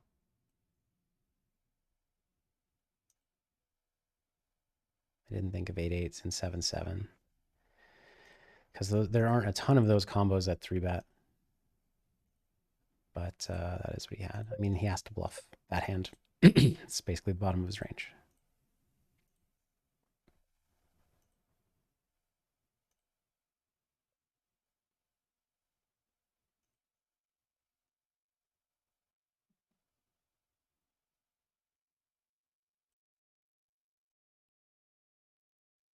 Keep barreling, fold out his eights, nines, fours. He calls flop pretty wide. Bet flop check turn.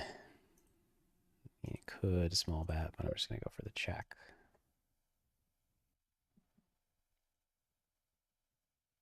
Queen X or boats. That's what he's repping.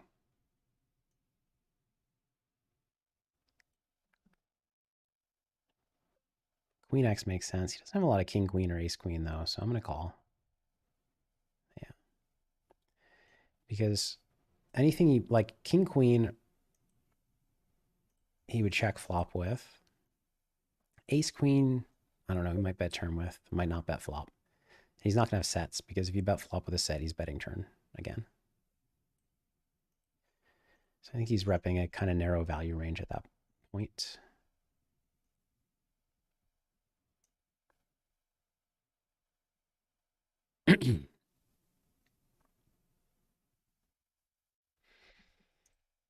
Okay, definitely don't fold here.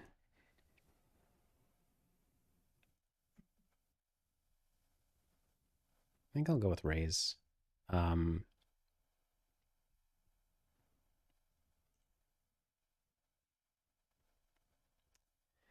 ace turn, I'm going to check on the right. On the left, could go either way. I'm just going to realize my equity here.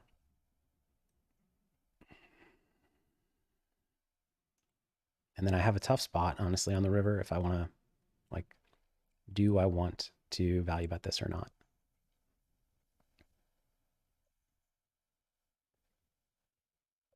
I think he's expecting me to bet a lot because, like, bluffs bet this river, 9x bets this river, like, can bet this river potentially. So I think this is a spot where, like, this feels very close. I don't think he bets flop with an ace. Or sorry, with ace ace. Ace nine, yes. 9x, yeah.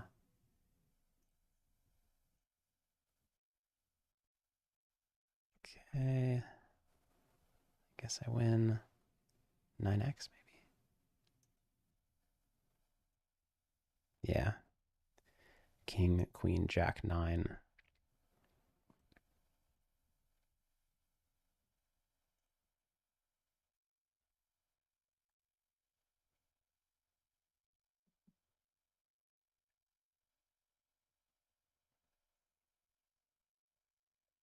Bill Whitlingham says, can I just say on Phil's stream, it's so civil. Some of these streams are the Wild West. Yeah, I really appreciate you all in chat. Every time I stream, it's very chill and civil, and I appreciate it. I guess we're calling on the left. Would have liked to have seen that flop.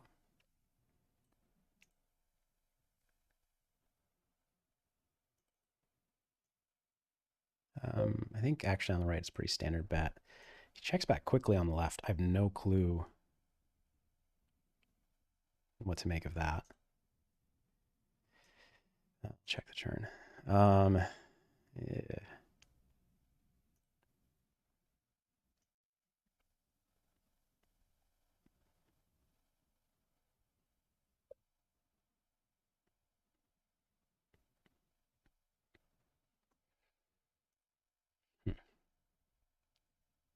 He can't have a boat, I think. Ace high flush, I don't think so.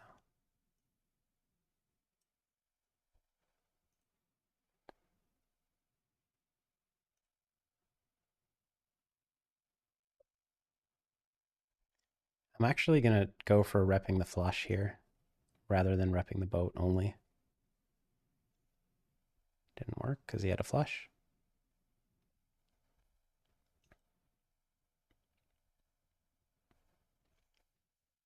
Okay. He had ace, 8, 7 deuce over here. Double suited, but no club. No, he's talking about something else. Where was that? 7 deuce, no club. Why'd you say no club?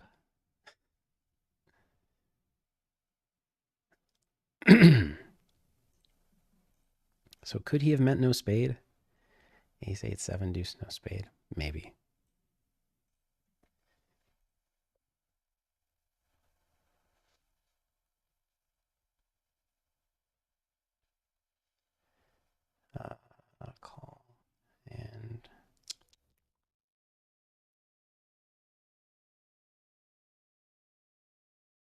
Oh, he said no spade. He said, I think I should bet turn actually.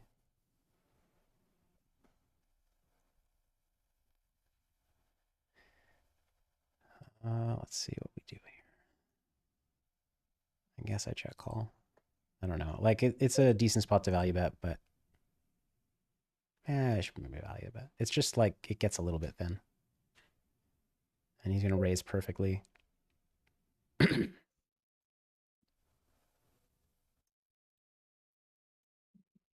the problem is now I don't block any value, but I do block. I don't block bluffs very well either.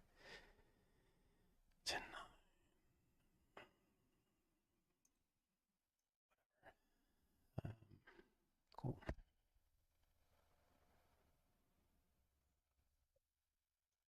Yeah, so he was talking about this hand, ace eight seven deuce, double gutshot on the turn. No, I think he's right to check. I think you're right to check jungle. But you shouldn't four bet that hand. It's too weak. Ace eight seven five or even four, sure, but deuce.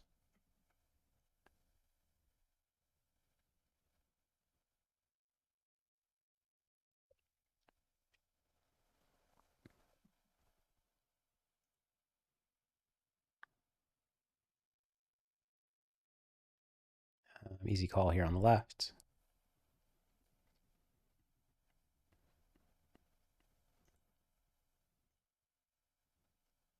Not thrilled here.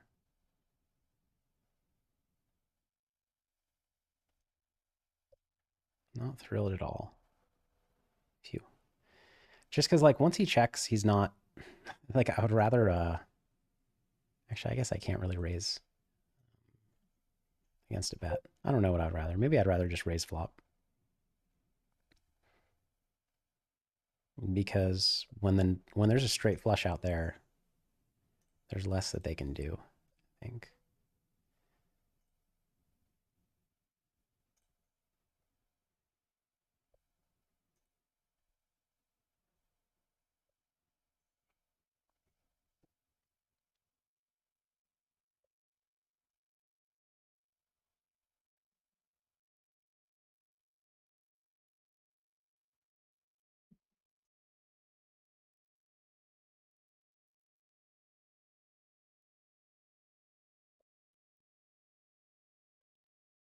I don't love that he's half putting here.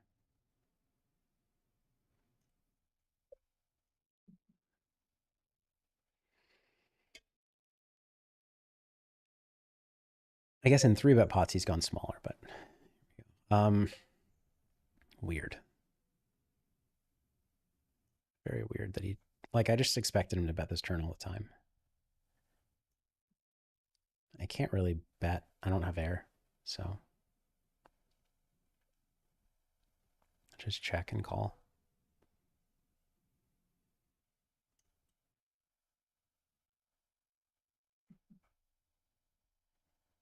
What did he have? Nothing. I thought he would bluff this turn in river, so he's chilling out a little bit.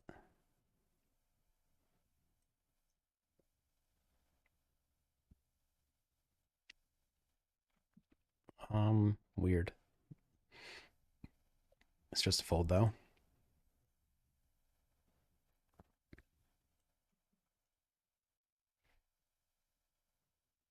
Reach says, "You're so civil because my voice is so calming." I don't know. I don't do it on purpose, but it's not the first time I've heard that.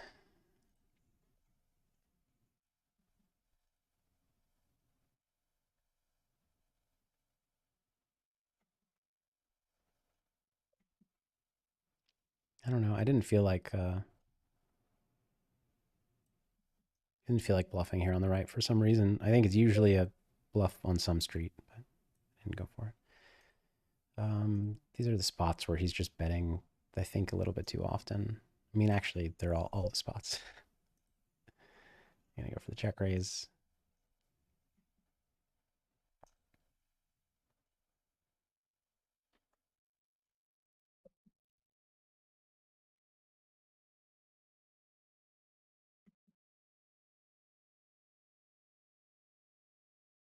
Let me know. Would you rather I don't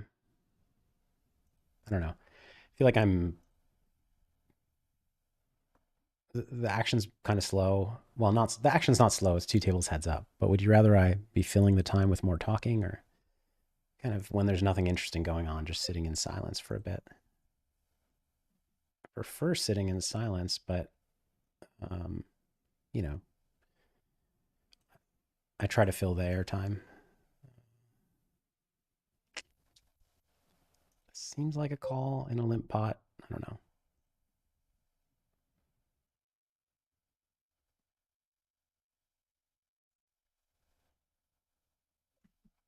I actually think he might check fold a lot here on Jack A3. Yeah. But I think not blocking any straight cards or board pairs, I have to bet. Like I would slow play some nut flushes, but no jack, no eight, no 10, no nine, no queen, no seven. Like never slow playing that one.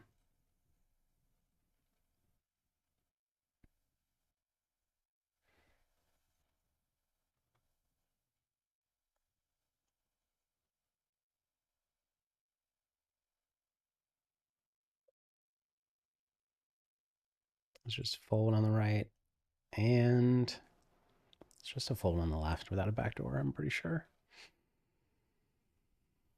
Hmm. I think. I might be wrong about that one. On the right, I'm not.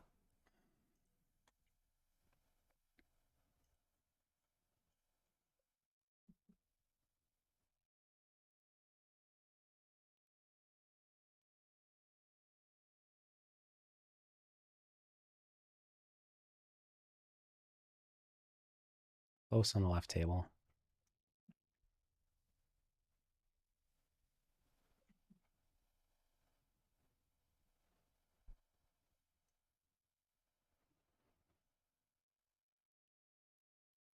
Hmm. It's too thin to do anything. I mean, he probably doesn't have aces up, but it's still just, I don't know. I mean, he had air. 9755. Future straight blockers.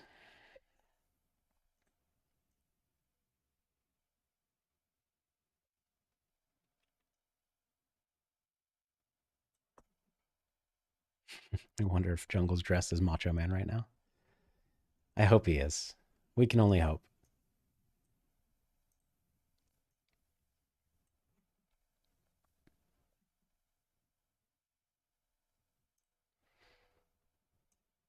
Clear check. Clear check.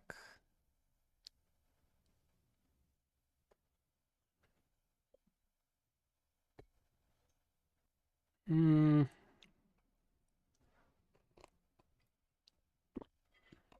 Show this down. Left table, I feel pretty likely to have the best hand. I'm going to bet.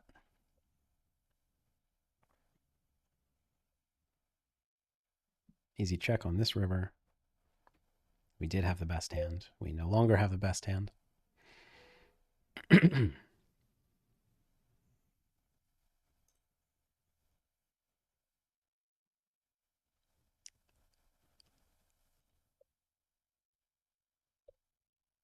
Okay.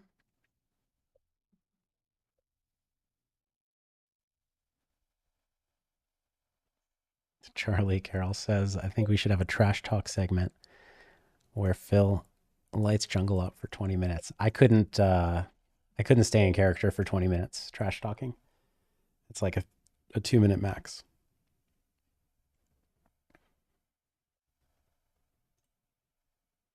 Mm,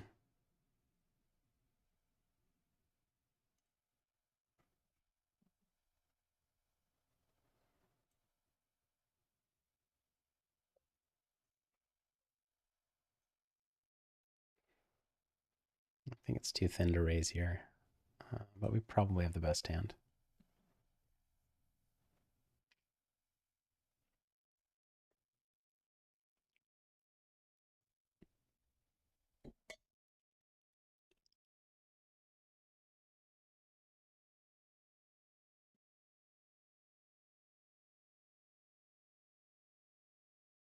Like he checks on the left. That's going to be a give up, I think. It's got to be. Yeah. Again, with the give up that I didn't expect. He had. This is not supposed to be a bet, but I think it's going to play better. He had a deuce and a 10 and no pair. So I don't know about that.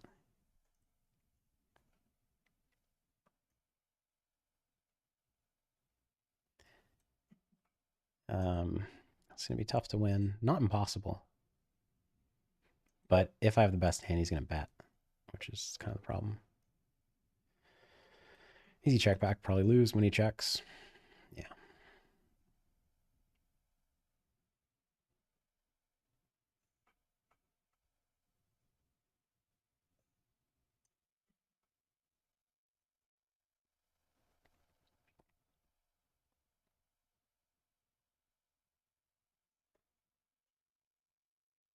Weird.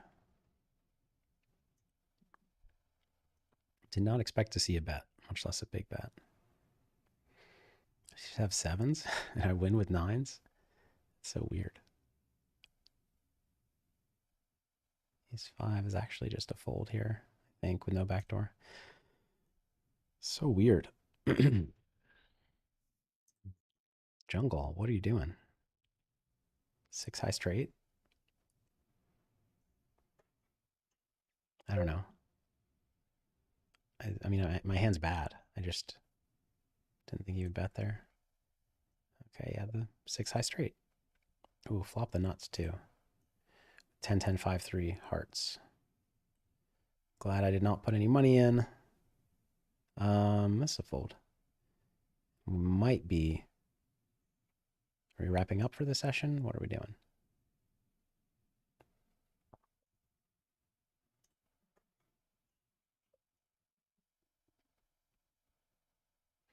I will be able to, if we do wrap up for the session, like I said, I'm going to stick around a little bit, talk to you all, and I'll be able to see what the result is roughly.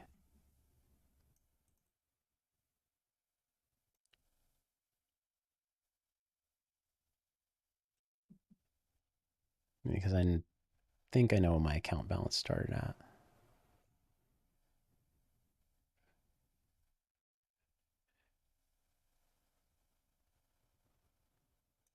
I think I texted Jungle a picture of my account balance. Yeah, I did. I guess he's trying to leave on the small one. How much do I get in here? The last pot of the day. Let's just let's slow play.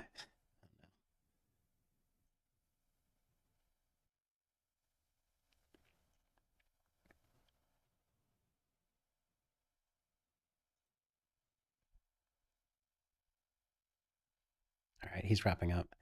He's saying tomorrow he'll find a way to stream.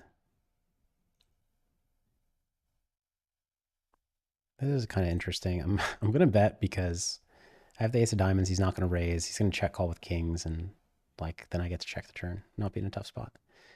All right, good game, Jungle. Stick around. Let's see how we did. So I'm gonna leave the tables.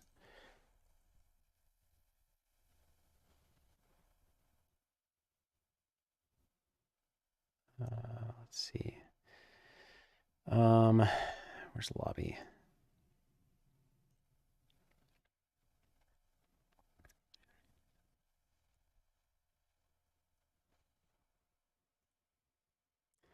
So I think we're very close to even. 1, 3, 3, 3, 7.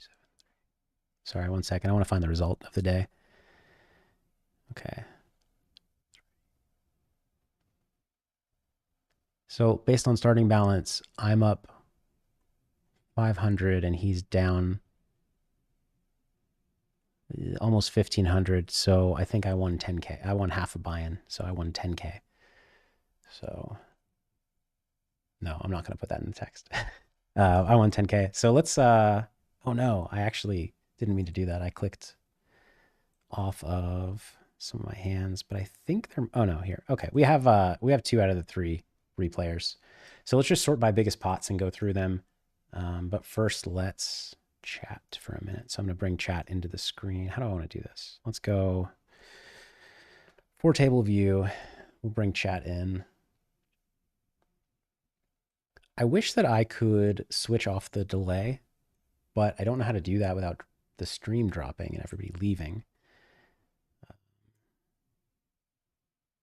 All right, this is good enough.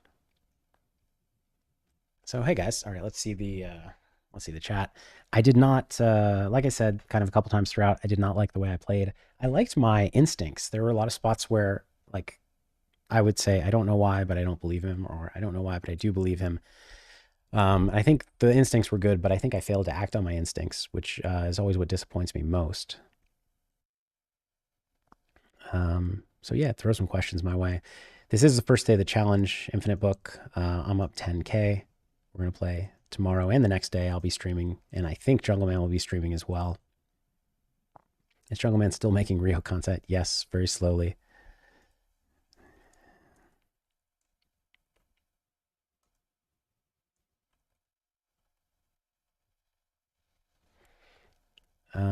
I think WSOP players respectful to not interrupt. Yeah.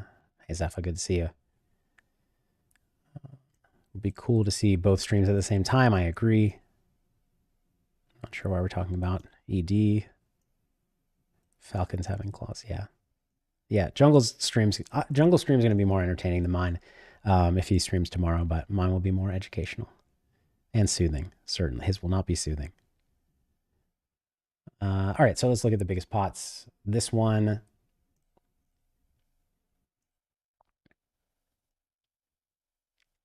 we 3-bet. We call a 4-bet. This would be a pretty uncomfortable spot, 100 big blinds deep, but we're so deep that it works pretty well. He had ace 8 7 deuce double suited, not spades, which is a very iffy 3-bet. I think checking flop makes sense from him. The turns that he hits are the ones, excuse me, the turns that he hits are the ones that I'm going to attack. So a good check from him. Here on the turn, yeah, I think check is good for me, and I think check is good from him. He questioned whether or not he should have checked with his triple gut shot. I think he should have. I river the flush. He's not going to have checked twice with Jack 10, Jack 5, Jack 4. He's not going to have checked the nut flush draw twice or the king high flush, like almost ever. Because if he has the nut flush draw or a king high flush draw, unless he has ace 8 7 deuce, he very often is going to have like a 10 or a 5 or an overpair, and those just want to get it in on the flop or the turn, or jack and get it in on the turn. So I think I can pot for value. I'm using a fold ace high, pretty standard. This one was more recent, so we called a 3-bet. Called a flop bet. In hindsight, I kind of like raising here because specifically when the straight flush is out, the royal flush in this case, I think it's more credible for some reason. Put it that way. But I go for the turn pot, takes it down. Z17 says, Phil's metagame plan is to overcheck and underbluff the first session, playing a false perception in Jungleman that he will exploit next session. No, I just played too weak today, to be honest. Here we called a C-bet, which I wonder if that's okay. We can look it up. I don't know if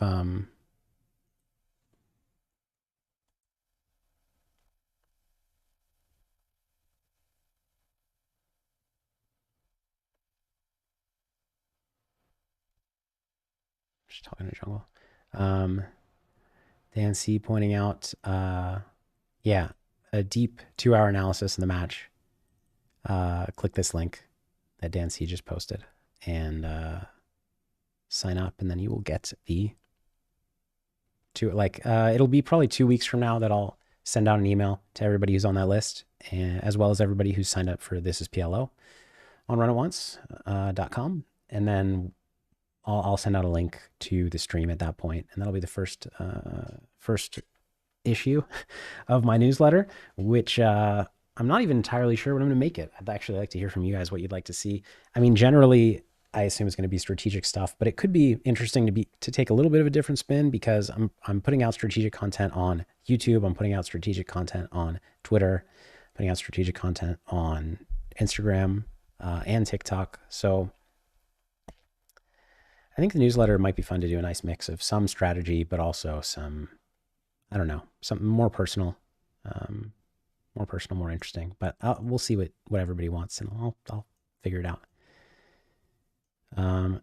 Zepha saying, Phil double flushed the king queen 5-4 hand. I really felt like you wanted to call. Do you think you actually call there off stream if no one's watching? I feel like that was a big factor. The stream was maybe a small factor, but I don't know. I mean, I think I should have called. I think it was just a mistake because I wonder if that hand's still here.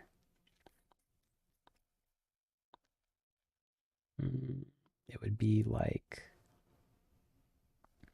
no, I guess it's not. Oh, here it is. So the hand in question, I 3-bet king, queen, 5-4 double suited. We're here on the bottom table now. Small bet flop, I have 2 sizings with on these ace high boards. I pot turn, which I don't love. I think I should have checked. And he calls, and then I check river on the king, and he shoves.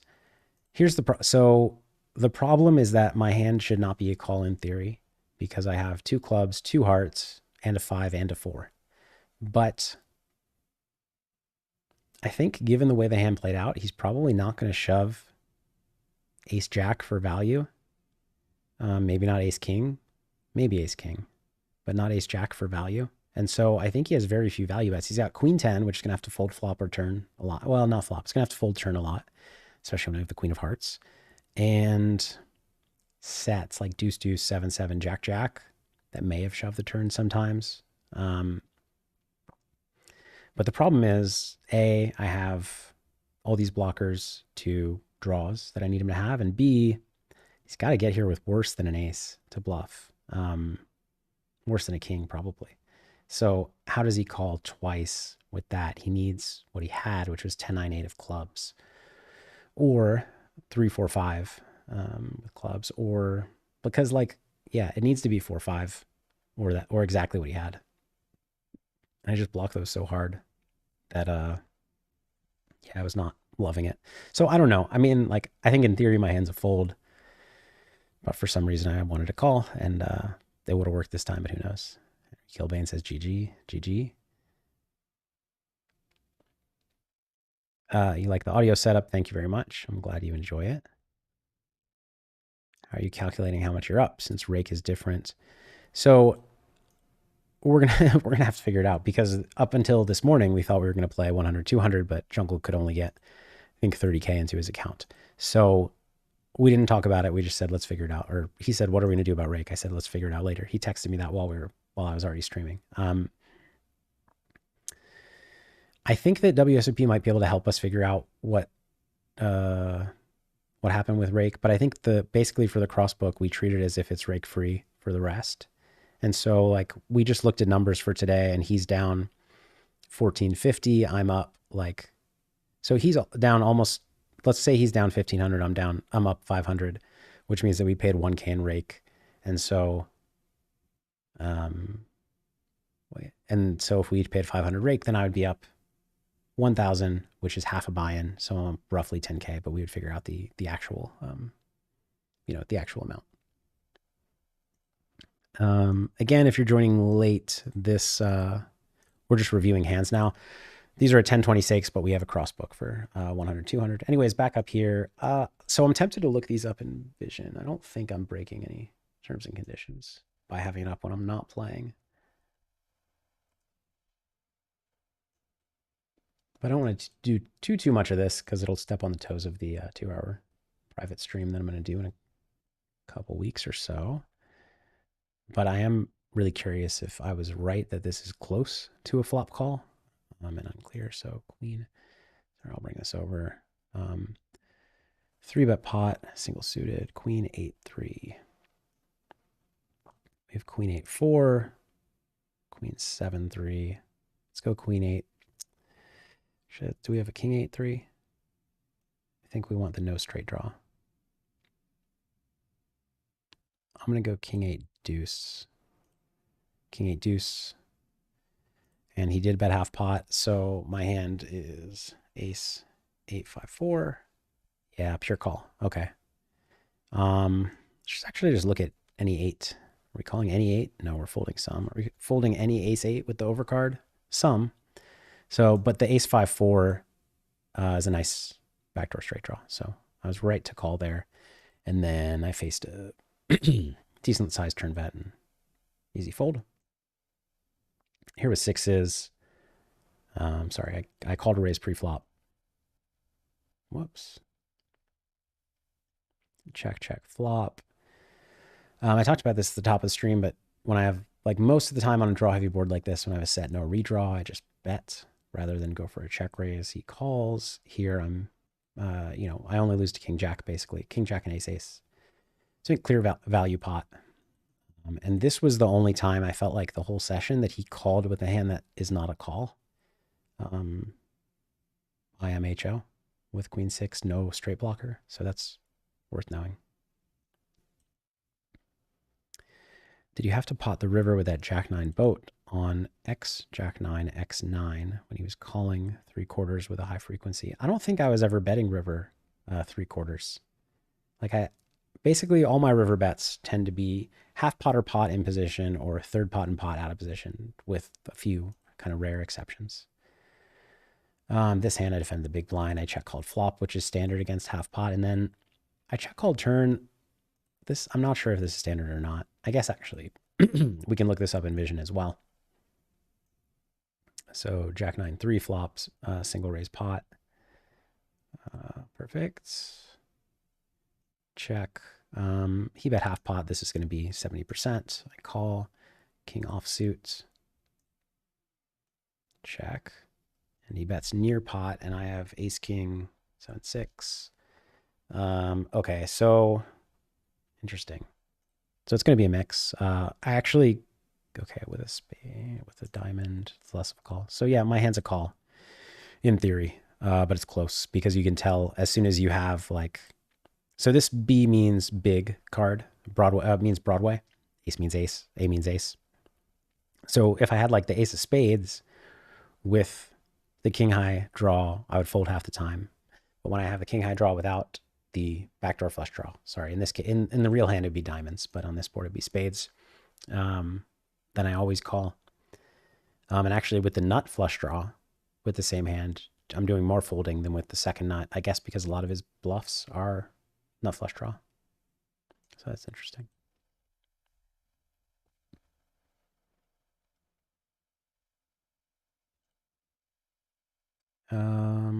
Oh yeah, this one was unfortunate. So I check back flop, a single raise pot, half pot turn, he check calls, pot river, he raises. This was one of those ones where I said, I don't know why, but I believe him. Hey, Jungle, you never told me what you had here.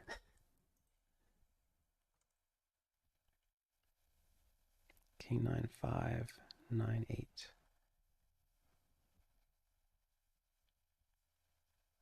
I'm asking him. We'll see if he tells me. He hasn't read my last few texts, so.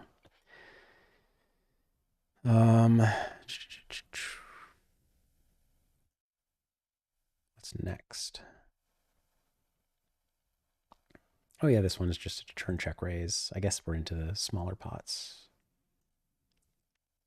Not too interesting, not too interesting. Oh, I guess this, let's see if this is a call. Oh yeah, you told me, 9-8.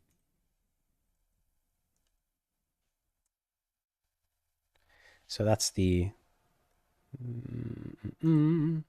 he had 9-8 here. And so I made a good fold. He had jack 9-8 deuce, I think. The, he can check raise that because, but he was saying I can probably have 9-5. I don't know, maybe.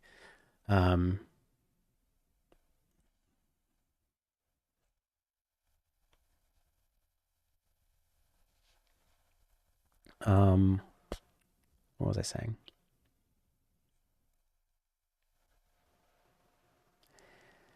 I bet flop with almost all my king 9 and king king, so he's able to check raise all of his 9-8, maybe 9-5, like he was saying. I didn't think he would check raise 9-5, but he certainly could, so maybe I just need to call no matter what. All right, this hand, sorry, we're getting the spoiler first.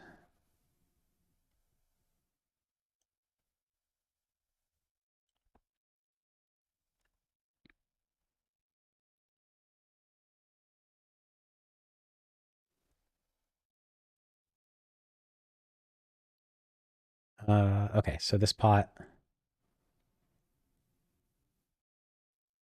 Raise, c-bet flop, he check raises. His check raise is non-standard with queen, queen, jack. Sorry for the spoiler. He checks turn, I check back, pretty standard. He half pots, I decide to go for the pot raise. I talked about at the time, like I would play ace jack this way a lot. I would play ace ace this way sometimes. And so what some people fall into the trap of doing is never check raising, or sorry, never raising the river because they think they can't rep it because they check back turn. But in actuality, they do check back turn with good hands. So it's important to find these raises. I'm happy that I did. This is one of the times, I mean, it didn't work, but I feel like I kind of chickened out a few times in this session. And so this is one of the times I didn't. I mean, I guess it would have been nice to. Here we both have the nuts. Here I call 3-bet, call c-bet with top set, and we get it in on the turn. He has double gut shot plus flush draw, so he has like 30% equity.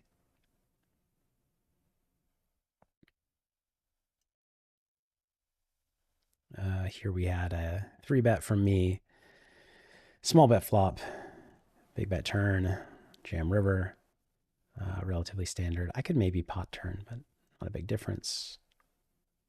Jack 9.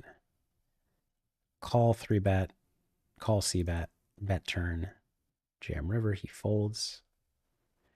This is the dreaded hand we were talking about. I see a question here. Could I have shoved river? I could. I really don't like having two flush draws and the low gut shot. But I could, having the king blocked and the queen blocked. It's not the worst to shove river. This hand I 3-bet and c-bet. I c-bet range on this board. Decided to check turn. I could bet this turn. He bets. I don't like check raising this hand. I think it's just a check call. And I don't like having any leads on the 6 because like when the high straight's complete, I like having, like, ignore my hand for a second. Just in general, when the high straight's complete, I like having leads. But when the low straight's complete, neither of us are going to have them that much. So what happens is the person with the best hand on the turn, which is usually going to be him, that's what he's repping, is going to do a lot of the betting on the river. So like I don't have 3-4 or 8-4 much in my preflop range anyways. And a lot of my 9-8, like, yeah, I have some, but not a ton. So I checked and he made a thin value, but he had king 8-7. So king 7 with an 8 blocker. I went for a 3-barrel bluff here, which was fine, but you know, whatever. Straight. This hand I kind of hated, so I see that flop. I called a check raise. We're deep, so at 100 big blinds, you might just rip this in on the flop, or you know, small 4-bet or small 3-bet rather. He checks turn. I think he's not going to check a ton of straights. So I decided to pot, and because the thing is, he has like Jack Jack 6-6, Jack 7. Those are his value hands on the flop, and then obviously combo stuff. And I felt like by the time I jam river, he would have a lot of Jack Jack. But like I was thinking at the time, could he have 5-4 and play this way? But I think on this board, he's just not trapping 5-4 on the turn. So I think I should have eliminated that and probably gone for value on the river. I was like trying to find excuses like, oh, he could have river queen, queen, but he's not that much. I mean, queen, queen, 9-8 specifically, sure.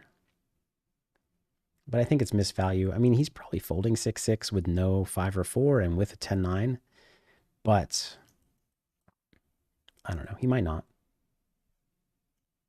This one was weird. So he small bet turn and he half pot.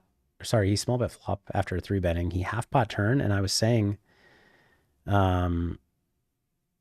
this was actually kind of scary on the board pairing river because I don't. If he has like ace queen nothing or king queen 3 deuce or something, I don't think he half pots turn. He like checks or pots. I feel like, or I don't know. I could be wrong. And so despite the fact that I rivered a boat, I was actually pretty nervous here because I felt like his value bets would be ace high clubs and boats, and that's it. So, and like a lot of the boats would be boats that beat mine, basically king, king, like mostly king, king, a little bit of jack, jack. So I just called. And he didn't have any of those value hands. He just had a bluff, and that makes sense as well.